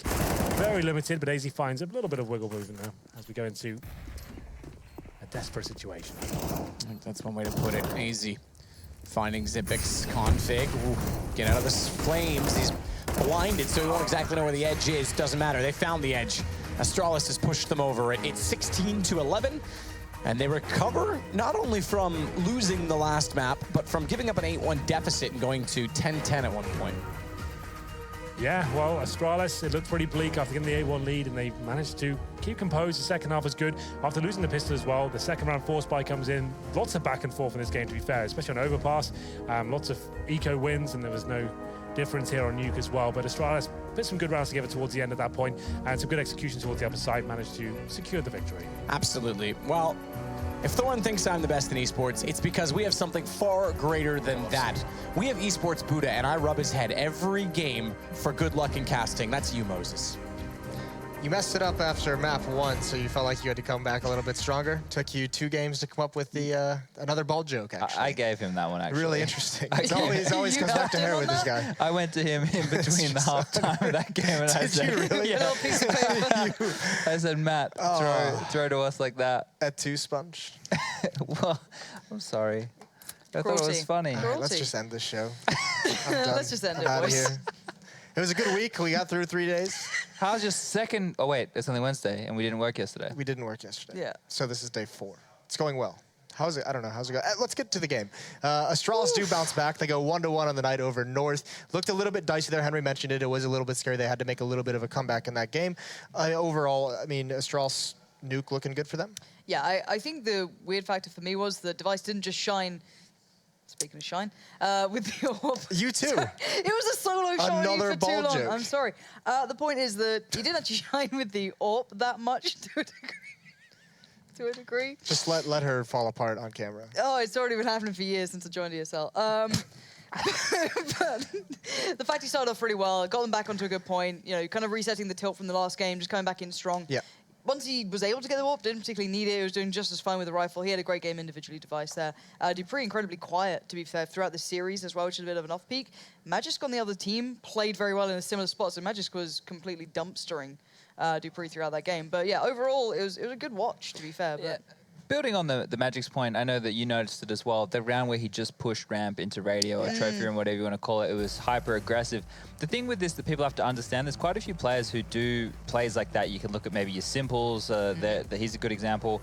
I'm sure I could probably name another one. I think also when you're having a game where you have 25 kills and 100 ADR, that's at the point where like your in-game leader just says, you know what, you're having a sick game, just go make some impacts. But people need to look at that. So sometimes he might do it and he might look like a genius, right? And he gets 3 kills and he wins his team the round. Other times he'll do it, he'll get no frags, he'll die. And, you know, exactly that. The in-game lead has given him the freedom to go off tap, but it might cost him the round being 4v5 down on the CT side of Nuke. It's difficult enough as it is, you know, to make sure you've got all those holes plugged. But those plays, you know, you can question it from time to time. I think you basically summed up where I was going with it, you know, that it's justified in the fact that he was playing so well. Yeah, I mean, that's we should mention as well. We saw that before previously in a big match at the Major against Virtus Pro on Cobble when they just said, go do your thing. And he had that, I think it was like the record-setting half one-half performance from an individual. So yeah, that's just the kind of impact player he is. He can have the up games and the down games. But yeah, I mean, that's a great bounce back from Astralis. North, I mean, we're just going to have to see where these standings lie and how, when everything kind of comes into place. But I mean, these teams are in a dicey situation where they need to just put wins on the board now. Speaking of that, Kinguin is 7-1 up over NIP right now. Didn't NIP win the first map though? Yeah, they won the first one. So, so they popped their cherry. Yep, they're in the game. But yeah, that's going to be an interesting one. If Kinguin get more points, they're still sitting pretty well on the table, aren't they? Yeah, they're not bad. Yeah, they're in the top 6. They're in top 6. I think they're like 5th or something like that. But actually, let's bring up the recap of today, the matches that we have watched, the ones that have been over on the B stream. You can see here, a lot of blowouts today. 16-2, 16-5. Those are the 2 map scores. Fnatic and VP trade maps. 16-4, 16-11. Same thing. Astralis and North trade maps. Over on the second stream, we had Heroic beating Hellraisers, and then Hellraisers beating Heroic, and then we had NIP taking Kinguin in the first map. And as Lauren just said, Kinguin is currently up, what, 7-1, I believe you said? It was. These are the new standings at the moment while the other matches are ongoing. Astralis has gotten into that 6th place. North is up there as well in 3rd. So both of them hop into a playoff spot tentatively. It has kicked out, I think Navi and Fnatic were up there at some point. Or Kinguin was up there as well. So still some confusion, still some movement that's going to occur. But so far, I mean, it's starting to shape up. Yeah, tonight, just capping it off, we saw a lot of good individual performances. So if you want to watch some people going nuts with the frags, Device in that game we just saw, Snacks earlier in the night, and then Cajun. Some amazing individual performances, carry performances from 3-star players this evening. Yeah. Good to see. Yeah, definitely good stuff. Exciting Counter-Strike as well when one individual is going nuts like that. Not always the prettiest, but it is fun just watching one player have a good time. Stick around as well. After this, we have the NA matches are going to go on for ESL Pro League. You can see those up. This is what you have to look forward to if you're going to have a late night here in Europe, or if it's just the early afternoon over in the States. It's Selfless versus SK, Immortals versus Winter Fox. The Australian's going to try and do something.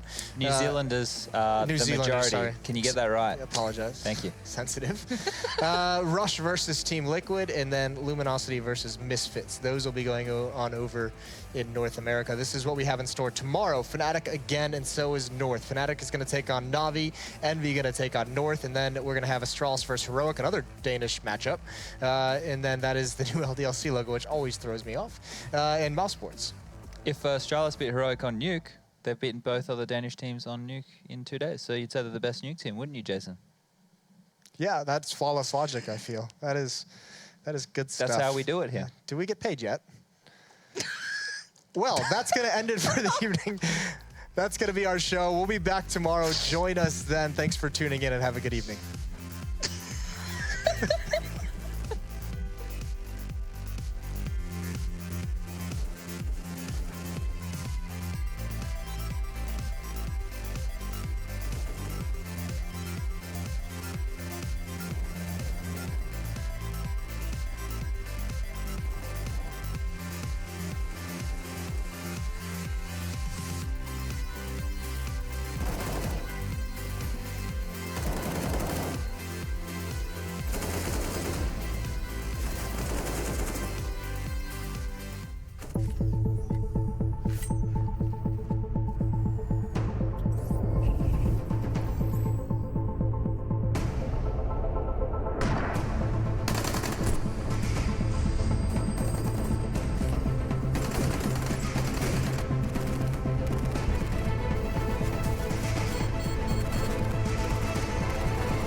this is your chance to actually make it into the Pro League, be a professional Counter-Strike player. That's the thing that Mountain Dew League provides. Penguin, you know what? If anybody has a shot at 2-0, it's Penguin. Beautiful Counter-Strike. You usually only see that into the professional level of things. We are one of the youngest team in top 20. Many teams can underestimate us, and we can surprise them with our tactics, show our Polish power.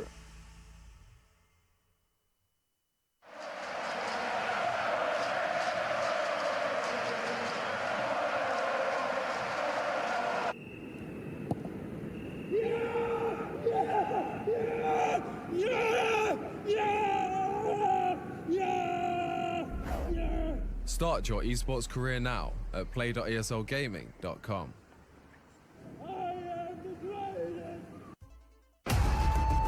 Counter-Strike is sharing incredible moments with us and will return to a memorable place.